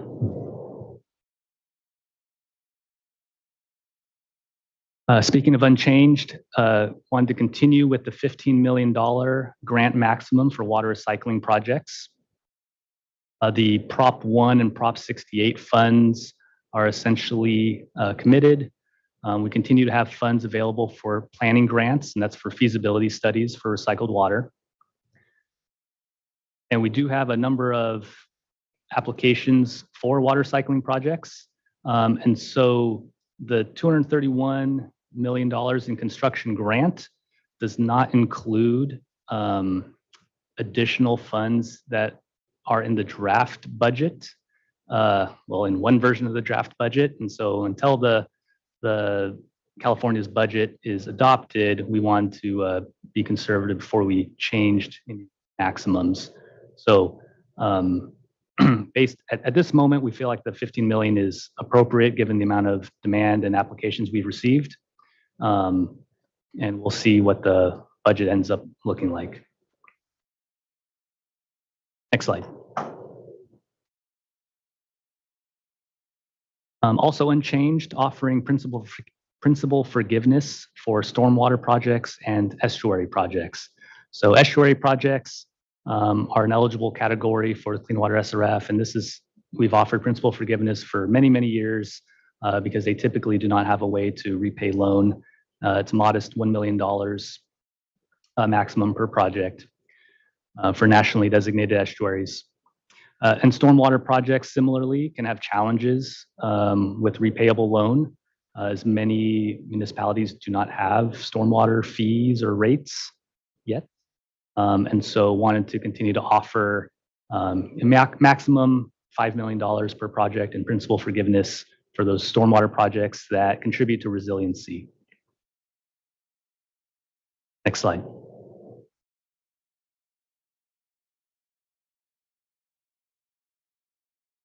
Well, I heard during the CV SALT discussion that there was some modeling going out for about 400 years. And so we work with our financial model and our financial advisor. We're only looking about 20 years out, maybe 50 years when we're looking at longevity of the program. I felt pretty good about that until CV SALTs got up and talked. But so we do work with our financial advisor and we update the model regularly to calculate what our sustainable lending capacity should be or could be. And I mentioned the amounts from bill and the expected capitalization earlier because those are some major inputs into that sustainable capacity model. Because we're looking at not only all the capitalization we've received in the past 20 years, but looking ahead 20 years with leveraging the program, how much debt can we take on and keep the program sustainable. So that being said, we believe 600 million continues to be a good sustainable lending capacity for the year, and the model supports that. And I wanted to show briefly the last 5 years, the amount of loans we've administered, we've committed to, and the amounts. So there are some years that were below that 600 million, and that 21-22 year was 2 billion. So on average, over the last 5 years, looking at about $700 million per year, which is a little bit above our sustainable loan capacity. But according to the model, 600 is supportable moving forward. Next slide, please. I wanted to leave this in here one more time because of Bill and all the messaging around Bill. And we do see that it, in some, like if you look at it just for this year, it could look like we've doubled our capacity because we've doubled our capitalization grants. However, wanted to demonstrate that so much of our capacity is actually because of all the existing commitments we've made, past completed projects that are still repaying their loans. And so it's really, looking at over 40 years of capitalization when we're calculating what our loan capacity is moving forward. So with that in mind, the capitalization from bill ends up not making as much of an impact as we would hope when we're looking at a 20-year sustainable loan capacity.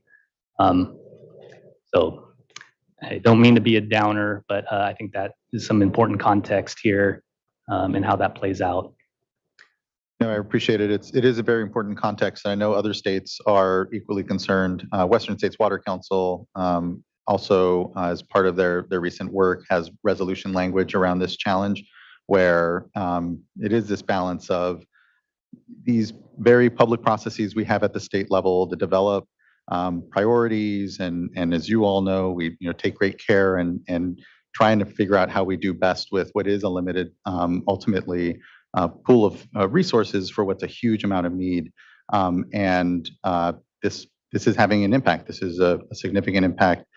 Seeing the base program really see these huge reductions, where at least we have the bipartisan infrastructure law at this point to kind of backfill some of that, but we'll have to figure out how best we continue to manage expectations, and here make the case to the federal government that we need more significant, longer lasting investments if we're going to move the needle, especially through the SRFs at the state level, because it's not just us, it's other states that are equally challenged by state revolving funds that aren't appropriately capitalized for the need that we see out there.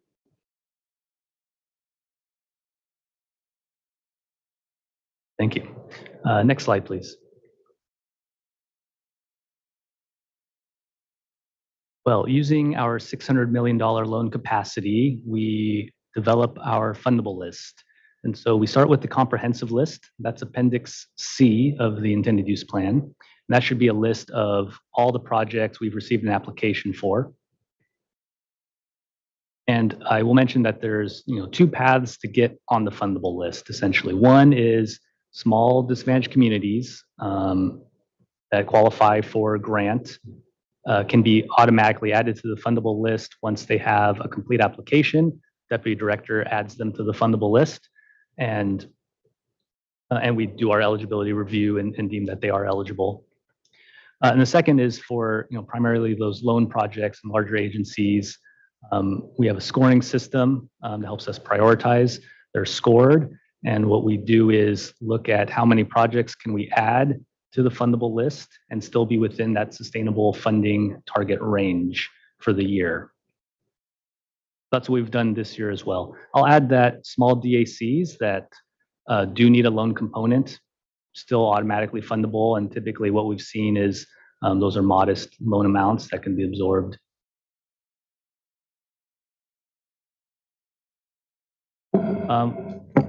Go ahead. Well, I was just going to add that we also look at the previous year's fundable list, and so for those agreements that haven't been executed, they're either rolled over to next year's list or they are removed. And so this year you'll see that we've recommended to remove 5 projects that, due to schedule delays or other reasons, felt it was appropriate that we wouldn't be able to move forward at this time. And so really trying to push that. Our goal is to execute agreements for projects on the fundable list during this fiscal year. Both of us working together, applicants and the State Water Board, to make that happen. Great, thank you. So I struggle with this sometimes, so bear with me. I'm trying to understand a little bit better how the life cycle of a project. So you're starting. An applicant comes and they apply for funding. They want to be on the fundable list. We put them on the fundable list through this process. But then, it usually takes some time for them to get from that point to having an executed agreement, funding, construction underway. And that's why we have the rollover projects, because they carry with us for more than one cycle here. So that's where we're at this year too, where you have quite a large rollover list and you're trying to figure out how many projects can be funded. So how long does it usually, like for a typical project, from the time it gets added to the fundable list, and just rough approximation, how long does it take then until it's an executed loan agreement, typically? Well, I could say something. I'll say something, and I'll let Christopher say something better. But I think what we've typically like to say is that it's our goal, and it's possible in about 9 months. Now, there's a lot of caveats that go into that, and I think that's something that we're trying to reinforce with our messaging as well. As what is that project that we envision getting executed in 9 months? Well, it doesn't have a bunch of federal consultations on the environmental side, which sometimes are unavoidable. It's a project that has reviewed our standard loan terms and conditions on our website beforehand and has structured themselves so that they can execute an agreement with us without us making huge changes to our template.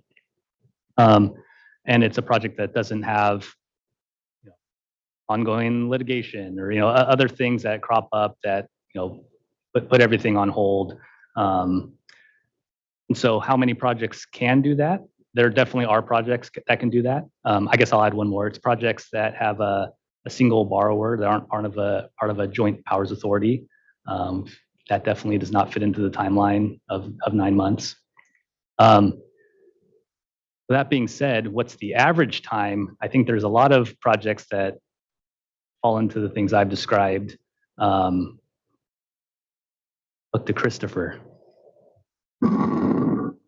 Thanks. Yes, that's a very good question, and a question that we often get asked. Most applicants ask that question: how long is it going to take? So there's a wide variety of answers to that question. And as Mike indicates, so let's start with what it should take. And again, the goal is that we develop a fundable list at the beginning of the year, and by the end of the year, there are no rollover projects. That was always the vision with the scoring system. We haven't gotten there yet, but certainly we made a big dent last year, and I think we executed quite a number of agreements, and we've got some that are going to be executed here in the very near future. So we're certainly making progress toward that. But to kind of give you a sense of answering that question of how long should it take, people start an application before the deadline, which is December 31st. That's when we start doing the scoring. And there are certainly projects. One of the benefits of the scoring system is that staff has been able to identify and score projects and get the longest part of the process typically is the environmental review process. So there are projects that we will start reviewing even before December 31st in anticipation of them getting on the fundable list. One of the things that I think has been mentioned, if it hasn't, it will be soon, is the state auditor's report last year. Although that was specifically, regarding the drinking water program, it's applicable to the clean water and both SRF programs as well. So one of the things we're developing as part of that is a key performance indicator so that we can have a way to measure our progress with these individual applications and then identify, well, what are the things that prevented us from meeting that indicator? And so for grants, they typically, I think our performance timeframe there is about 400 days overall. So that's from when somebody starts an application to when they have an executed agreement. For loans, takes longer because you're talking about, in many cases, having consultation between their attorneys and their bond counsel and our attorneys, and people have existing bond programs, and sometimes it's necessary to customize our agreements to a certain extent. And so the performance indicator there that we've established is a little short of 500 days. Again, from when they start an application to when we have an executed agreement. Thank you. That's really helpful context and something I'm trying to keep in mind here. And I know you've done great work in working to strive to bring that rollover list down as much as possible to expedite and streamline funding agreement execution. I think you're doing all of the right things, but just acknowledging that there's factors and forces outside of your control, and that will always be the case, that some projects are just going to take longer. And so just trying to keep that in mind here as we're thinking about, how much is the right amount for this year, and also thinking about the future as well. Thanks. Sorry, can I just ask a follow-up on that? I know that was a good high level of the work we're doing on Clean Water SRF to do the streamlining process improvements and sort of performance metrics. Are we going to do an update later on this year on kind of progress on, I know there's been a stakeholder group working on follow-up from last year? You mean to the state auditor's report or to the stakeholder advisory group? Yeah, and the auditor report was on the drinking water side. So I know there was also the efforts on the clean water side. So really for both of them, just a more comprehensive update of all the work DFA has been hard at work doing on improving process. Haven't given any thought to that. So thanks for that question. I guess uppermost in my mind is the policy amendment. That's kind of the next thing once we get the IUPs done. But and yeah, the stakeholder group is starting to coalesce and come together. It's still a bit of in a formative stage, but so that's definitely something to think about, is to update you on that at some point. Yeah, that'd be great if we can use that time as an opportunity to update on all that work going on, because I know it's been a big priority and a lot has been happening. It's always nice to share an update on those things. Yes. Yeah, appreciate that, board member. What comes to mind as well is the Sacramento State report that was done on the Clean Water SRF. And I know there was a lot of recommendation coming out of that. So a little more of just a follow-up, connect some of those through dots, I think would be helpful. So thank you.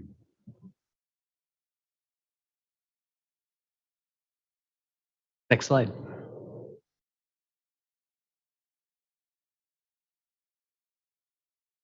I'm going to take a little bit of time here to talk about the loan scenarios that we put together in coming up with the cutoff score. So scenario A suggests a cutoff score of 16, which no project scored that high. That would add 0 projects. And so what we were looking at is, well, we've already got $650 million of rollover projects on the fundable list. And I'll mention that that's slightly different than what the fundable list may show. So what I'm not including there are projects that we're currently drafting and rounding agreements for that are considered, in the encumbrance process now and are already included in our capacity model. So I didn't want to kind of double count that and take away from the capacity of this year's, 600 million. So we're just looking at those projects that, really don't have a funding decision in progress yet.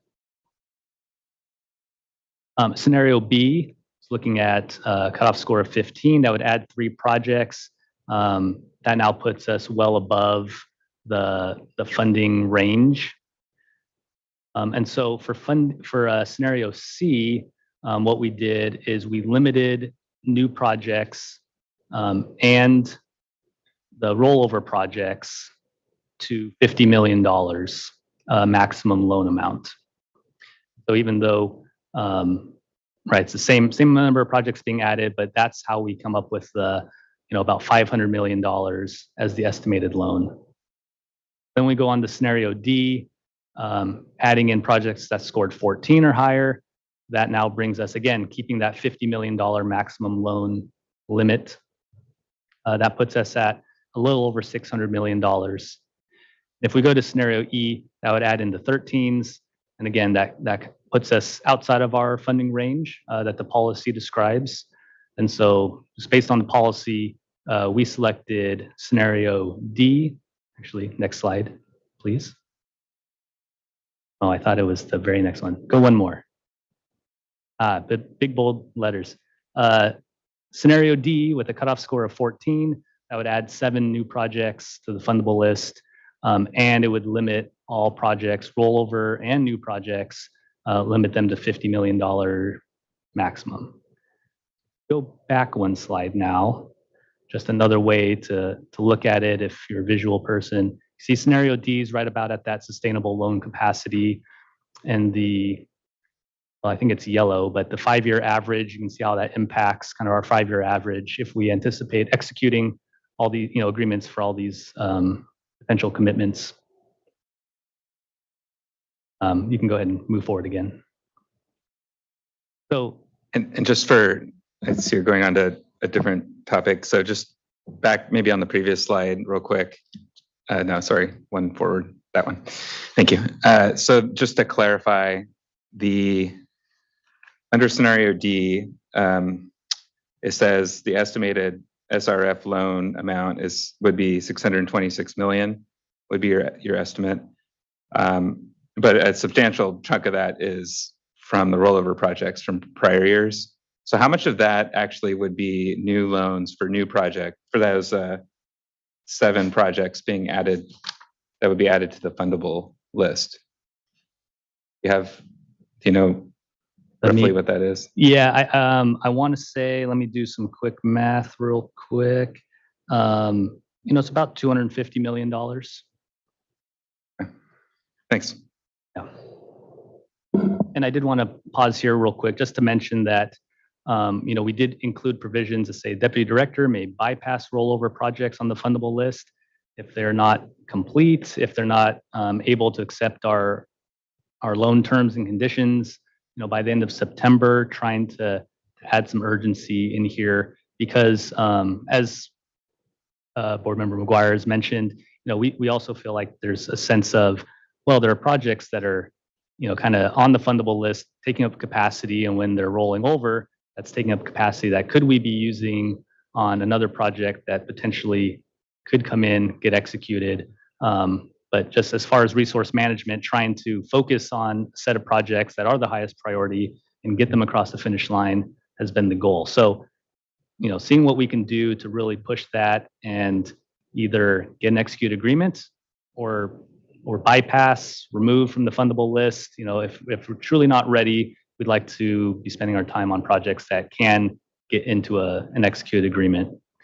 And the second point on there too is that still having a path for water recycling and stormwater projects that are not interested in Clean Water SRF loan, because I do feel like that is one of the limiting factors right now. So if a project is just interested in taking the 35% grant water recycling or 50% principal forgiveness for stormwater and self-funding the rest, then we will, once the application is complete and eligible, we'll have deputy director will add to the fundable list, and we'll move forward with executing an agreement.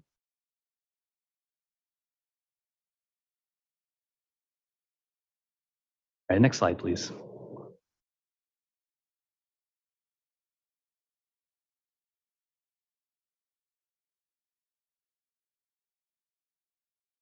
Slide 20, I think.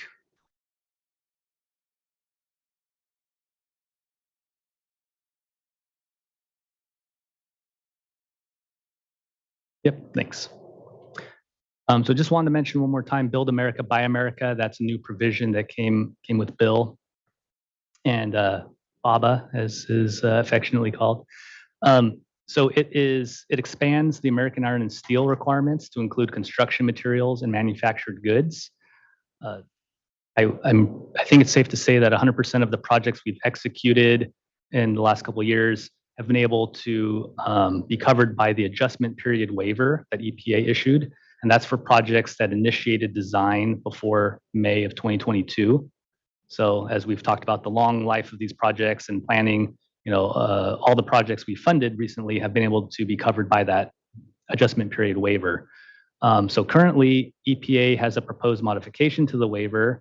So that waiver would expire in September 2024. It's currently out for public comment, and the public comment period closes on July 9th for those that may be interested in that. And so would that mean everything past that date, once submitted, would have to abide by the requirements? And so until that date, if you've got your project initiated and design planning, and you'd still be not having to abide by the standard. That's my understanding. And there are some other waivers in place, but just like American Iron and Steel, they're not easily applicable for most projects. So this adjustment period waiver was kind of broadly applicable to a lot of our projects. So I do think that with the long planning lead times, we would see projects still applying for that adjustment period waiver beyond 2024 potentially. So I think that would impact our projects. You know, one other thing I do want to mention with Build America, Buy America is that it is required for equivalency projects, and I won't get into the details of what equivalency means for the SRF programs, other than we don't believe we're going to apply that to any of our small DAC funded projects because we can use the large loan projects as our equivalency projects to meet that requirement. However, emerging contaminants and lead service line replacement funds, and this is more for drinking water, every project that receives $1 of emerging contaminant or lead service line replacement does need to comply with Buy America, Build America. So there's no way to do an equivalency and have other projects kind of stand in the gap.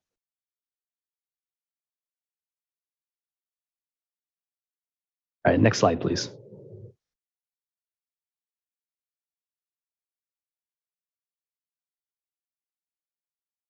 Christopher mentioned it, and we did include a few more key performance indicators in our goals in the intended use plan this year. Some of these are consistent with last year, wanting to execute 90% of projects on the fundable list, wanting 50% of those projects to assist small DACs, fulfilling disbursement requests that are complete within 60 days or less. And then we've added a few others. I added here, execute agreements within 5 months of completing all package reviews and receiving legal concurrence. So part of that's just that routing process and official issuing and signing the agreement.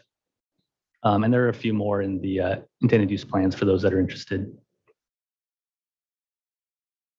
Next slide. Great. Well, we are here on June 20th at the board workshop. And the deadline to submit written comments is this Friday at noon. And so that's a different time frame than we've used in the past. So I just want to make people aware of that. And then we hope to come back before you at the July 18th meeting to potentially adopt the intended use plans. And at the end of this year is when applicants should look to kind of finish submitting new applications, because after December 31st, we start scoring for next year's intended use plan and preparing the draft of next year's IUP. As Christopher mentioned, one thing that's not on the IUP schedule is that we are also looking at policy amendments for the clean water and drinking water SRF programs, and trying to get through this IUP push first, but are looking to come before you in September and October for a workshop and adoption potentially. So with that, I will turn it over to you, Chair. Many thanks. I appreciate the good work. I know between the drinking water SRF, clean water SRF, various grants through bonds and other resources that the board has received, I know in the last 4 years, it's about $7 billion that the Division of Financial Assistance has helped to ensure and invest. And so I just want to acknowledge and thank. I know there's a lot of good work going on and we need to always improve. And so it's in that spirit as well that look forward to hearing from any commenters. Looking to any board members first, though, for any comments or questions. And Board Member Morgan has her hand up. And then I will go to Board Member Firestone. Hi, thank you, Chair Esquivel. So thank you for the presentation. It's really interesting just going into just the loan capacity and just really getting a good understanding of just the fund. And so just as I was listening to the presentation and just hearing, I believe it was 20 projects that would be rolled over, and understanding that staff are doing just a great job of just really getting through those projects and just looking at different process improvements and and adding language to make sure that you can bypass projects and just really keep them moving forward. I was curious as just how many projects were on just from last year and how many projects are from previous years. And so I don't know if you have that information. When I was looking back, I think it was 9 projects were added last year, and we're looking at adding 7 this year, and looking at, approximately 500 days to execute a loan agreement. It's looking like, projects are staying for multiple years on the list and are rolling over, 2+ years perhaps. And so I don't know if you have any of that information, or if that's something you can, come back to us with just that understanding of, how many years are some projects staying on the list, and, just as you're looking at, future years to coming back, if that's something you can add onto your presentation, and just looking at those as you're gaining the information on the metrics, just, those projects that seem to stay there for a really long time, help us to understand, why they're there for, I don't know, 2+ years.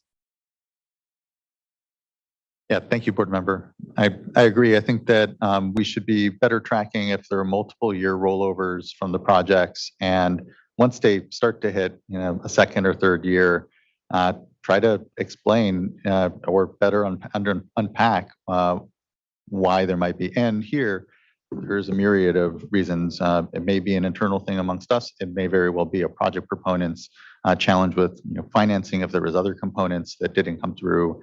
Rate changes, sometimes it don't end up happening as well. So it can help us better unpack, some with a little more granularity, what might be happening to, and better understanding if there are multi-year rollover projects.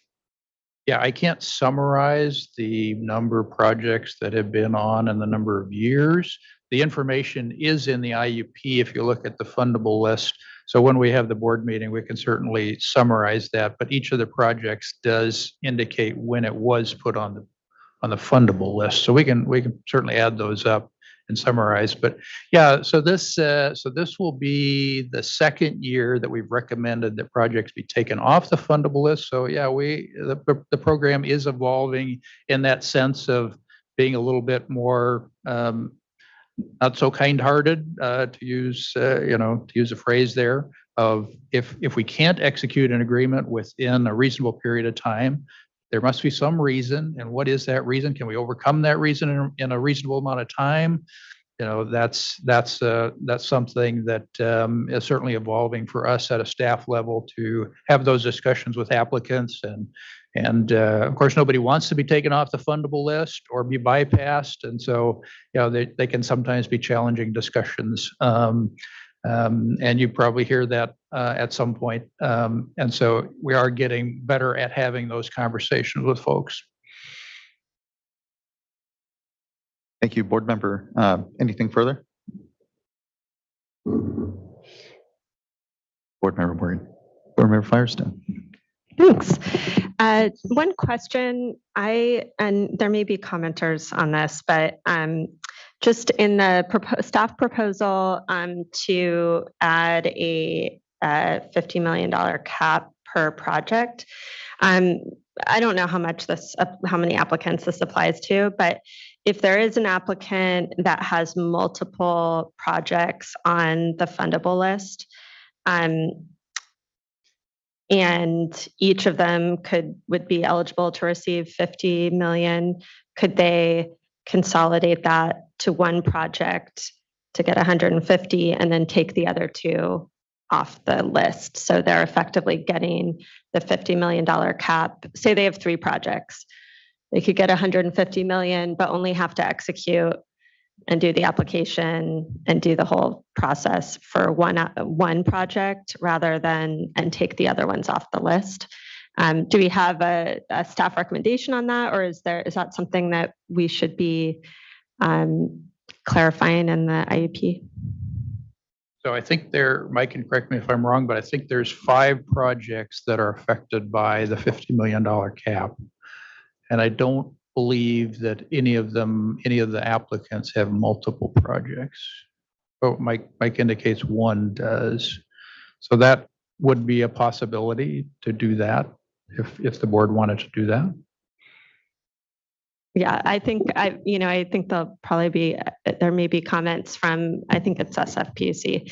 But I think just in the interest of moving through rollover projects, reducing staff time, getting projects done, and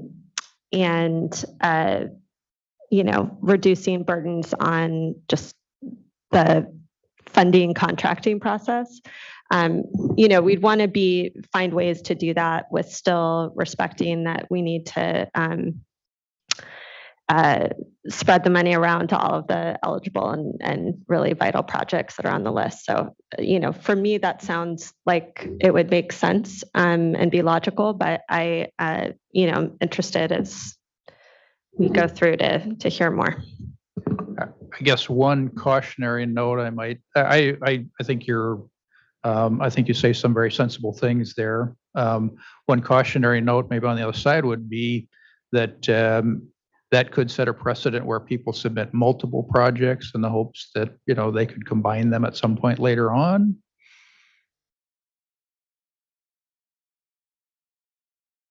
Yeah, I was going to say, I want to hear the public comments on this, but I think some clarity around addressing that very question is worthwhile to give some thought to over the next few weeks before adoption. And certainly that immediate thought popped into my head too, which is the question of where does, depending on how you define a project, where does one start and the next one stop and the next start, or what have you, in terms of phasing or geographic distinctions between projects or surface areas. There's lots of different ways to define projects, so it can become a little bit of a challenging question to answer.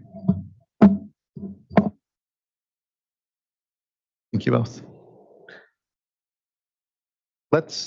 So currently we have this noticed as a single item, so all of our commenters are all in one block. If there are folks that are just looking to comment on the Clean Water SRF IUP, either in the room or on the platform, just make yourself known and can just call you up, and we can try to take a few commenters then just on the Clean Water SRF. Okay, yeah, please just come on up and introduce yourself then. And here on the platform, just raise your hand if you're looking to just comment on the Clean Water SRF IUP. You may need to turn that mic back on. Apologies. Thank you. Thank you, board members. I wanted to introduce myself. I'm Jeff English. I'm the general manager for the Central Coast Blue Regional Recycled Water Authority. It's a mouthful. I want to thank you, first of all, for the opportunity to speak. Thank you for your leadership in water issues that have been pretty challenging over the last few years. And thank you for getting the air conditioner to work, because it was really stuffy in here before lunch. The Central Coast Regional Recycled Water Authority is a joint powers authority formed by 3 small Central Coast agencies: the City of Pismo Beach, City of Arroyo Grande, and the City of Grover Beach. It's a groundwater recharge project where we're going to take water from that's being treated already and dispersed to the ocean under permit, and provide a groundwater plume that will provide us with some protection for seawater, saltwater intrusion, and allow us to pump from our groundwater basin in a sustainable way. We've had some challenges in the last few years. Over pumping has limited the ability to pump out of our groundwater, and we had to reduce pretty substantially. Just 6 months ago, we were worried that Lake Lopez was going to go dry. We're fortunate to be where we are today, but that was our reality. This is a crucial project for our community, and it's one that we are thankful that we are on your funding list, and we support the IUP as it's listed. But we also want to recommend that you can reconsider the $15 million cap on the limit. That was formed in 2015, I believe, that cap. Since then, we've seen unprecedented cost increases in construction, and the viability of these projects for smaller communities is just the support from state grants is very critical to our projects and the success and the viability of our projects. So we encourage you to reassess that $15 million cap and consider moving that to $20 million. I know there's some other discussion regarding that cap, but we would encourage you to look at that. Thank you for the opportunity to speak and appreciate your service. Thank you. Thank you as well for your service and comments and participation in this. Anyone else in the room just on the clean water side? And even if it's not clean water, by all means, Mayor, I appreciate your patience and should have called you up first to begin with either way. So thank you, Mayor. Good afternoon, esteemed members of the State Water Resource Control Board and fellow attendees. My name is Saul Ayon. I serve as mayor of the city of McFarland. McFarland is a small rural community located in the Central Valley, 30 miles north of Bakersfield. McFarland is home to approximately 14,000 residents. Most of the residents are Hispanic or Latino descent, and about a third live below the poverty line. A significant percentage of our population are laborers working in agriculture and related industries that are essential to our local economy, but pay modest wages.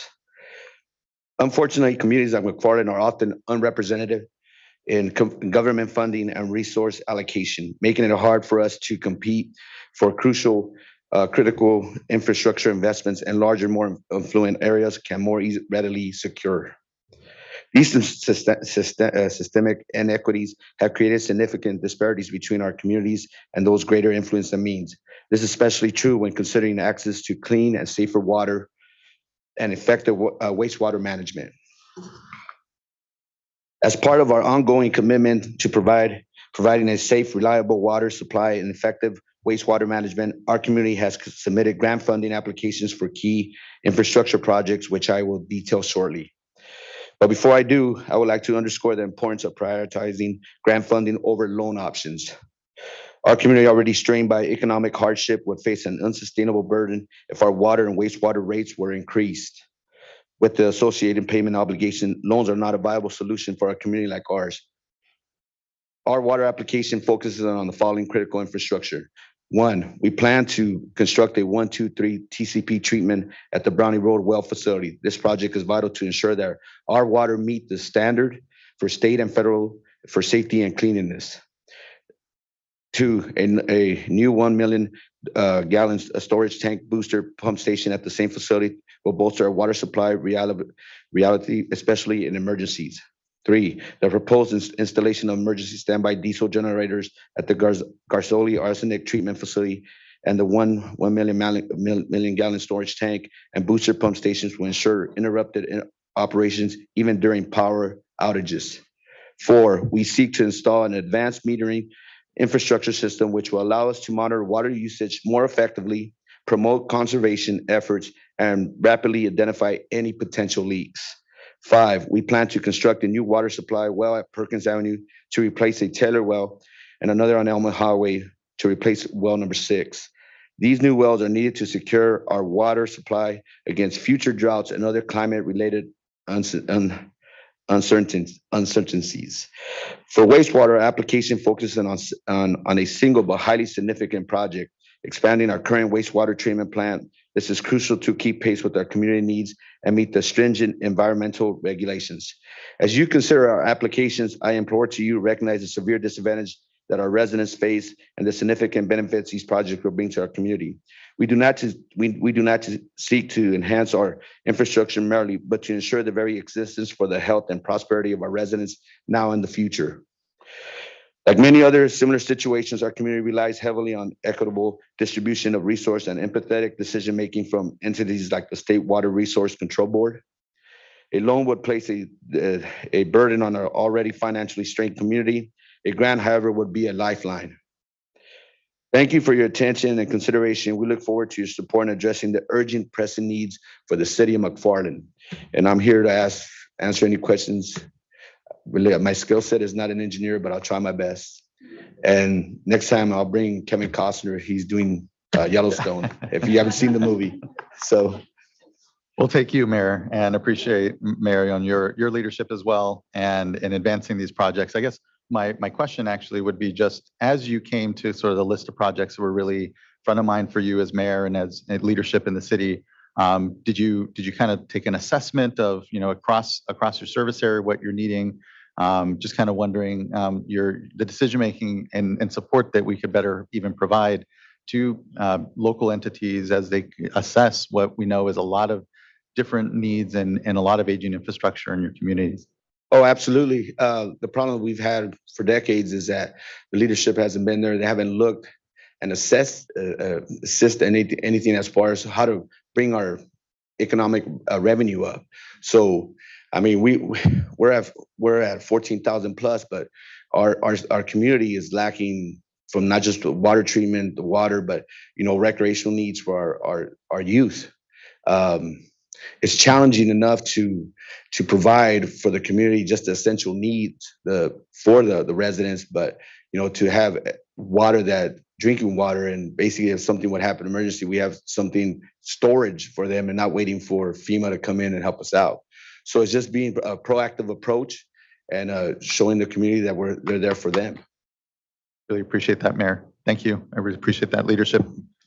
Sorry. Mayor Firestone. Yeah, just maybe to follow up with you and staff, but and it sounded like certainly there were drinking water components on this, and I know we're going to talk more specifically about that next, but is the size or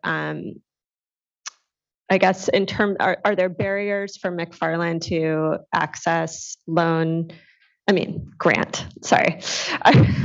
Are there barriers for McFarland to access grant due to the IUP guidelines that as we are proposing them now?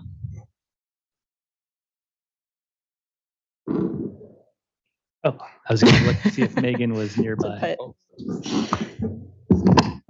So we have just been working on reviewing an application already for some of the drinking water and wastewater needs. At this point, our determination is that they will qualify as a small, severely disadvantaged community. So I'm not anticipating that, but we can keep working together on the funding that we can offer. Great, thanks. Thank you. And that was Megan Tosney from Division of Financial Assistance. Yeah, So definitely. We would like to stay off that loan list. But thank you. Thank you so much, Mayor. Again, really appreciate your participation and advocacy here. Thank you. Awesome. Thank you so much. Anyone else here in the room, either on clean water or if you have time constraint and you're looking to comment on drinking water, you can too. Yes, please. Yeah. Hello, good afternoon. Good afternoon. Chair, Board, my name is Denise Burbank. I am a member of the Board of Directors for Olivehurst Public Utility District in Yuba County. Good afternoon. I'm Rick West, Mayor of the City of Wheatland. Thank you for having us here and letting us speak. We appreciate this opportunity to make a few comments and consider the adoption of the Clean Water SRF intended use plan in the near future. The City of Wheatland, together with Olivehurst Public Utility District, has been working to develop and advance the South Yuba County Regional Wastewater Project for several years. The regional project will eliminate all waste discharge from the City of Wheatland's existing treatment facility along the Bear River and enable safe and efficient conveyance of wastewater from Wheatland to an existing upgraded, modernized wastewater treatment facility near the community of Olivehurst that has available capacity. The regional project will provide many long-term benefits. Some of those include addressing affordability for thousands of members of our communities, the prevention of environmental impacts from existing out-of-date facilities, the mitigation of potential sewer system overflows, and the protection of groundwater quality in the South Yuba subbasin. To date, local partners have invested $15 million to support the planning and design of the regional project. We're excited to report that this project is now shovel-ready. I like that term. NEPA and CEQA are complete, which is a big deal. Yeah, it's always a big deal. Anyway, I won't go over that too much. Along with all the required plans and specifications, our application for SRF funding is also complete. And just in case there's any technical questions, we have our city engineer, Dane Schilling, here as well. So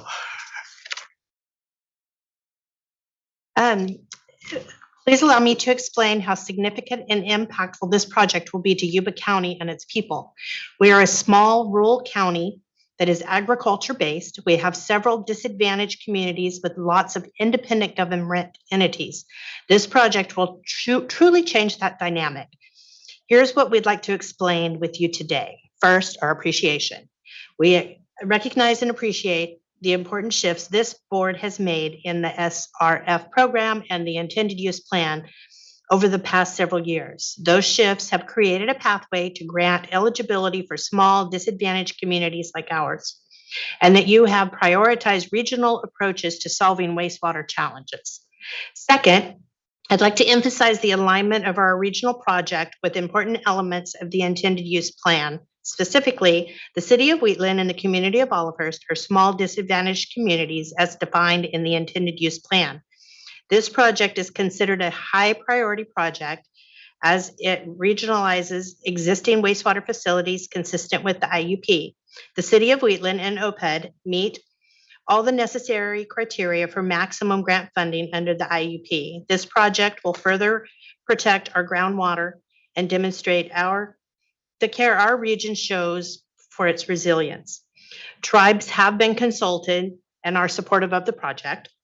In closing, I'd like to thank you and State Board staff for continuing to support an intended use plan that supports transformational projects in communities like ours. We have a once in a generation opportunity to move this project forward. We appreciate the engagement of State Board staff on our project over the past several months. We are focused on further coordination and collaboration with staff to help make this project a reality over the next year. Thank you for the opportunity to comment. Thank you incredibly for the participation and comments, and again, the leadership. I know that it takes at the local level to even get through the process. And we're here to do our part, certainly, but we know, it's not just the water pressures that you all as leadership and your cities are having to deal with. It's the compounding issues of even still COVID response or whatever, the many challenges we know that come to roost at the local level. So just thank you. I appreciate the participation, you all being here to advocate and to acknowledge that we are in a generational moment where, the aging infrastructure challenges that we see, the 50-year even history of the Clean Water Act or the programs that here on the regulatory and funding side have come together to create a quality of life that I know for a lot of us, it's easy to take for granted. So just thank you. I really appreciate the participation today. Thank you. Anyone else here in the room on the clean water side? Jared, and then, yeah. Okay. Yeah, but please, yes.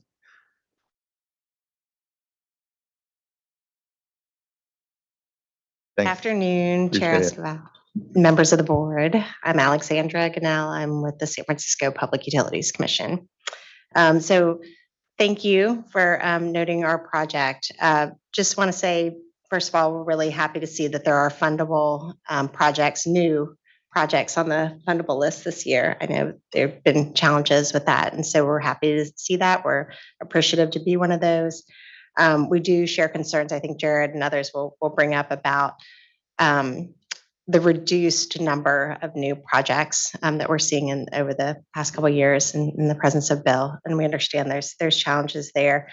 It seems like rollover projects now being included in that calculation of annual lending capacity has a big impact. I think we're talking about that. There's a lot of rollover projects there and less capacity for the new projects to be funded. And as one with two rollover projects and a new project, we are committed to working with you to streamline and expedite getting to execution. We don't want to be the reason that we're holding up other people from getting their projects on the list. So I know it's complicated and we're not one of the easy borrowers necessarily. Hey, you guys are. We try to be, we're not always.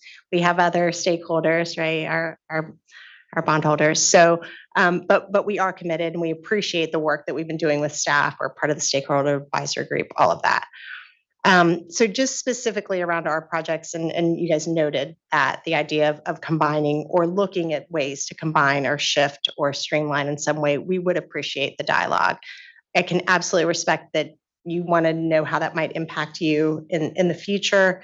I mean, just from our perspective, I'm not sure how another agency would come to the table with multiple projects that are scoring a 14 or 15, right? Like there's just not that many. And even if you could, I think you would put your application in anyways, as a commitment to your ratepayers to try to keep rates low. You'd probably put in your best scoring projects you could all the time out of your CIP if you could. If they were going to score well, the scoring criteria are pretty clear. And you know, I think that it would be staff, I feel like they're really good at looking at our projects and being able to tell when it's one project or multiple projects, right? Like we have projects that have 4 contracts under them, and we've asked because we know, right? You guys have a cap. Is this 4 projects? No, it's one CEQA. It's one project, right? So I think there's an opportunity there before someone gets on the fundable list where you might be able to tell whether they really are trying to game the system or not.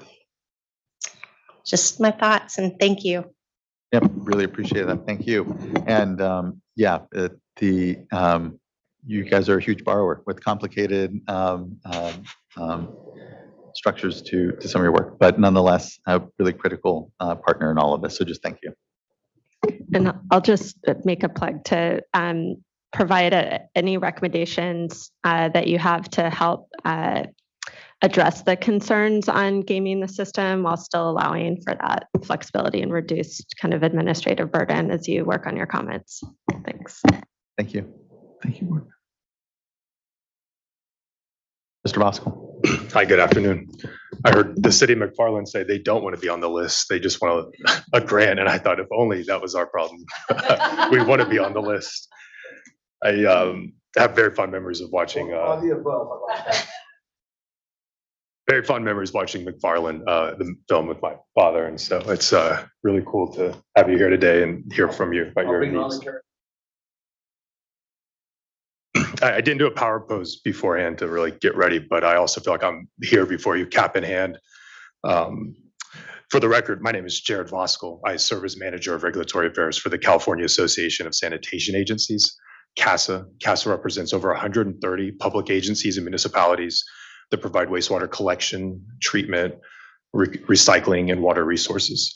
Numerous of our members are applicants every year, and the fundable list and the Clean Water SRF is such an essential part of what our members do when they're having to upgrade their facilities. I can't underscore enough what a low interest rate loan means for a lot of these agencies. And when they have to go to the bond market, it's a significant increase that ultimately goes to the ratepayers. And so our interest here is in as many projects every year can be placed on the list we want.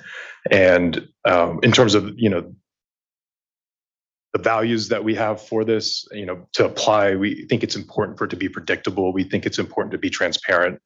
And so for a lot of agencies, they're going into this process thinking, oh, I know 13s get placed on the fundable list and they apply, but then we've had to, you know, reconcile some issues with the fund. And so we've changed that a little bit. But as we go forward, these are things we want to make sure is central for us. Before I go any further, I want to just make sure I also thank your staff. Alexandra said it, that they're great, and that's an understatement.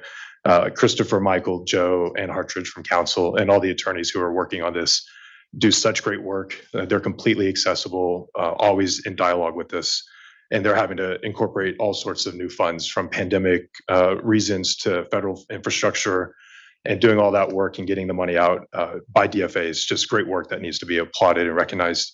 No easy task. They've also set up a stakeholder advisory group. It was a byproduct of the Environmental Finance Center report, and that's been rolling. And we really are having positive in direction in that. And we think it takes some of these longer term issues. We can get through those. In terms of, there was a reference or question in the proceeding about how much time is the average length of time for an agreement. In that Environmental Finance Center report, it noted 50% of projects reach execution in 12 months, 80% reach execution in 21 months. So I wanted to note that. And then also there was a comment about, I think the gentleman left, but the recycled water construction grant. That is at 15 million right now. I had heard anecdotally from several members that that was 20 or 25 million. that would make them apply for it. But my understanding is if you take that construction grant, then you're essentially foreclosing receiving any more money. So if they increased how much it was, they'd be willing to make that trade-off, knowing if the project has overruns or whatever else, with the 25 million grant, we could live with that risk. And so I think, again, that's anecdotal, but that may be something worth probing further. I think that the core of my comments, though, are to three issues, and I'd requested the staff report be displayed here. The main one is the sustainable funding capacity, and we're having this conversation. 600 million is the number that's being discussed, and there seems to be a little bit of a difference between what that number represents, and I want to try to disentangle that. It seems like, as we have understood the sustainable annual funding capacity, it's 600 million per year can be added onto the fundable list. But it seems like it's being used to say 600 million a year in agreements that are reached. And I think there's a difference there, because when we are thinking there's 600 million per year that can be placed on the list, as we read this portion of the staff report, it's not that much. And so I think, we are oversubscribed on the list. And I think in prior conversations, there was a discussion saying we would want no new funding for 3 years to allow the fund to catch up, because there's a lot of drivers in needing these projects for regulatory compliance purposes or just improvements in environmental protection. There was a recognition from staff we can't do that. And so they're doing an abbreviated amount of that. Right now, last year was 240 million. This year, the current recommendation is 180 million, but that's still far short from the 600 million. And if we kept pace at that pace of doing essentially only 1/3 of the capacity, if you needed 3 years to get it, zero funding to get caught up, if you're doing 1/3 of it, you probably need 9 to 10 years. So kind of the proposition we're facing with is, do we really want this fund at 1/3 of the capacity for 10 years? And what is that going to do for all these projects? And there's so many projects, from infrastructure upgrades for sewer, for treatment upgrades, for nutrient removal, for water recycling. And to have a fund that's that diluted, that's a tough proposition for us. And we're looking for solutions. We're active with the SRF group to see what we can do on that. But I want to note that concern. I think if on this, if you could, you see column D recommendation on your screen, it says 626 million estimated clean water SRF financing. But then if you roll down to bullet point D in the staff report, one of the very last lines on there says, selecting scenario D would result with 31 projects and a reliable loan commitment of 626 million. You would think I'm in an eye exam right now, which is where my son is, and I will have to leave soon after coming to go pick him up. But a couple lines before there, it says these 7 projects are requesting only 521 million in financing. When limited to that 50 million cap, they would only add up to 191 million. So this is what we're saying. Well, in terms of the repayable loans, it's only 191 million. Our request would be, can you make recommendation scenario E, where in scenario E, it says adding all those projects that scored 13 or higher, those 17 projects would receive 505 million. And so that's still below the $600 million cap. And so that's what our request is. I think that the issue of these rollover projects being put into here is essentially why we're being told that can't be the recommendation. But I think there's a discrepancy here, because the way it has been done in the past, those rollover projects weren't included in this line. And last year was the first year it was. And so if you scroll down just a little bit further on this staff report, it's onto the next page on these fundable list options right there. The sentence right above the deputy director, it states, together, these 31 loan projects represent 626 million in additional commitments. And we don't understand these to be additional commitments. There's only 190 million in additional commitments. And so this is why we're saying, if the capacity is 600 to be put on the list, we would recommend option E, any project scoring a 13 or higher, because that $505 million is still below the capacity. And if you're using the 90 to 125% range of the capacity, it becomes 90% of the capacity would be 540 million. So we're still even below that piece of it. And so our request is we do scenario E.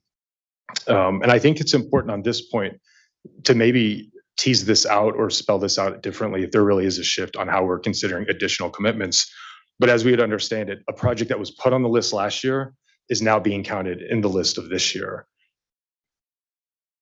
I appreciate that. I think the fundamental, point is whether or not you consider completed funding agreements and that number in a year as, what is going out of the program, and is the sustainable capacity, or at least what you're adding up to understand what is your sustainable capacity over the last years, or how many projects are being added. I think it's dangerous to be based off of how many projects are being added, because like this year, we'll have an end of year wrap up. We'll know how much was committed in that year. I think that's the better metric as we look back and as we even think forward on the program of how we would view the $600 million funding capacity sort of target, which, remember, it's kind of a target there, as opposed to kind of saying, well, if you really just look at it as 600 million new projects a year, and then so you have a few rollovers, so you're starting to accrue. I think you start to get into maybe a little overcomplicated math in the way that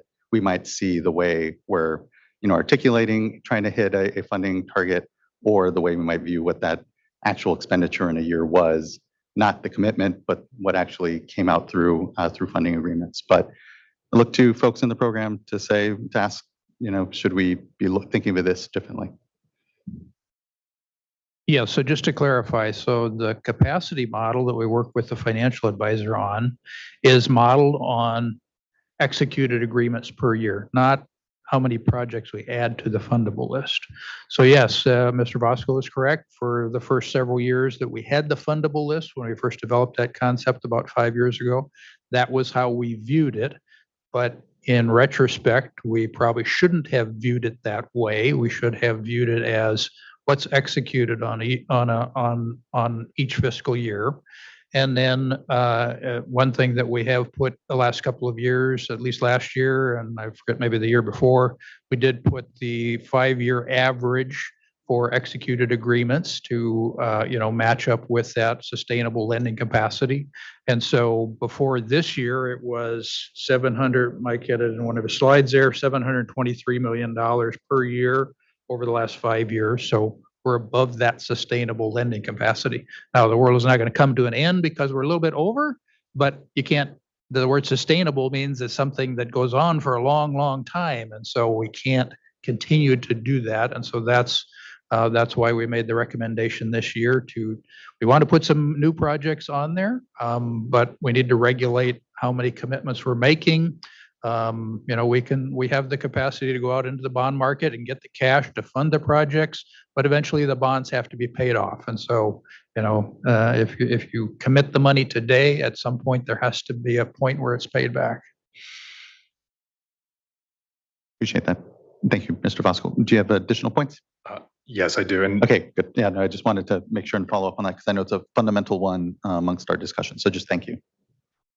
Well, and I think to Christopher's point, that had been the way it was and it changed. And so I think that kind of goes to where a lot of these 13s applied, thinking they would be feasible for them to be placed on the fundable list, kind of because of that precedent. But with that change last year, that was a fundamental change.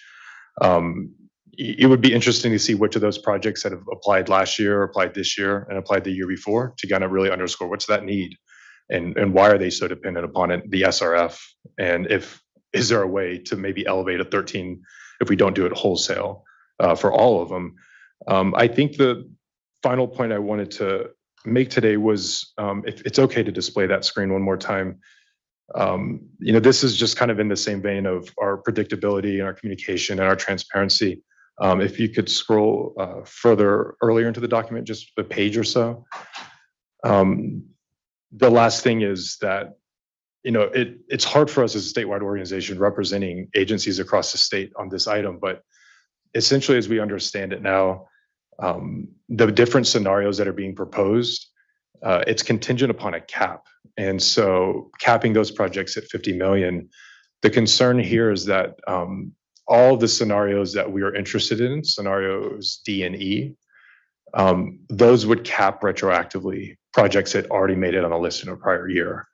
And so that puts us in an uncomfortable position because by supporting scenario D or E, we're also supporting those projects to then be capped. And in terms of what those projects are, I think there needs to be some communications, and I'm sure there probably already are with the staff at those agencies. So they're in the loop on, look, we might have awarded you more than 50 million, but because of this year's IUP, that would be capped at 50 million.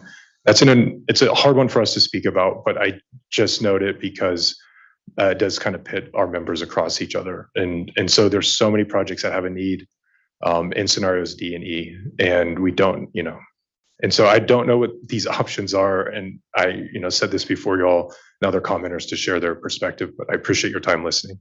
We thank you for the work, and I'm again, just want to reiterate our thanks to staff and the good work we have planned for the years ahead. Thank you. Yeah, no, likewise. Really proud of these programs. They're, again, completely oversubscribed. So we find ourselves here always with the sort of the challenge around creating priority and moving folks through as best we can. And I know, yeah, these are all, we wish we could commit to as much as we possibly can without a concern to the sort of sustainable funding for the program, but we have to balance amongst that. So appreciate the work in helping us try to do that balance. So thank you. Anyone else in the room? Yes, by all means.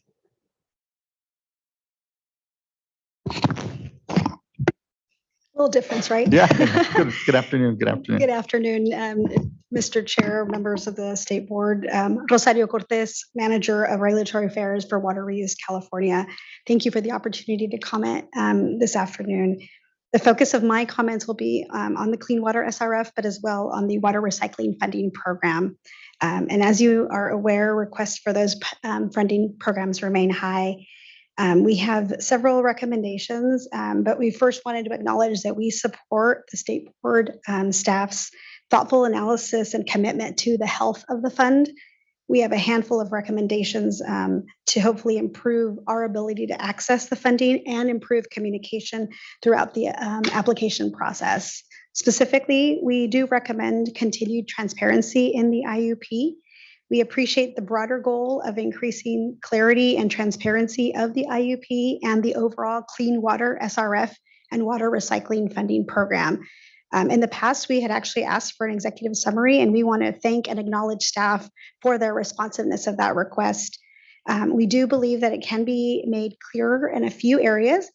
We want to additionally thank Water Recycling Funding Program staff for their time in providing additional tables to help clarify to our membership what exactly is in the IUP.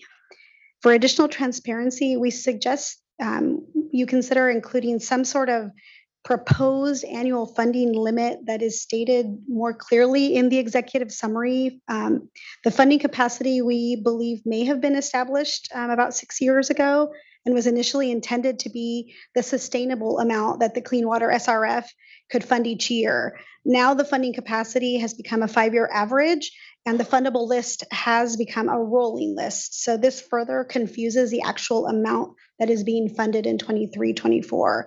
The use of the word proposed annual funding limit is just a suggestion. It's not something we're firm in terms of a term, but more in terms of a concept. This could be highlighted in the executive summary, and this year that amount is 191 million. But in our view, when you read the IUP, it's not until you reach page 19 that that's clearly understood. We also ask that you consider separating the Water Recycling Funding Program from the Clean Water SRF. Given that the Clean Water SRF has separate funding criteria, combining the Clean Water SRF and the Water Recycling Funding Program into a single document, the IUP can appear confusing. Water Reuse California recommends separating out the Water Recycling Funding Program into either a separate report or perhaps an appendix at the end of the existing report. This would provide one place to locate Water Recycling Funding Program funding applications, projects, available funding, existing Water Recycling Funding Program criteria, including any proposed changes. Additionally, the clarity would also greatly assist us as we communicate the true funding need to other policymakers who are intensely interested in furthering the success of recycled water projects. We do appreciate recent additions to the Clean Water SRF funding list, which indicate which projects are recycled water projects. Next, we also want to thank State Board staff for providing information and opportunities for dialogue through the SRF funding, the SRF advisory group meetings. We will continue to prioritize attending those meetings and be active in them. We would ask that the group consider an examination of the loan issuance process. And my final 2 points surround the timing and flexibility. Agencies struggle when they have to wait on the wait list and take years to apply, negotiate, and execute the SRF loan. So their projects do have milestones and schedules, and they just need to keep moving.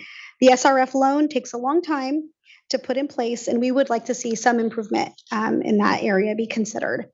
Lastly, DFA could do everything it can to accommodate each borrower's existing bond covenants to ensure the SRF loan terms do not create any conflicts with existing bond covenants. Such terms are commercially reasonable and following municipal bond industry practices and accepted by credit rating agencies.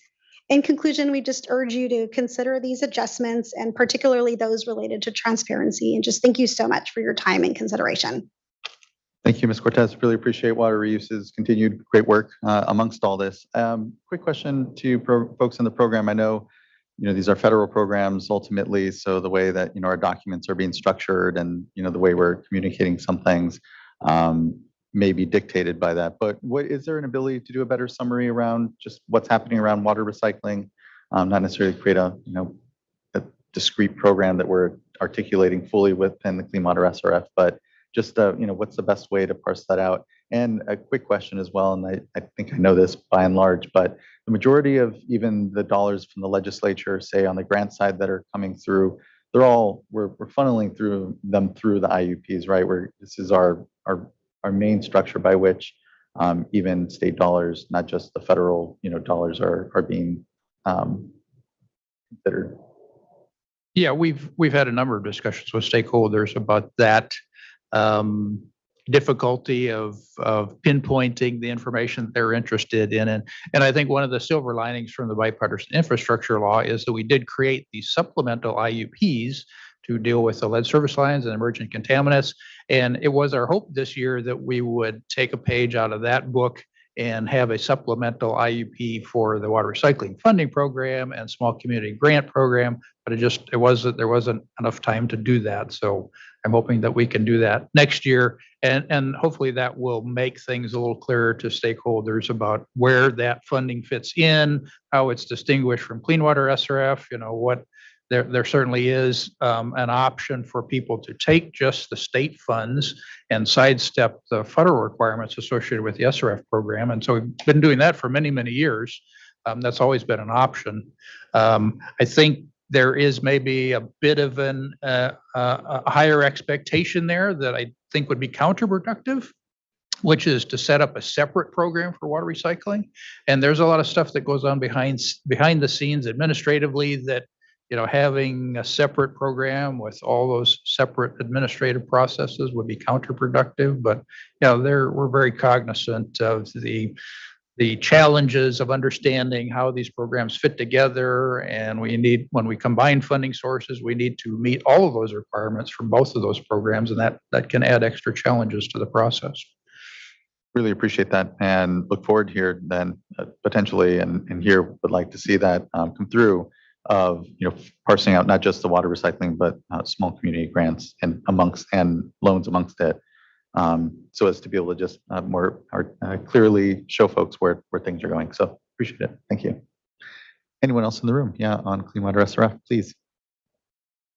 Good afternoon, board. My name is Armando Lopez. I'm the Treatment and Disposal Manager and Chief Plant Operator for Union Sanitary District.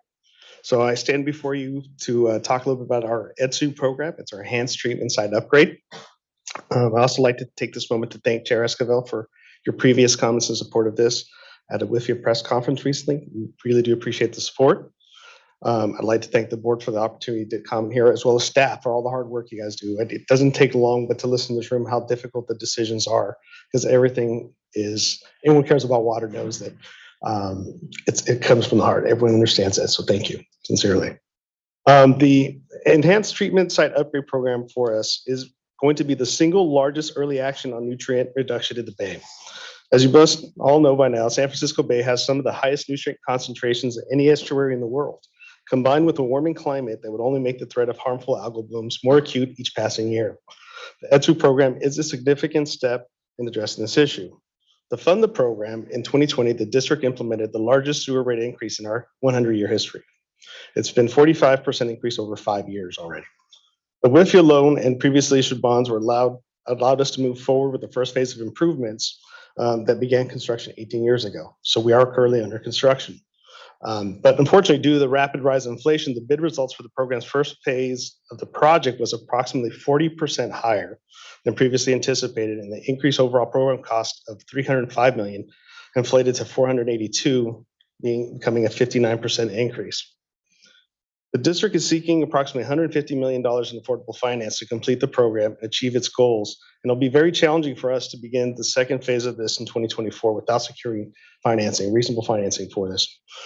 USC respectfully recommends and urges the State Water Resource Control Board to adjust the cutoff score to scenario E, or consider adding a subset of the projects with scores of 13 to the fundable list as the board did in last year's IUP. Thank you, board members Morgan and Firestone, for the recent questions regarding the program, and we hope that our letter sufficiently answered those questions, but if not, we'd be happy to set up additional meetings to discuss. In conclusion, the ETSU program will substantially improve the water quality of San Francisco Bay, providing the largest early action on nutrient removal to the Bay. USD has taken substantial steps, including the largest rate increases in its history, and we need clean water SRF funds to help bring these nutrient reductions to fruition.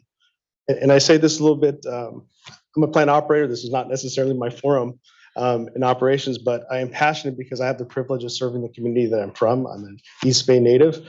And when we had the opportunity to look at what we could do to help improve the water quality of the Bay, this program spoke volumes. I can still hear our late Bruce Wolfe at the Scottish Rite Temple talking to us about how we should be making decisions, knowing where we're going, even though the rules are not in place.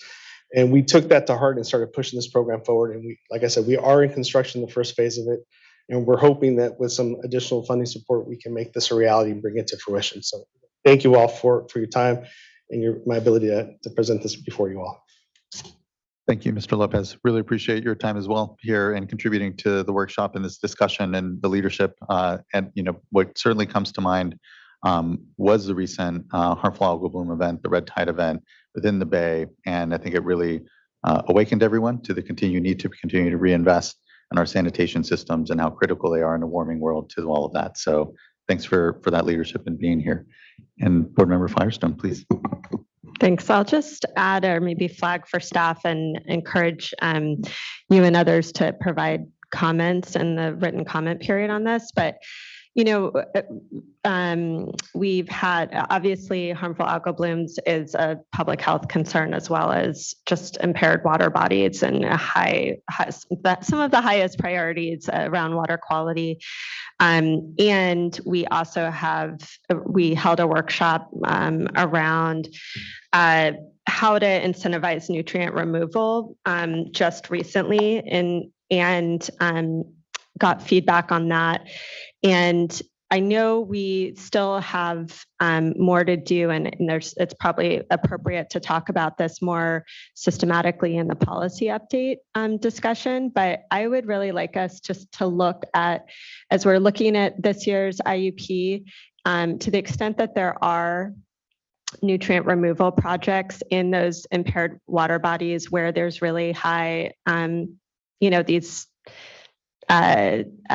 high public health priorities, as well as just the overall goal of nutrient removal. I'd like to see if there's some way that it makes sense to at least provide some. Well, I'm not going to try and guess what the best way of addressing it is, but being able to look at if we do go, don't go scenario E and instead go scenario D, is there some way of allowing some of the projects on with a score of 13, and this is an example. I don't know all of the details of this one, but just to give you an idea of the types of projects that maybe it's worth looking at whether we could get some flexibility to add them to. Just this is such an important statewide priority right now. We're still grappling with exactly how to incentivize it and support it, but I also wouldn't want us to miss the opportunity for accelerating some of these projects. And of course, every project is important. So. Thank you again, Mr. Lopez. Thank you, board member. We have a couple of folks on the online platform. If there's no one else looking to speak here in the room on the Clean Water SRF, let's go to Chris Montana and then Art Morimoto, and then we'll go to Kyle Jones here in the room. Okay, can you hear me? Oh, We can. Good afternoon. good afternoon, board members and everyone else present. My name is Chris Montana. Can everyone hear me okay? We can. Okay, I'm with Sunset Beach Sanitary District. First, I'd like to thank Melky and Joshua of Project Management for helping me navigate through the process. I actually thought that since we were on the comprehensive 23-24 list that we were receiving funding. I really thought we'd made it, but found out otherwise. Our project's a small one to abandon our sole sewage pump station in accordance with our climate action plan. And it has a high priority score, I feel, of 13. Our pump station is 90 years old and lies on the Newport Coast earthquake fault line. This pump station is basically located on an island surrounded by 4 highly sensitive ecological water bodies, including 303D Bolsa Chica Marsh to its south. A sewage spill caused by either an earthquake or malfunction of the pump station would devastate the surrounding environment and sea life. Our annual budget is only about $1 million a year. Our project is estimated at $8 million, and we can't move forward without funding. In order to reach a score of 14, we'd actually have to have a sewage spill, and that's what we're frantically trying to avoid. This is our second year on the list. We're absolutely ready to break ground. We even have our coastal commission permit, and I'm just requesting that the deputy director add some small non-DAC priority 13 project like ours to the 23-24 IUP. And that's all I got. Thank you very much. Do you have any questions? Thank you very much as well, Chris. I really appreciate your participation here. I don't think there's any direct questions currently in looking at the other members, but just thank you. Really appreciate your patience and participation in today's workshop. I just want to add that I did include a comment letter, and attached to that are some maps of the surrounding water bodies, so you could really see what would be affected if there was a sewage spill. Great. Thank you so much, Chris. Thank you. Next on the platform, I'd like to call up Art Morimoto and then Kyle Jones here in the room. And also, I believe we have the Vice Mayor of McFarland still needing to speak, so we'll make sure that happens too. Thank you.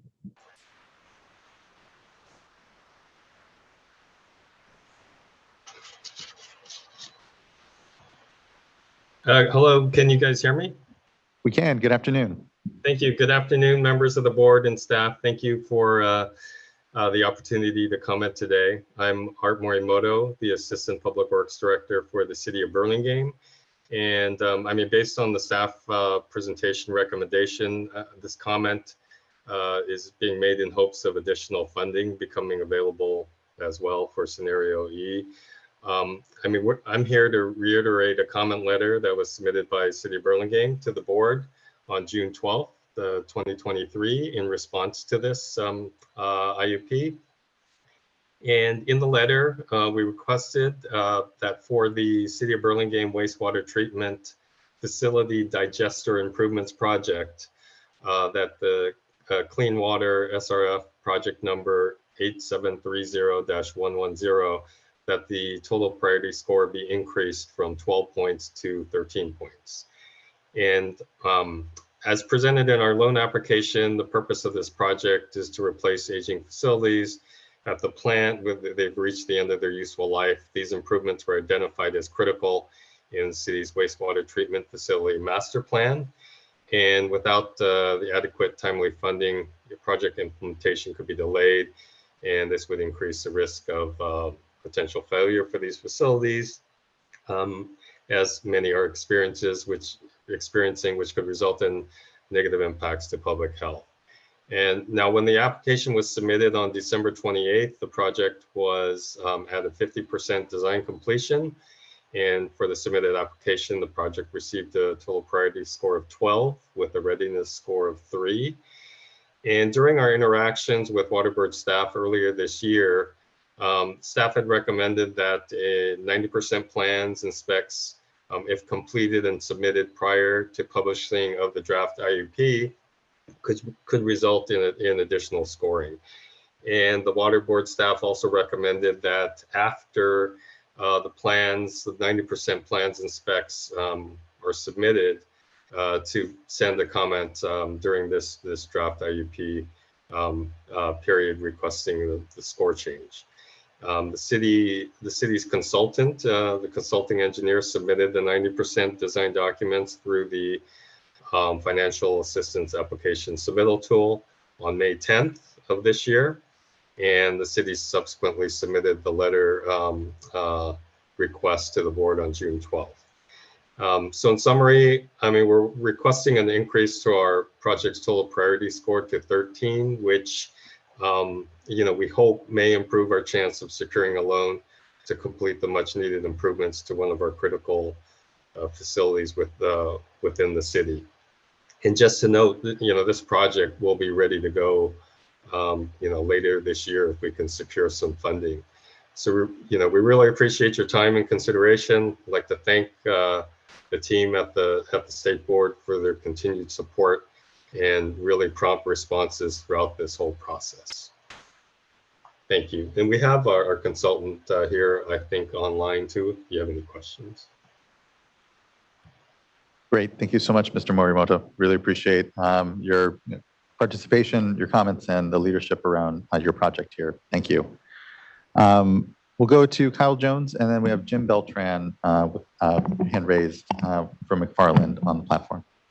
Mr. Jones. Thank you. Thank you, Chair, board members, and staff. I just wanted to give our comments that were exclusive to the Clean Water SRF. We'll have more opinions on the drinking water side as well, but we wanted to specifically call out the Small Communities Grant Program, and I believe there's $8 million identified in the intended use plan. And some of the challenges we're seeing through our drinking water work is that we've made a lot of progress in moving towards consolidations and extension of service projects, especially a lot of the expansion we're doing on the Central Coast. But the question we're getting from residents on the ground is, what about wastewater? What about my septic system?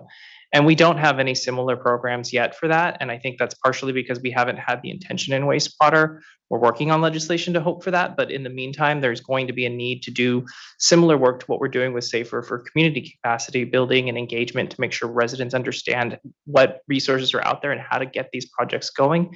And we're looking and wondering and suggesting that Small Communities Grant Program could be, if it could be flexible enough, given the statute, to be used in order to help support and augment SAFER funds to support wastewater and septic to sewer consolidations going forward. So we'll have more in writing on that. Look forward to the discussion. Thank you. Thank you. Really appreciate that. Next, and I think this may be our last commenter on the Clean Water SRF side, we'll have Jim Beltran.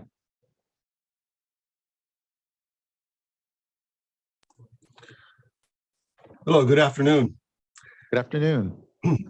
I'd like to begin by thanking the members of the State Water Resource Control Board for allowing me just for a few moments to share my thoughts as related to this item of critical importance to the city of McFarland. My name is Jim Beltran, and I've been serving as the president of the McFarland Unified School District's Board of Trustees for the last 12 years. I am also a local pastor. I'm also a high school teacher, and I'm also a Central Region representative for the California State School Board Association State Assembly. I'm here today as an advocate for my beloved community of McFarland. The McFarland Unified School District serves roughly 3,400 students in grades TK through 12. Our 3 elementary schools, our junior high school, and our comprehensive high school provide the kids of our community extensive opportunities to grow, to learn, and to develop as individuals and citizens. And we're very proud of our students. There is something, however, that's very interesting about running schools that I don't think that many people know. If you were to lose power at a school, you are not required by law to close. This has happened to us and our staff has adapted. If you lose air conditioning and heating in schools, you are not required to close a school. This has also happened and we have also had to make do. But when you lose water, we are required to close. And if you think about it, it makes complete and perfect sense. Without water, the drinking fountains stop working, the toilets don't flush, and if there were a fire emergency, the sprinklers would not function. Our kids and our community deserve equitable access to clean and safe water, and they should not have to shoulder the crushing public debt for a generation in order to get it. As a school district that is growing, we expect to build another school or two in the not so long future. This grant will go a long way in providing the best possible educational facilities and experiences that a student could possibly have in McFarland. It is my hope that this board recognizes the need in our community and approves the City of McFarland's application to address the water infrastructure project of our community that it desperately needs. Thank you for your time. Thank you, Mr. Beltran. Really appreciate your time, participation, and leadership. I know there's a lot that calls your attention in your capacity and work, and appreciate your engagement here on this water issue for the community. Thank you. Thank you. Okay, I think that brings us to the end of our commenters for this part of the intended use plan on the Clean Water SRF. I will just make a quick comment. I am interested and have heard that we currently have some ability within the Clean Water SRF to do something that I know is sometimes discussed on the drinking water side, which is to charge a little more generally on interest for the program. Do we have current sort of authority to be able to look at the program a little differently insofar as generating perhaps a bit more resource from applicants that are able to take a loan at a higher rate? Or is that something that would require some, well, obviously either way, it would require further work if it was something that the board could here entertain. But is it something within our current capacity? And I guess especially as we go to make changes to the policy, where that can either be strengthened or otherwise more explicitly done. Just kind of wondering, just generally on that ability. So the board has the interest rate for both the clean water and drinking water SRF loan are set by state statute. And so the board does not have the ability to go above that. The board has the discretion to set interest rates anywhere between 0 and that upper limit, which is defined in state statute. I will say that the federal requirement is only that the SRF provide below market interest rate financing. The federal government doesn't define what the market rate is or what that interest rate reduction is. So there are certainly states that charge, on a sliding scale, and there are different ways that you can calculate the market interest rate depending upon how you define it. And so, but at this point, yeah, the legislature would have to redefine how that is set. Appreciate that clarification there. Let's go ahead and take a 10-minute or so break before we get to the other half of this, just because we have been going for a bit here. So let's go ahead and come back at 4:15 and we'll continue on to the drinking water SRF intended use plan discussion.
Like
All right, it is 4:18. We can go ahead and bring ourselves back.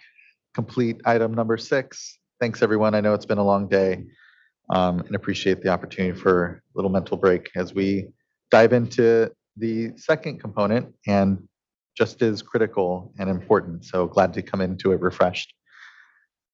Downey. Hello again.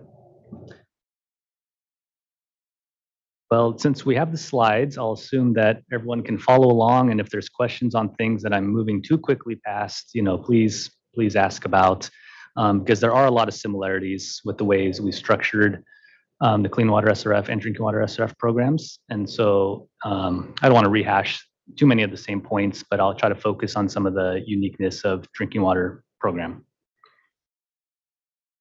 Weren't here earlier. My name is Mike Downey. I'm a program manager for the Drinking Water SRF program and Clean Water SRF program. And we're talking about the intended use plan for fiscal year 23-24. Next slide, please.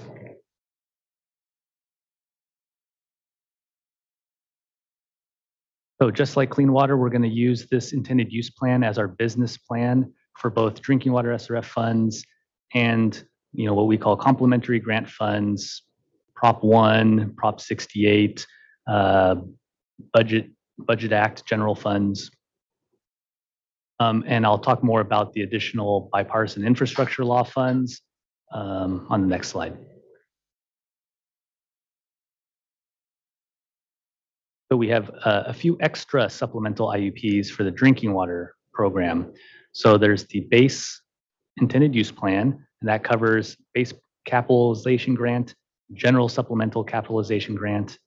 And then we have the emerging contaminants supplemental IUP, and that, as mentioned, we're recommending to transfer the Clean Water SRF emerging contaminant funding to the Drinking Water SRF emerging contaminant funding. So there's one pot of funding for emerging contaminants.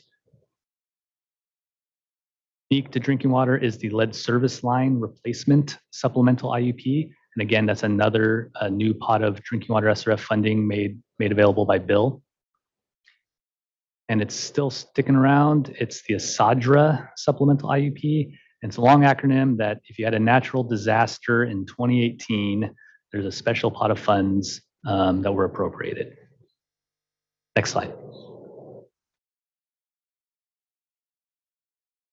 So very similar to clean water. So there's appropriated funds and authorized funds. So the appropriated new funding from bill is the general supplemental funding, the emerging contaminant funding, and the lead service line replacement funding. So that is appropriated for all 5 years. Now there was one big change this year, and that is that the drinking water needs survey that we participated in and helped EPA complete, that data was collected by EPA, and so they actually used a new formula for the allotment of drinking water SRF funds. So for general supplemental emerging contaminants on our base program, California's allotment went from 8-ish% to 10-ish%. So that's good news for California, and we feel like we did a good job representing the need here in California. For lead service line replacement, they drilled in a little deeper and using some of that data, use the allotment formula based on known lead service lines in the state and unknowns. And so our allotment actually went way down. So I guess in some ways maybe that's good. We don't have as many lead issues as other states. But our capitalization grant last year for lead was $250 million, and this year is $28 million. So that's a pretty substantial decrease. So that's one thing I wanted to call out here. And so not anticipating that would change the remaining, this year and then the next 3 years of the bill funding, we would be expecting to get, the 28 million. So originally when we came before you last year, we said, yeah, 250 million a year for 5 years. That's $1.2 billion. So our tune has changed as the allotment formula has changed. Next slide. Base program, again, was authorized at a very high level, but we've seen Congress appropriate the funds at the same historic levels. And because of the congressionally directed spending, that our capitalization grant's actually about half of what we used to see. And so again, that's impacting our sustainable capacity and what we're projecting into the future. I think our biggest concern at this point is that the bill funds will end after 5 years and that the congressionally directed spending may continue. And then we'll not really have a replacement for how we've been running the program and the funds that we are anticipating and expecting year after year. Next slide. There's loans, there's principal forgiveness, and the set-asides for the drinking water SRF are substantially more than clean water. So clean water, it's about 6%. On the drinking water side, we can go as high as 31%. This year, we're recommending 26% be set aside for technical assistance, small water system development, administration, and those sorts of purposes. But that is a large percentage. And so once you take out the principal forgiveness and set asides, the amount available for loan is around 25% of the capitalization grant. I think that's part of why, also being a newer program, but also is one of the reasons why the drinking water SRF capacity is essentially half of the clean water capacity, and it's just been less capitalized over the years. Next slide. Continue to have very high demand on drinking water program as well. We've showed the difference compared to last year. So over 340 applications asking for $3.4 billion. Again, just kind of reinforces the need for us to prioritize. We've got a lot of staff working with a lot of applicants around the state. Next slide, please.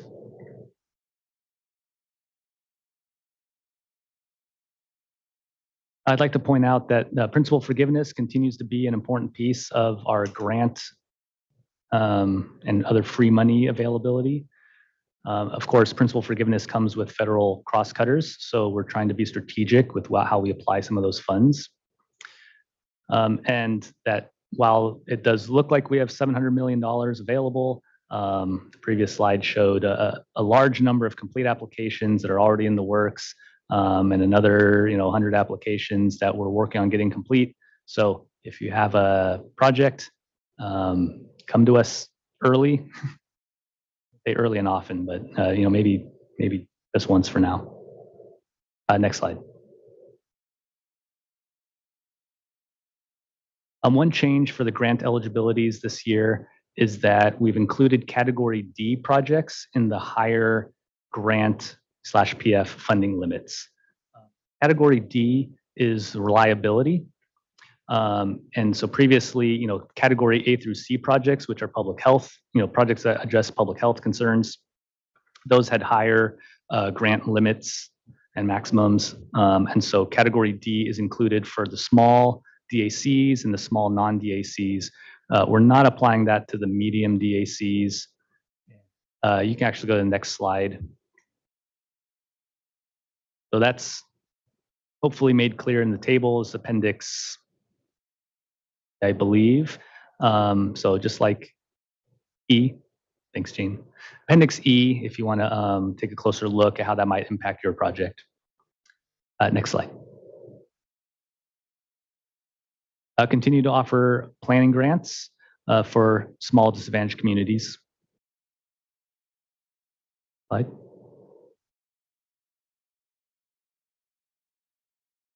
So our sustainable loan capacity for the drinking water SRF program is $300 million. Working with a financial advisor, updating our financial models, just the same as the clean water SRF program. And again, fewer years of capitalization with slightly less capitalization has resulted in a lower capacity. I will mention that for those ASADRA dollars, if there's a project out there that was impacted by a natural disaster in 2018 specifically, I know we had to turn someone down who had a disaster in 2019 and they weren't eligible. We do have some funding available. I think we've exhausted our resources, but if you're hearing this for the first time, please reach out to me.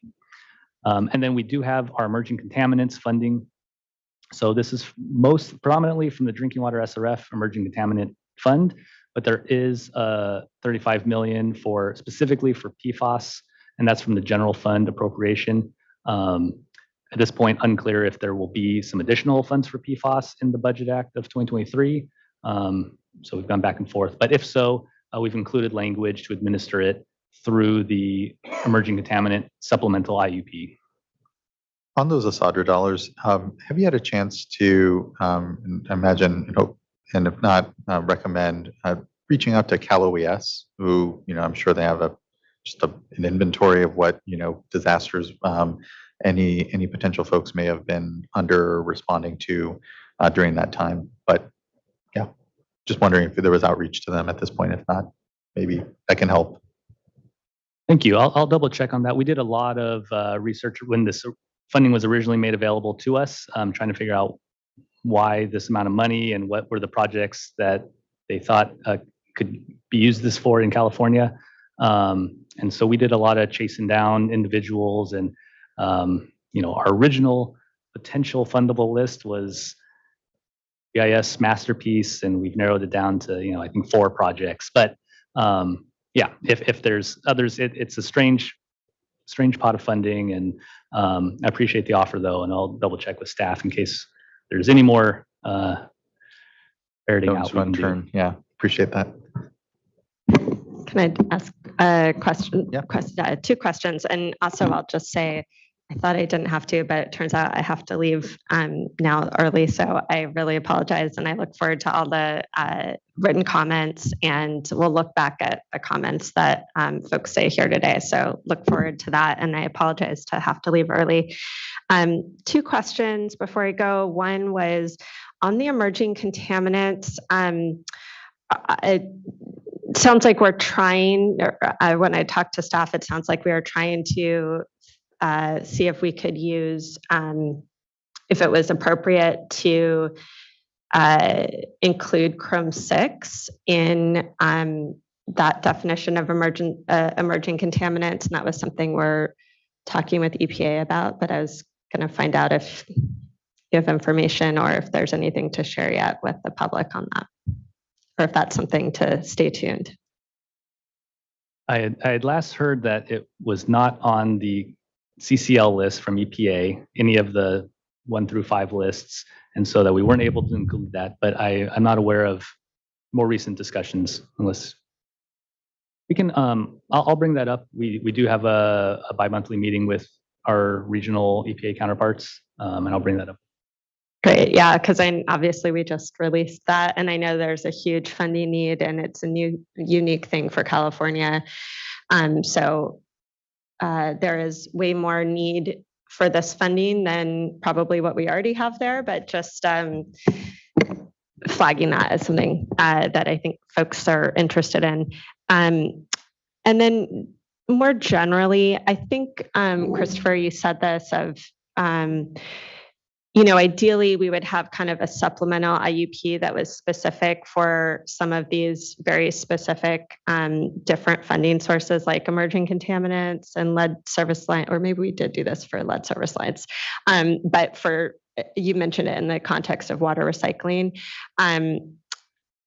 So I guess I would just say, I know that there's a lot of work on PFAS, and I think I see folks from WRD and I know there's a lot of efforts to try and figure out how to get that funding to communities and how to get projects in, since this is a new area, to get, especially for disadvantaged communities.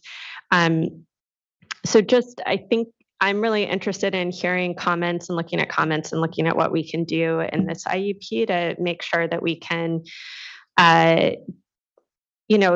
streamline, get projects in for PFAS for disadvantaged and severely disadvantaged communities in particular that may not be quite as ready to go. And then just increase our outreach and communication about how best to fit into that funding with folks that may not know, since it's a pretty unique funding opportunity and it's grant, or at least there's, it's a great opportunity. So just, I know there's going to be more comments and suggestions and folks are looking at it. So this is really just to flag that that's an area I'd love to see us continue to flesh out and work through. Yeah, and it's important to bear in mind there's three facets to this emerging contaminants funding. So there's money that came through us through the bipartisan infrastructure law that goes through the drinking water SRF. There's definitely advantages because it's all principal forgiveness, 100%. But it has all the drinking water SRF requirements. Then there's state money that was appropriated for PFAS. And then there's another federal program that was created through the bipartisan infrastructure law, specifically for disadvantaged communities. And so we have submitted a letter of interest for that. I think it's been awarded. I don't know exactly where we are in the process there, but yeah, so it's lining up each of those programs and the requirements of those programs with the applicants that are best suited for that. And so, yeah, yeah, I mean, there's so many different pots of funding with different requirements, and it's a lot for staff to manage and also for applicants to try to navigate. I know staff really try and facilitate navigating that for applicants, but just,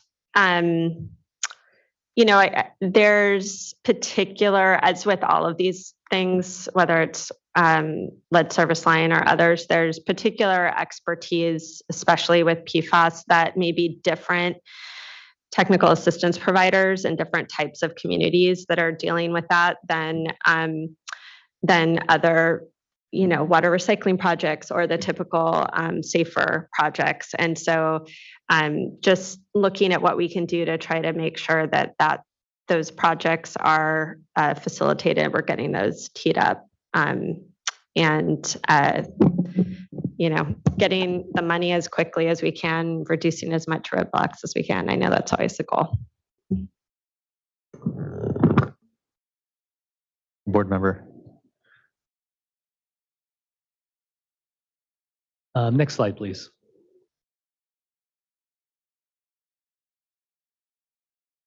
Don't want to harp on this too much, but a $300 million loan capacity for drinking water.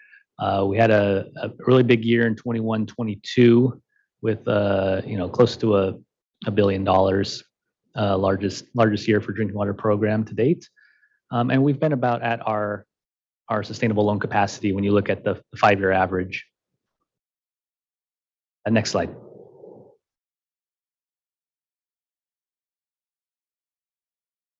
Hopefully a lot of you were here earlier. So we do the same thing for our fundable list development. We have start with our comprehensive list. Small DACs and those grant eligible projects can be added to that fundable list automatically once their application is complete and they're deemed eligible. I say automatically, but Deputy Director can add them to the fundable list. And then the others, the larger loan projects, they are ranked for priority and placed on the fundable list through this IUP process. Next slide.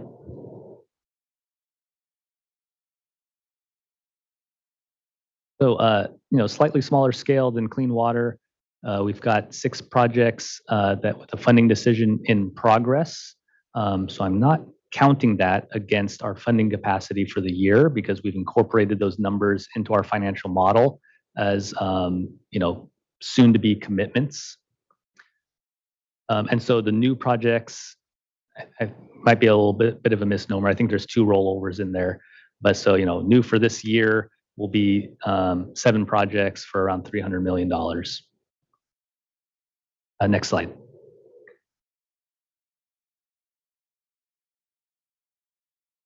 Emerging contaminants, some examples, the best example right now is PFAS, and we're prioritizing those PFAS projects. But 1,2,3 TCP, manganese, 1,4-dioxane, are some examples of some other common emerging contaminants. And the emerging contaminant list, we've kept it broad. The federal requirement is it needs to appear on US EPA's contaminant candidate list. And so we may have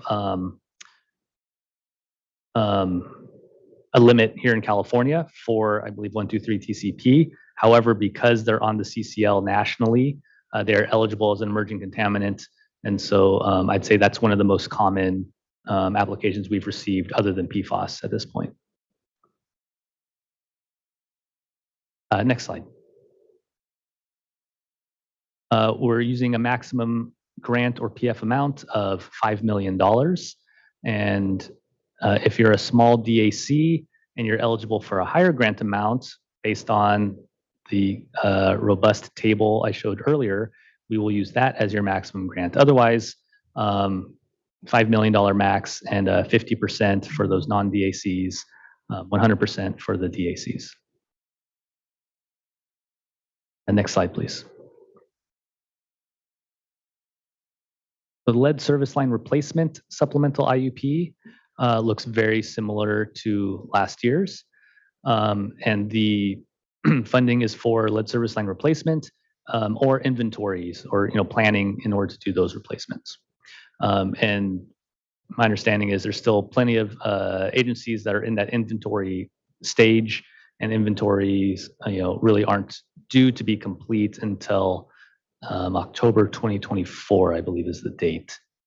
So it would have been nice if that timeline coincided a little more with this funding, but a lot of that work is still on the inventory side. Next slide, please.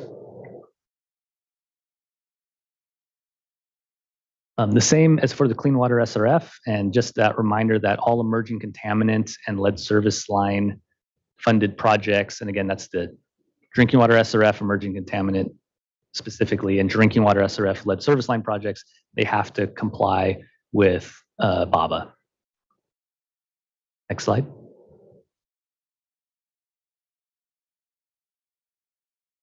The added key performance indicator here, in addition to executing 90% of projects on the fundable list and fulfilling disbursement requests within 60 days, is to provide technical assistance to 90% of projects who require technical assistance to complete their applications. That's something we added to the fundable list, or I should say the comprehensive list this year, is identifying those small DACs that are currently receiving technical assistance, that we're working with our own technical assistance providers to help them in completing their applications and their projects. Next slide, I believe, is the schedule. As usual, we're going to pair this with the Clean Water SRF IUP, and so we'll come back to you on the same day, although we will make sure that is a separate agenda item so people can sign up to speak for the respective items. And I'll turn it back over to you. Thank you very, very much, Mr. Downey. Appreciate, as always, the good work that has gone on to this and everyone's engagement. Let's get to our commenters. We have some folks both on the platform and here, I think, left in the room as well with us. I'll go in order of folks as they're left kind of on my list here then. And please do look at the ticker to help guide if you're going to be coming up next. But let's go ahead and first go to Susan Little, who'll be followed by Andrea Abergel and then Nick Blair.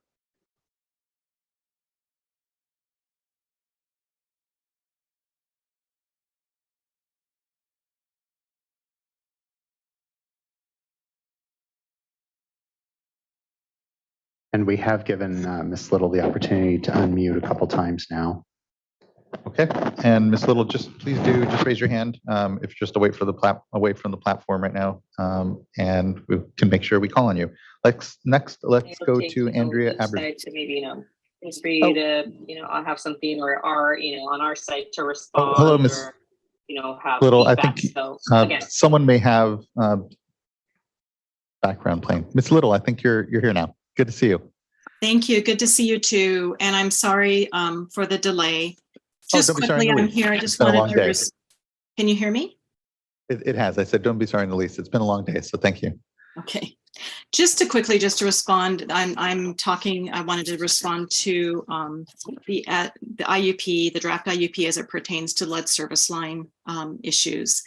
And I just wanted to point out that there are two main things that we're asking for, among others. We'll be submitting comments, but just to bring before the board today is that that we'd like to be sure that the inventories on our complete inventories are done, that the board requires complete inventories for both the utility and customer sides of the line, which would include the lead pipes, lead goosenecks, galvanized that were, are, or could have been downstream of a lead pipe or gooseneck, And we mean to really fully do tallies of those lines, not just comments in the comment section, but full tallies. And I'd like to point out that the EPA 7th survey that was just completed defined lead content as being lead pipes and fittings, et cetera, that could be removed with bipartisan infrastructure law funding. And those were included as being lead pipes, goosenecks, and galvanized that were or could have been downstream of the lead pipes and goosenecks. And but unfortunately, because California has not required water systems to look at the lines that way or tally lines in that way, there was not the data, it appears, to provide the EPA with our tally and our count. And consequently, again, we don't know how the EPA came up with its funding decision this year, but the EPA chose to reduce California's allocation by 89%. And so, again, California did not include a tally, or our water systems didn't have tallies of this larger category of lead content that the EPA was seeking tallies for. And so we just want to point out that if California doesn't work to fully identify and tally these lines, it's very possible that the state could continue to lose federal funds that could otherwise pay for the full removal of both the customer and the utility-owned side of these lead contaminated lines. And we'd lose the opportunity to get rid of them once and for all. I'd like to also just point out that we'd like California to be sure to require water systems to provide public health protections. That is notice, filters, testing whenever lead pipes, lead goosenecks, or the galvanized lines that were, or could have been downstream of the lead pipes and goosenecks are removed or disturbed. Other states provide these health protections, and we'd ask that the board require that all water systems provide the health protections to the public as well. Thank you very much. Thank you, Ms. Little. Really appreciate your advocacy and engagement on this, and look forward to comment letters and continued engagement. Thank you. Next, I'd like to call up Andrea Abergel, who will be followed by Nick Blair and then Ellen Lee. Good afternoon, Chair and board members. Andrea Abergel with the California Municipal Utilities Association. No, it's been a long day, so I'm just going to keep my comments short, and we don't have that many comments. I've been participating in this stakeholder advisory group for the past couple months that the Department of Finance reinstated. The dialogue in that group and the subgroups that have formed, I believe, will be very informative and productive. So we'll continue to utilize that group to relay more comments or suggestions on behalf of our members as time goes on. So CMUA will not be sending written comments on the IUPs, specifically the drinking water SRF IUP, but I wanted to note some of the comments that we made last year as they're still pretty applicable. Last year, we requested clarity in the IUPs as to the scope of the contamination projects that are eligible for funding. We understand that prioritization of PFAS is important, but we do encourage flexibility where possible to address other contaminants such as hexavalent chromium, which the rulemaking just started, as Board Member Firestone mentioned earlier. So we really support her comments earlier to make Chrome 6 eligible for this pot of funding and encourage the DFA to meet and encourage EPA to include this as eligible for this pot of funding. We also commented on the need to minimize any administrative costs where possible. And lastly, we support plans that DDW and DFA have to use any set aside fundings in the lead inventory pot of funding to assist water agencies with their lead service line inventory requirements under the lead copper rule revisions as appropriate. So we look forward to participating, and we understand there's going to be a policy amendments to the IUPs coming up after these draft IUPs are adopted by the board, and we'll engage with the stakeholder advisory group on that. We believe that there's some changes to the policy documents that can be more beneficial than changes to these specific IUPs. So for that reason, we're not submitting written comments, but I wanted to get on the platform today and just reiterate the comments that we submitted last year. And ultimately, our members would love to see more money going out the door faster. So thank you guys for the time this afternoon, and hope to see you soon. Thank you as well, Ms. Abergel. Really appreciate your participation in the working group, and here looking forward as well to the policy discussions that we'll have once we adopt the IUP this year that can, to your point, be more appropriate in that document and help set us up for the years here ahead. So thank you, really appreciate it. Next, I'd like to call up Nick Blair, who will be followed by Ellen Lee, and then Andrea Ventura. Yes, good afternoon, Chair Escobar and board members. I'm with Aqua, Association of California Water Agencies, and since it has been a long day, I will simply say that I'd like to second what my colleague Andrea Abergel said. Aqua co-authored the letter that CMUA submitted last year. We're also participating eagerly in the advisory group and look forward to being part of the conversations that will hopefully result in recommendations for policy amendments for the administration of the SRF moving forward. And yeah, I just want to second what Andrea was saying, and I can turn it back to you so we can move on to the next speaker. Thank you, Mr. Blair. I appreciate your comments and commitment, not through just this meeting, but through the advisory committee and the work that's being done. So thank you. And thanks for your abbreviated comments. Next, I'd like to go to Ellen Lee, will be followed by Andrea Ventura, and then Esther Rojas. Hi, Ellen Lee with the Natural Resources Defense Council. Thank you for the opportunity to provide comments on this IUP. My comments will be focused on lead service line replacement IUP. As someone mentioned, lead and copper rule revisions, October 2024 inventory deadline is coming up. And I know the board has been doing some scoping around how to conduct those inventories. And I think it'll be really important that the state board ensure that any bill funded inventory are as complete as possible. Just echoing what Susan had mentioned, this means that all bill funded inventory should identify and count all lead service lines, pigtails, goosenecks, and connectors, and galvanized lines that are or were downstream from any lead or unknown pipe or connector, especially on the private side. And it would be a waste of resources if California doesn't do its inventory properly. Second, I think in this last year, I believe there have just been 3 applications for the lead service line replacement funding, and none of the principal forgiveness for lead service line replacement funding has been given out to disadvantaged communities. So I think this year will be really important to help increase the demand for those funds. In addition to setting those clear requirements for inventories, I think the board should focus and invest in supporting disadvantaged communities in identifying and scoping out lead service line replacement projects. Without these proactive efforts and targeted outreach, I think the neediest communities with limited capacity will be left out of this opportunity. Lastly, I believe the board should revise language in the draft lead service line replacement IUP to require rather than just encourage that these funded projects fully pay for necessary work under private property without charging property owners. I think this will help avoid exacerbating existing inequities and then also avoid placing additional financial burden on individual property owners. Thank you.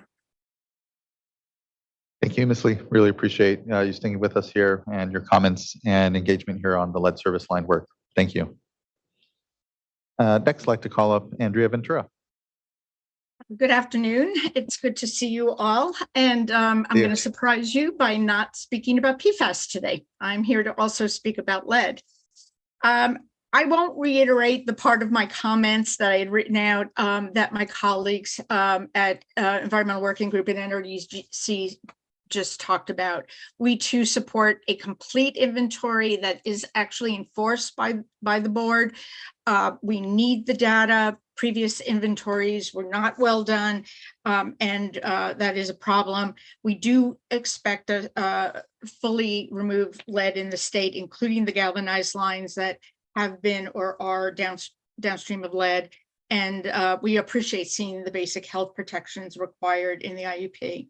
So I'm going to focus, with that said, I'm going to focus on a couple of other things, because I think we have a major problem here.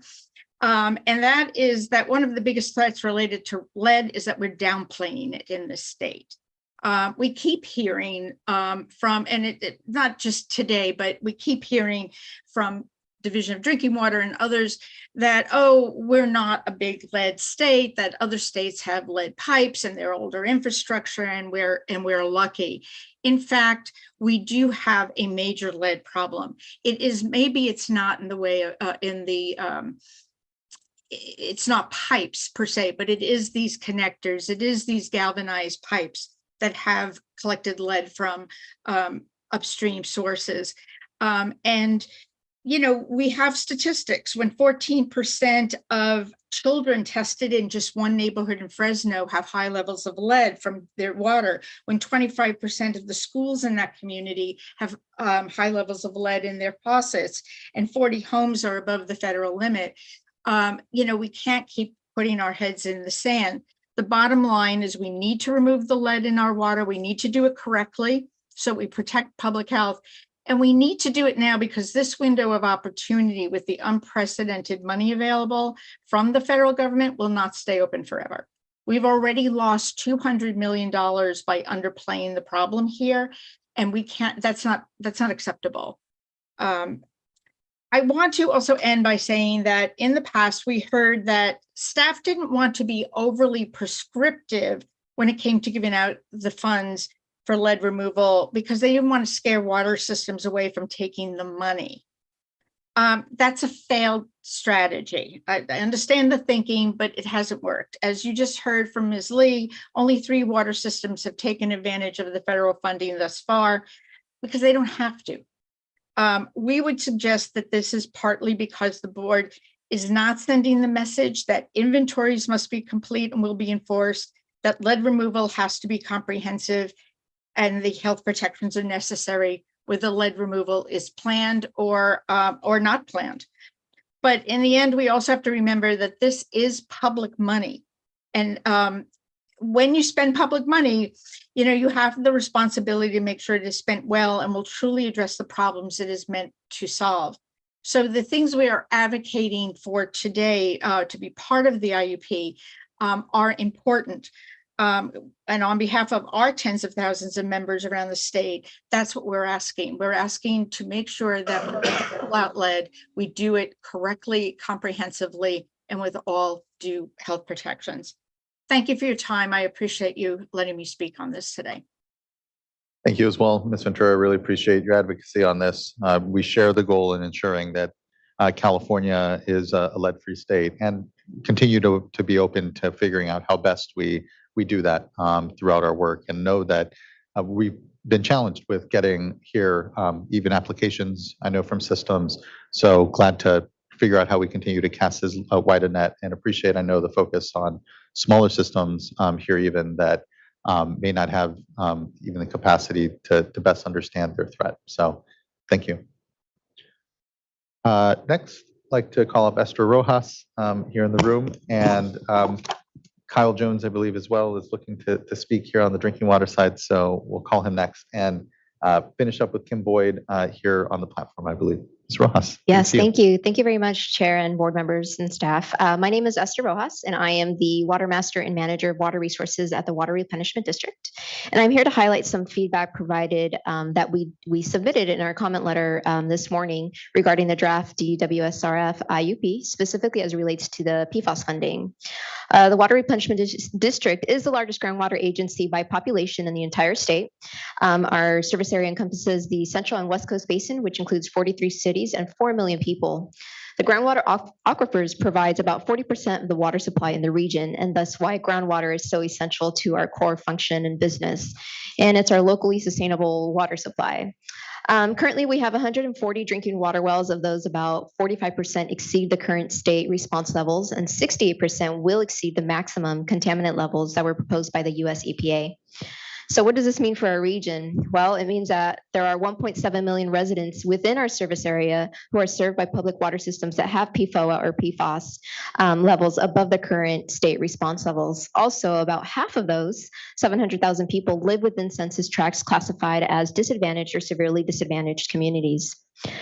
Given this urgent need, WRD estimates that the total cost to treat the 95 wells to PFAS levels below the proposed MCL would be approximately 161 million. We are able to provide some funding, but ultimately there will be at least a minimum of $100 million shortfall for our community. Again, given the urgent needs, we actually took it upon ourselves and took the initiative to help our pumpers seek outside funding through both federal vehicles and through the state, specifically the state revolving fund. Through our efforts in assisting them, we realized that although the state revolving fund process may be totally appropriate for large multi-million-dollar projects, such as our Albert Robles Center Advanced Water Treatment Facility, which was one of the recipients of some Clean Water SRF funding, it is definitely not the case when assisting some of these disadvantaged and severely disadvantaged communities, regardless of their size. The application just itself is cumbersome, duplicative in certain areas, and also due to certain specific requirements, such as you can't start construction without an environmental approval, inadvertently penalizes some of these entities that are trying to get ahead to save costs in the long run, which is can be very detrimental for a small agency with limited resources. So based on all of that and just our experience of assisting our pumpers and truly trying to get them ahead and be proactive, we provided 3 different recommendations in our letter, but really I'm just going to highlight our priority recommendation was for the board to consider removing the PFAS state allocated funds from the SRF program completely. And I know that may sound wild, but sometimes you got to think outside the box to truly make this funding accessible to those communities in need. Or maybe just adjust the SRF policy to establish a true streamlined application process, including new formats, instructions, and templates applicable to those who are applying for loan forgiveness funding, and maybe not knowing that they're not applying for an actual loan, at least for the state allocated funds. We do understand that when it's federal funding, there are specific requirements that must be met, such as these different federal crosscutters, which staff did state to us were waived for some of these applications that we were applying for, which did also make sense because in essence, we were going after the state allocated funding. But again, some of the way it's set up now is definitely, and the fact that our communities can't really access this in an expedient way is truly almost counterproductive to the essence of what the allocated funds are meant to be. Again, in reconsideration, or when the board is reconsidering, I know most recently we were able to work with the state staff on a Prop 68 O&M funding that was dedicated to severely disadvantaged communities. So I know for a fact that there are ways to be flexible and provide different funding vehicles when to ensure that these funds really reach those communities in need. And that in essence concludes my comments, and the specifics are within the letter that we did submit this morning. Thank you.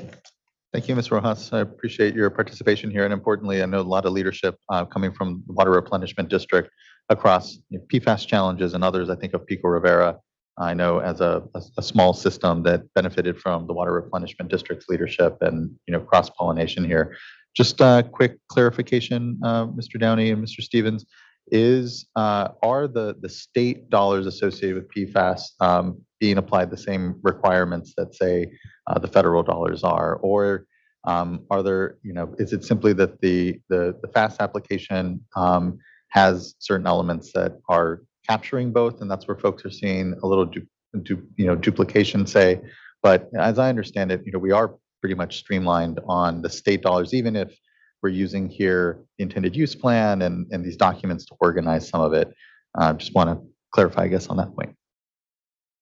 Yeah, I would say it's not too different than kind of the base drinking water program and using complementary funding from the Budget Act, General Fund Budget Act, Prop 1, Prop 68.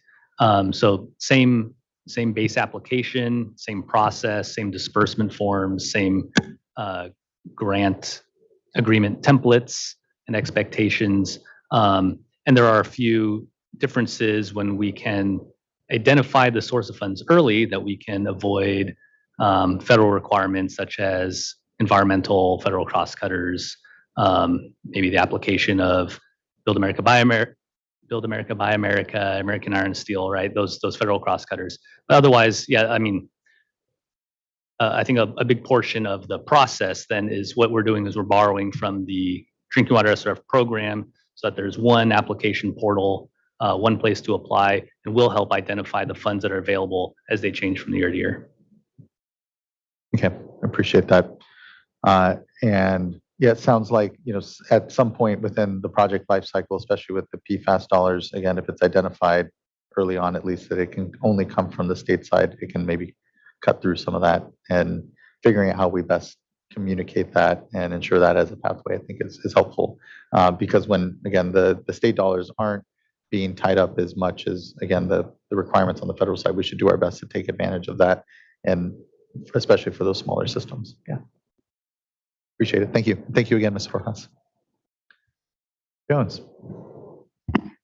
Oh, good afternoon again, Kyle Jones with Community Water Center. And I just want to thank the board and staff for the work that we've been doing on the SRF, on the drinking water side in particular. It really wasn't a program designed for equity, and I think we're doing everything we can, and we're making progress in helping to make sure we can prioritize disadvantaged communities the most here. And we just have some suggestions on ways we think we can further move along this progress and keep it going. First, just kind of some of the lessons that we're hearing from the ground from our work as TA providers with our community solutions team.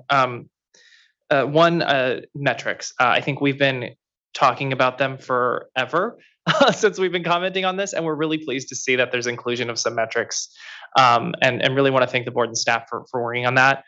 We will have some suggestions on tightening them up and perhaps trying to make them a little bit stronger, so we'll include that in our comment letter. One of the challenges we're continuing to have on the ground is it is confusing sometimes for our team to really be able to navigate the various pots. And so I don't know if that necessarily needs to be something we add to the IUP, but maybe something we can work on over the year is better understanding of the step-by-step process that needs to happen in order to get funded for various types of funding, and things like flowcharts, so that we can understand what kind of requirements need to be done in order to access types of funding. And I think what the challenge is sometimes we have projects that are doing extra work that doesn't need to be done in order to meet funding steps ahead of time, and that can cause delay in the projects. For example, if we're going in thinking we need to be at 60% design, and when we only need to be at 30% design, we're potentially having some challenges there from that. And it would also just be helpful to know, identify which projects are best suited for things like the expedited drinking water guidelines, and that way we know we don't need to worry about federal crosscutters there because we're just getting state funding, and things like that. I also want to raise the cost per connection cap. I think we've consistently raised it, and it has been a challenge due to the increase in cost of materials, labor, when talking about projects. But I think specifically today, I want to mention that we're having challenges because we have one cost per connection cap for consolidations. And what we're having a challenge with is that there's a massive increase in cost when we're doing a system-to-system consolidation versus an extension of service, because we're having to put in mains, we're having to put in laterals that otherwise exist. And so because of those extension of service projects just cost so much more, we're suggesting a separate cap for those kinds of projects. Again, it really is just because, we don't want to have a further delay of having to have these items go before the full board, particularly when they usually show up in consent anyways, and think that it would be helpful in saving a couple months for some of these projects. For kind of broader policy changes that we'd like to see, and I'm not sure if this is right in the IUP or the SRF policy, but we thought we'd raise it now and raise it again later. First, looking at, since we are prioritizing consolidations across the state, and a lot of the work that we're doing, our partners are doing, has been, we have a specific way of doing it and focusing on community-driven long-term solutions. And experiences we're hearing in other states are problematic. I don't think this is a problem in California yet, but I was looking at potentially, could we come up with standards for community engagement, minimum standards for how, when, and what to do to engage with communities based on the experience we have on the ground of how to make sure that we build community support for these projects, and come up with guidance that could be issued out there and then further used for prioritizing consolidation projects, extra points, if you will. I think that would be really helpful in making sure that as this work continues to expand, these projects are done with community in mind. And then an additional policy we're looking at changing to is direct install of water efficiency measures as part of consolidation projects. And I think we have similar policies when it comes to water metering. that we have to put a meter on. That's in the SRF policy. I think in the IUP, we could make changes to make sure that these are fundable. But the idea is that we really should be able to go into, as we're knocking on doors, we're building support for consolidation projects, be able to offer a full suite of improvements to homes, including direct install of conservation and efficiency measures and leak detection, things like that. And I think there's a couple reasons why that would be really helpful. First, if the receiving system is over 3,300 service connections, they fall under the I guess SB 1157 now requirements for conservation. And so I think it sends a better message that we're also funding upgrades to the homes they're taking on, so they're seen as less of a burden by that receiving community. And secondly, especially for domestic well communities, if we're giving people a bill for the first time for a water bill, it's helpful to be able to fund some measures to save them costs and help them. So we'll include some more details in our comment letter. And then finally, for congressionally directed spending in Appendix K, I really appreciate the list out there. One thing we would request is adding whether or not those are disadvantaged and severely disadvantaged communities.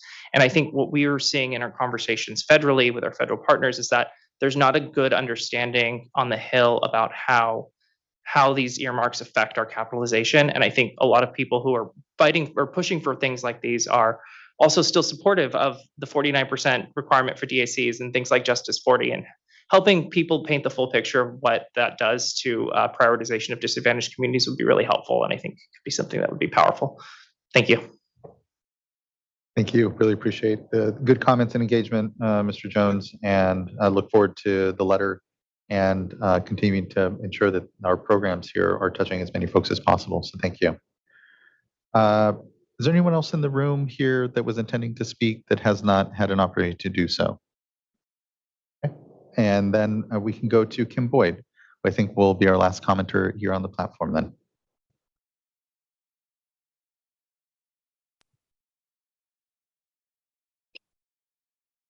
All right, thank you. Thank you. I'll make it brief as well. I know I was going to say good afternoon. It's almost good after early evening, but Chair Escobar and members of the board, thank you for the opportunity to share comments on the draft IUP. My name is Kim Boyd, and I'm here representing the Tahoe City Public Utility District. Just for some background, we're a small public utility district in a rural community in Lake Tahoe. We serve sewer, water, and parks and recreation services, and we currently have about 5,700 water customers. We were established in 1938 to take over a private water system that was serving the community in Tahoe City, and since then, we have acquired and consolidated 25 water systems. That is why the consolidation incentives and projects we feel are really importantly identified in the IUP. So our comments identify positive changes that we've seen made from the 22-23 IUP that do expand eligibility for principal forgiveness and state grants. We've also identified some key issues that still warrant your attention, and those will be outlined in more detail in our written comments. But we do believe that the new changes and recommendations will help achieve the legislature's mandate and the State Water Board's stated goals of providing more financial assistance to DACs and public water systems that are willing to undertake voluntary consolidations of small privately owned community water systems that have little historical investment or improvements. But I'd first like to state that we commend the language that was added on page 19 that expands eligibility for principal forgiveness and state grants to include the category D projects, as stated earlier, that includes the inadequate reliability for small non-DAC systems and the State Water Board's prioritization of funding. This recognizes that many small rural water systems are in need of financial assistance. We also support the addition of the phrase, except for consolidation projects, when determining principal forgiveness eligibility for category E through F projects, where there are more than 50% second homes within a project service area. The language contained in the draft 23-24 IUP provides greater accessibility for public water systems that are voluntarily consolidating with systems within their service areas. With that said, however, the determination for funding eligibility and definition of DAC for category E through F projects still considers whether the households benefiting from the project contain more than 50% second homes. In general, we support this concept, except where those communities are in fact identified as DAC through the State Water Board's MHI determination process. The second home exclusion prevents those DAC households from benefiting from the availability of principal forgiveness resources for otherwise qualified projects. And I'll just sum it up quickly and conclude my comments and just reiterate our appreciation for the positive changes that have been made to the 23-24 IUP. And we thank you for this opportunity to provide comment. Thank you as well, Ms. Boyd. Really appreciate the leadership and engagement here at the local level here. That's, I know, helping to ensure that there are consolidation projects here to be able to try to fund. And appreciate the acknowledgement of the changes. And I know I need to continue to try to best get it right. I know it can be challenging given the nature of the community when you have so many folks that have a second home or have vacation properties. I think of even in the Coachella Valley as well. You get a lot of tourism. So just appreciate your engagement though, and look forward to the letter. Thank you. Thank you.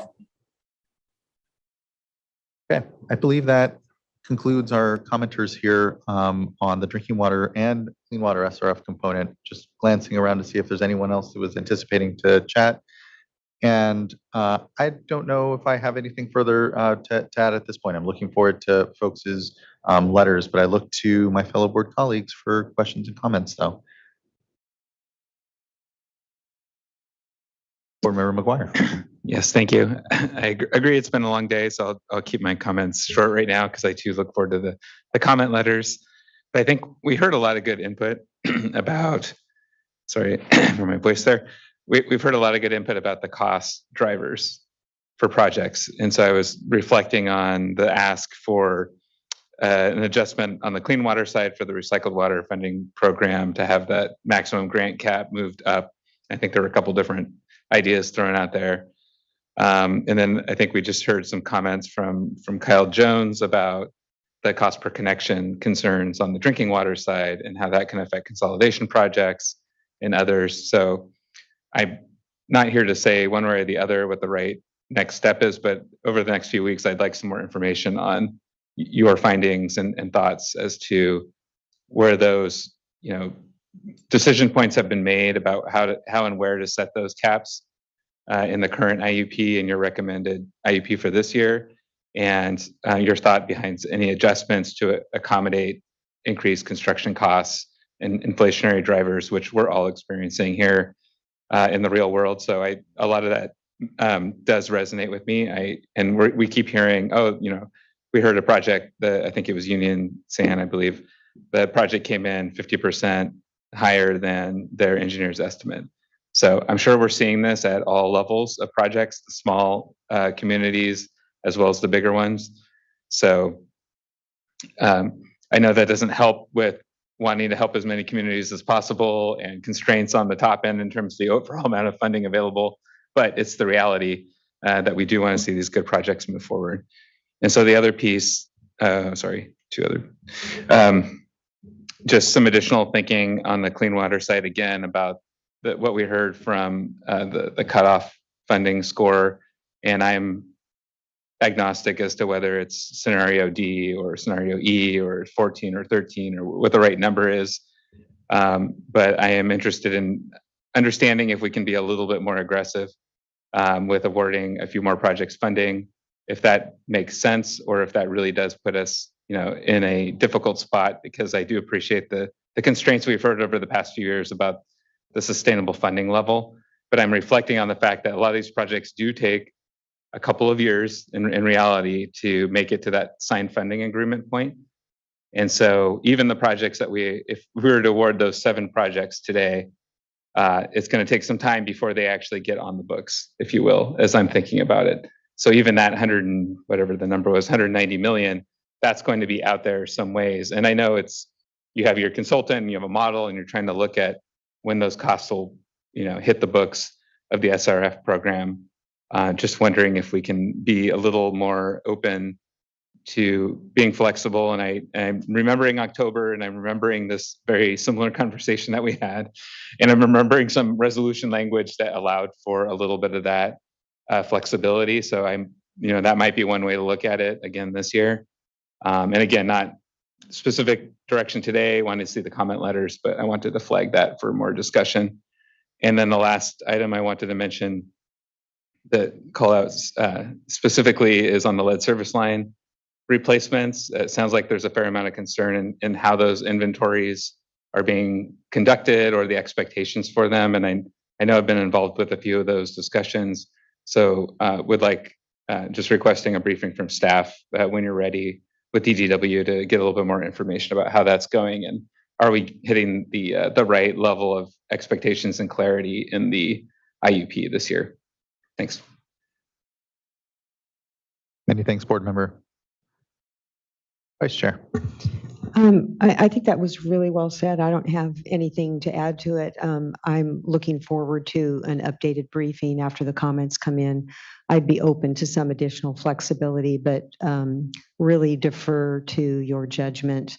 I think that the way the draft is structured, you're doing so because of sustainability of the fund. And so I think you have a better way of assessing. So I'm just really looking forward to, as you review the comments and see where there might be some opportunities for additional flexibility, and keeping in mind, some of these unintended consequences like affordability and projects that are underway and some of the things that the other board members have already raised today. Thank you. Yes, thank you, Vice Chair. Want to plus up, I know last year we did provide flexibility to kind of as the year played out and as projects and capacity or other things may have fallen out, insofar as projects in the queue, allowing the director of the Division of Financial Assistance or someone in there to ultimately move folks around a bit, have some flexibility as the year plays out, I think will be ultimately probably pretty good. So appreciate that comment and plus it up. Board member Morgan, please. Thank you. So just want to thank you guys again. And I too would like a follow-up briefing on the lead service lines. And so the other just item I just wanted to bring up is just, as we get into the taking a look at the policy and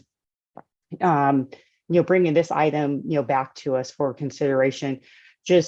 I do want to take a look at aligning the criteria with the board's priorities.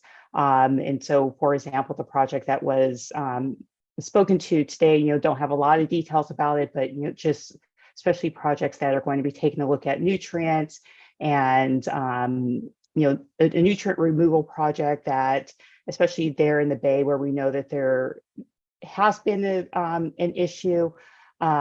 And so just taking a look at that and looking at the set of the criteria that is in the policy now for scoring the projects, taking a look at it as we take a look at the policy and making sure that we are in alignment. And so that as we do move forward into future years, whether it's the type of language that my fellow board members are speaking to now, which I also in agreement with, of having that flexibility to look at those type of projects. And if there does become room or capacity within the year to move those onto the fundable list and to fund those, or if it's, I don't recall all of the criteria right now, but if there is some adjustment that perhaps needs to be made to make sure that we are funding the highest priority projects and we are giving some additional consideration to those types of projects, especially those that could be contributing to, algae blooms. And just looking, now at the, it's hard now because you're looking at, the Clean Water Act being 50 years, our aging infrastructure, there is a lot of great projects that are out there. And so I know that it is a hard, decision to look at all the great projects that come in each year. and to make these cuts. And it's probably just going to continue to become more difficult. So I think it just becomes even more critical that we really take a look at the board's priorities and make sure that we are continuously aligning our priorities along with the clean water policy. And so just that's it. So thank you guys again. Many thanks, board member. I completely agree with your comments and appreciate the work that we'll still have to do ahead here. Okay, looking at fellow board colleagues, Mr. Kowalski, do you want to make a comment? Hi, Joe Karkowski, Deputy Director, DFA. I know we all want to get out of here, but we have a tight timeline between comment period and coming back to you all. So wanted to maybe quickly touch on a couple of the items. Yeah, please, thank you. Yeah, so with the cap on water recycling, so I think we have 20 plus projects right now that could qualify for grant, and more than the amount of grant money we currently have available. But of course, the legislature passed a budget that includes an additional 300 million. We don't know how that's going to play out. We may, right, by the time we come back. So there could be an opportunity for us to increase the cap, I would suggest, if there's an additional general fund allocation. So that's one thing to think about and consider. Yeah, and I think I'll just note, I think providing that flexibility, still not knowing here, obviously, how things will end up shaking out, or if we will have a full understanding by that moment. It'd be whatever's best to kind of build in that flexibility, I think would be appropriate so that you can move forward with adjusting that as additional, resources materialize. Right. So we may know by June 30th for sure, or maybe deferred to, a baby budget junior, and then we can think about some language to provide some flexibility to increase that. Great. Cap. Thank you. Okay. The cost per connection, and my computer died, so I forget what the exact numbers are right now, but we do have for smaller projects, essentially no cost per connection. What is it, 6 million? Okay, that's what I was thinking. Thanks, Megan. So that's one way to approach it versus just sort of, the problem with increasing the cost per connection generally is then you can get some fairly big dollar projects pretty quickly. So that's where we basically said for relatively small numbers of connections, if the total project cost is 6 million or less, we're not worrying about, is it $200,000 or 150? So we can look at that too, as maybe increasing that number from 6 million to some other number. And then I did want to make another point, because I know there's a lot of discussion around the loan capacity and the timing. You brought that up, how long it takes a application to get through. But one of the things, thinking, if you remember Mike's graphs on what's actually gone out. So we've actually funded to greater than the loan capacity. So it may have taken a given application a while to get to that point, but it's not like we're going below it. And if we just sped up, we would actually meet it. We're actually above it. So I certainly want us to be more efficient and effective in how we do that. But we're already there. We're sort of already at that capacity. So to the degree we try to add more to that list, right? And if we get more efficient, we're going to be way above our loan capacity. So again, it's one of those, thinking through the policy issue is there's the time value of the money and the value of those projects, right? Is like we could front load, right? And we could work with our advisor to see to what extent we could safely do that. We could front load, a lot of those projects, increase the amount of loans going out, but then that has consequences to there'd have to be agreement, and we'd all have to collectively know that there wouldn't be the same capacity, and there'd be a reason why. At some point, we bump up against, we would not be able to issue revenue bonds because we wouldn't have enough coming in. And as we've discussed, the actual capitalization grants are going to be essentially dropping off a cliff once bill ends, especially if we continue to have earmarks. So those are all the things we're kind of thinking about from our perspective. So anyway, that's all I had. Thanks for your indulgence. Oh, thank you. Really appreciate it. Board member, did you want to follow up on anything? Okay. Thank you, Mr. Karkoski. Okay. Thank you, everyone. I think that this was just a workshop, so there's no action here for us, but just thank you. It was a thorough and always good conversation. These are the workhorses of so much of our water infrastructure investment in the state. And so just to really appreciate the continued maturity of the program and, the difficult, I know, job it always is to figure out how best we prioritize when we just, the need just dwarfs the resource. So thank you again. We can conclude item number 6 and appreciate everyone's time on it. That brings us to item number 7, which is our last item on today's bucket on the agenda. This is a 2-day board meeting, so we have additional board meeting items for tomorrow, but board member reports. Who would like to kick us off and take us into the evening here? I'm happy to start. Thank you, board member. Sure. So last Thursday, the 15th, I went on a tour and had some great conversations with some community members on the Central Coast regarding drinking water issues. Also had spoke about some of the projects that our SAFER and DFA staff are working on. So that was a great opportunity for me to get into a part of the state that unfortunately I don't get to as often as I would like, and really just learn about the work that's happening there and also learn about the concerns within the area. And then on the 16th, I was down south, went to Santa Margarita Water District, toured their service area, and learned more about their programs. So that's it. Thank you so much, board member. Quickly, I and board member McGuire participated as well, but helped conduct our Bay Delta Plan Environmental Justice Listening Session after our board workshop on June 7th on Wednesday. So just wanted to note that, appreciated folks' participation and continue to look forward to that critical project for us. And then on Sunday, the 11th, I participated in Sacramento Pride. And we actually had a showing here from the California, the Natural Resources Agency, the California EPA, the BDOs, all collectively. And here, give huge shout out to Britta Romans and Michael Chen, who are the co-advisors for the Cal EPA LGBTQ plus affinity group. So it was great to go participate in the Pride March with our fellow colleagues.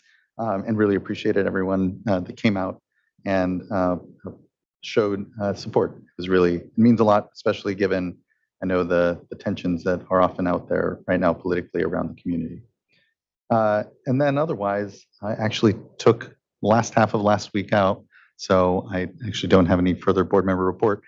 Went down to Puerto Vallarta. It was really nice. Came back a little browner. So. I'm a little jealous. All right. So the only report that I have is to plus up board member Morgan's report on her visit to the Central Coast, because I was there with her. And also joined with us were representatives from US EPA, USDA, our SGMA staff, Carla Nemeth with DWR, and a number of other representatives. So it was a good cross-section, I would say, of state agencies and federal agencies there to learn more about small community needs, water challenges. A lot of focus is on groundwater, 123 TCP, hexchrome, nitrate all coexist there. So many of the wells, domestic wells, some of the communities systems are impacted by all three of those contaminants, which we all spend a fair amount of time talking about. And I just wanted to mention one. I had been to a couple of these before at North of Moss Landing and then Johnson, Live Oak, and McGinnis. But the last one we went to for the day was a farm worker community, a San Gerardo cooperative. And the only thing I really want to flag there is that they actually have safe drinking water currently. It's safe to drink, but they're in an agriculturally dominated area. They're surrounded by agriculture. There are farm workers there that live in this really nice housing area there that they've built for themselves. But what I heard from the community members was that they don't trust the water. They were there. They're the water board member, their community members who are responsible for their water system were there talking to us and telling us how none of them drink the water. They do not drink their water. They all buy bottled water. It all costs them on order of $60 a month plus to do that. And I only wanted to bring this up today because it's a theme I hear recurring again and again and again as I go to different communities on the coast, communities in the San Joaquin Valley, communities in Los Angeles area in Southern California.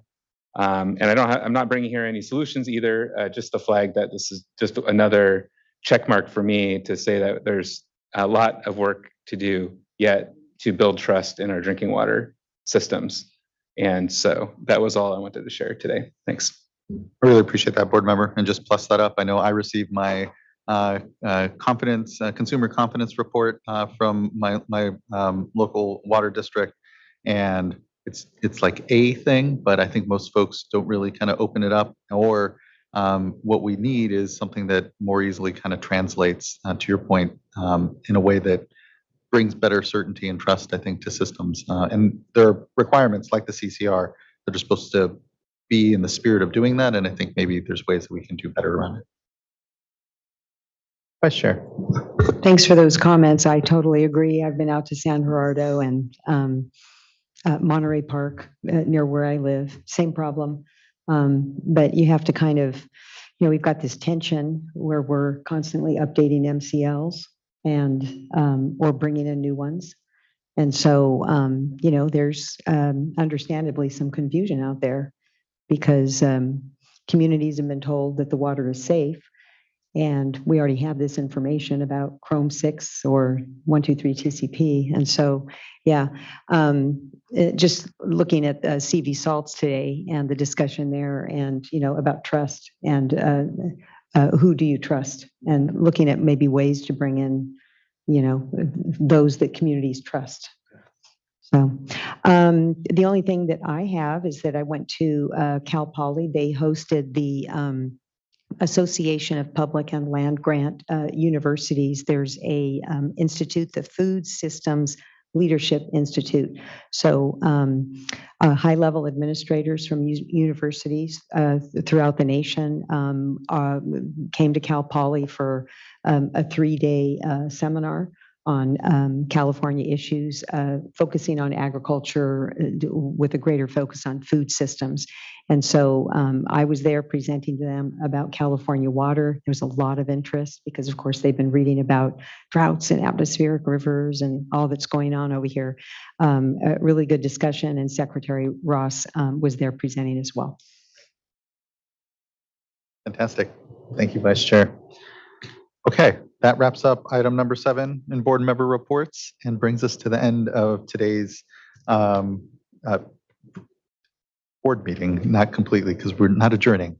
So here we will reconvene tomorrow morning at 9:30 and continue on to item number 8. We'll begin with our Sustainable Groundwater Management Act update. And until then, we are in recess and just appreciate everyone's good time. I know, again, it has been a long day, but a very worthwhile and meaty one. So we look forward to seeing you all tomorrow morning. Have a great evening. Until then, this meeting is in recess. Thank you.